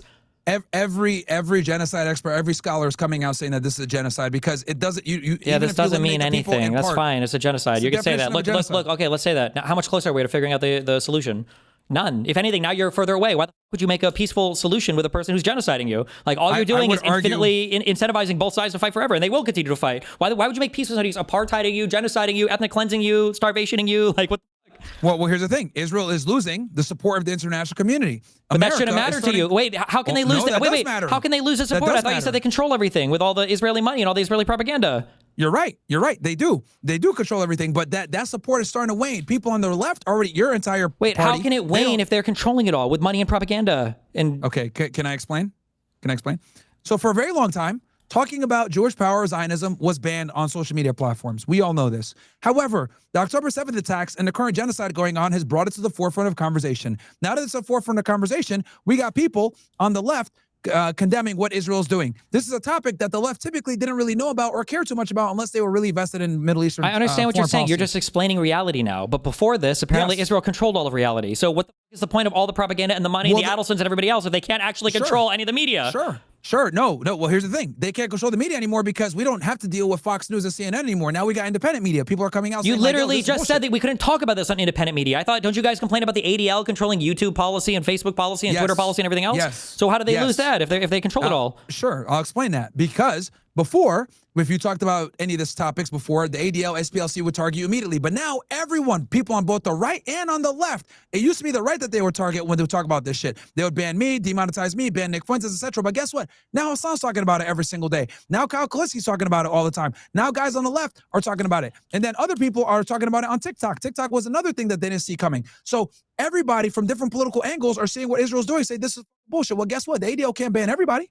So now that it's coming out, what Israel's doing and the world is waking up, now this has been brought to the forefront. And this is why Israel's getting absolutely decimated in the press. That's why Netanyahu's running around doing all these stupid ass softball interviews, but won't do an interview with someone that's going to ask him real questions because he knows he's conducting a genocide. He obviously, everybody feels like there was a stand down order. How the hell did the IDF take 6 hours to respond? We know the Hannibal Directive was activated on that day. We know that they went ahead and sabotaged a bunch of shit. That it could have included peace, included getting their hostages back on October 10th. So he doesn't want to do any real interviews. Israel's getting cooked, and they're losing support. And the United States is waning support on them right now as well. Even Trump admitted, "Damn, it's really tough to defend Israel nowadays." Okay, where are we at, Eli? Yeah, we should probably just wrap up. Do you want to give a 1 minute recap each, or? Sure. Des, you want to go first, since I've went first every time? Yeah, I feel like I feel like I've stated my position a million times. Like on the final part, like it's difficult arguing against all the Jewish conspiracies because like they're simultaneously like the most competent propagandized people ever who can control every single part of the media. But then when too many people notice, all of a sudden they have no control over any of the media. It's impossible to argue against these Mossad organizations that are at some points in U.S. history so powerful that they're literally assassinating presidents and stealing enriched uranium for nuclear programs. And then at other points so weak and cucked that part is true. Alex Jones and Myron Gaines and other people and Hassan Piker are able to fight against them on the powerful alternative media platforms on YouTube. The reality is like the ADL and all these platforms were banning like crazy in 2021, 2020, and then they reversed course on their policy for probably because I felt like the censorship was too much. But I just don't understand how like the Jewish conspiracy shit is like so powerful at other points and then so weak and cucked at other points. It doesn't make any sense to me. But like it's always infinitely explanatory of literally everything except for when we don't want it to be, and then it's not. So I don't know. Good. Hopefully the forces of good prevail, I guess. Okay. Okay. So my summary, I'll try to make it quick here, but I'll summarize almost everything here. So nice and simple. My argument is simply that the Israelis have been the biggest obstacle to peace in the region, chiefly because they keep ignoring the Palestine question. We figured this out since 1937 up until now to 2025. Peel Commission, we know your boy Ben-Gurion had no interest in actually doing any type of deal with the Palestinians because he wrote to his son in letters in 1937 that the goal was to always take Palestine in whole. So first it was 20%, then they moved it up in the 1947 partition plan to 56%. And then obviously that led to the war. The Israelis won that war and declared their independence. That war was done through paramilitary groups like the Irgun, Haganah, Stern gang. The very terrorism that they condemn today is exactly how the country was formulated in the beginning. Then that leads us to fast forward to the 1967 war, where we had the 242 agreement, which was literally written ambiguously. It was written purposely in that way so that the Israelis can stall for time. It wasn't until they made a deal with the Egyptians in the Camp David Accords in 1978 where they left the Palestinians out completely, and they also left them out in the 1967 242 plan as well. And then what ended up happening after 1967, they procured a nuclear bomb during this period of time against the advice of our former president, John F. Kennedy, which is another escalation. Obviously, the Yom Kippur War happened. They threatened to use a nuclear bomb in there, once again, subverting the peace process, putting Nixon in a very difficult spot where we had to give them the biggest airlift so they can win the Yom Kippur War because they would have lost. Then you fast forward to 1993 with the Oslo Accords. Yasser Arafat conceded and gave them the ability to be recognized as a state, their sovereignty, and denouncing violence, and the fact that Israel has the right to exist. Yitzhak Rabin, all he gave him in exchange was the PA, which was nothing more than a security force that worked on behalf of the Israeli government and the Shin Bet. What ended up happening after that, a year later, Yitzhak Rabin gets assassinated by a far-right member of the Likud party. Benjamin Netanyahu takes power after that. The Clean Break memo is written where they write up in our strategy of how they're going to take over the Middle East, 7 different countries. Fast forward over to the Camp David Accords in 2000. That was a bullshit deal. The West Bank was fractured for the Palestinians. The Israelis maintain all the main resources, all the fertile ground, all the waterways. They control 60% of the West Bank. They continue to expand it. In the time that Yitzhak Rabin was done, it was kicking the can, which would give them more time to expand because the Israelis practice this very devious tactic of facts on the ground, which basically is, hey, let's go ahead and have a peace deal now. And then a year passes by, 2 years pass by, they expand the settlement. Oh yeah, well, we can't negotiate like that anymore, blah, blah. And they've done this purposely. They always kick the can down the road. And we know this based off what's going on in 2023. Then you fast forward in 2001, the war on terror. We know that was a lie because PNAC and the Clean Break Memo and the Jewish neocons that ran our American foreign policy in the early 2000s basically got us into war with Saddam Hussein and Iraq, which didn't benefit us at all. Once again, subverting the peace process. Then we fast forward into October 2023. Many people think that Benjamin Netanyahu allowed the conflict to happen because he benefited from it. He was able to invade every country he wanted to invade, was able to operate his Mossad operations that he wanted to do with Operation Rising Lions, Operation Pager Attack. And he was able to keep himself out of prison. I forgot to mention that as well. He had quite a bit to gain from waging a war on 7 different fronts and keeping himself out of prison, which he definitely would have been convicted of on the corruption trial. So, and then they also got the United States to pull out of the JCPOA, once again, subverting peace by giving an enormous amount of pressure on Mike Pompeo, on Donald Trump, to pull him out while simultaneously maintaining an illegal nuclear program that they procured against the wishes of our former president, John F. Kennedy. So that, for all those different reasons, which obviously I'm summarizing from a bird's eye view here, for all these reasons, this is why Israel has been the biggest obstacle to peace in the region by not giving the Palestinians a state and creating wars all across the Middle East up until this day and refusing peace up until the point where they literally bombed one of our best allies in the region with our biggest military base, once again subverting American influence in the region, embarrassing us, putting us in a bad political space because the Israelis don't give a fuck about peace. They just want war and they want to have the hegemony in the region. Well, thank you so much for coming on. Awesome. Thanks for having me on, bro. It's a good discussion. Destiny, it's always good to talk to you, bro. Yeah, I appreciate the conversation. All right. I'll stay on stream, guys. But shout out to you guys. Or you guys want to shout out your stuff, where people can find you? You can search up Eli Hasell on YouTube. I'm sure everyone knows Destiny. Yeah, youtube.com/Destiny, kick.com/Destiny. Fun times. Also your payment thing that people can subscribe to you. Destiny. Yeah, where's your Destiny.g. Okay, cool. All right. Have fun. Thanks a lot. I'll see you guys later. All right, man. Later, guys. Peace out. Peace. Thank you so much. See you. Good time. All right. Cool. Let me close this out.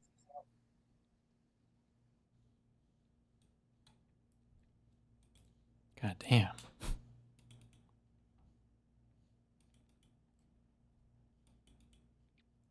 What'd you think of all that? I mean, I pushed it, I think, as hard as I could have on this debate, but like, it's really hard to move on when you have big factual disagreements that you can like just look up. Like, so from like the very, very, very beginning, right? Did Jews conquer the land from the Arabs, or did they buy it and kick them off? Like, if we're disagreeing on stuff that early, like so much of these arguments, right, is history. Like, history only happens one way, and everything is obviously causal because it's happening in a causal chain.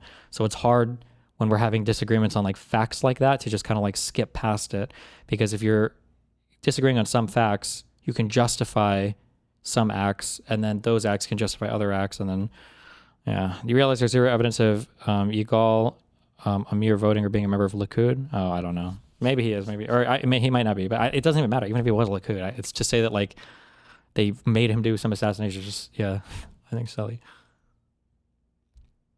I've never even heard that theory before, though. I guess if Rabin's wife wrote a book on it, I don't know if she did or if she just mentioned it in a book or not, but.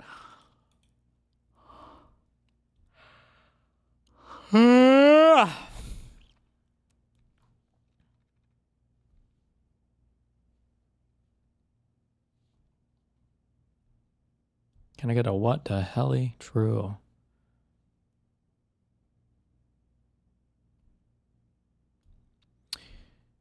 Do you ever think of doing a deep dive on the actual conspiracies to debug smaller details? Well, I feel like I have for some of them, but then like other ones come up and it's like I don't even know what to say. Like for Israel, like why the fuck would Israel have been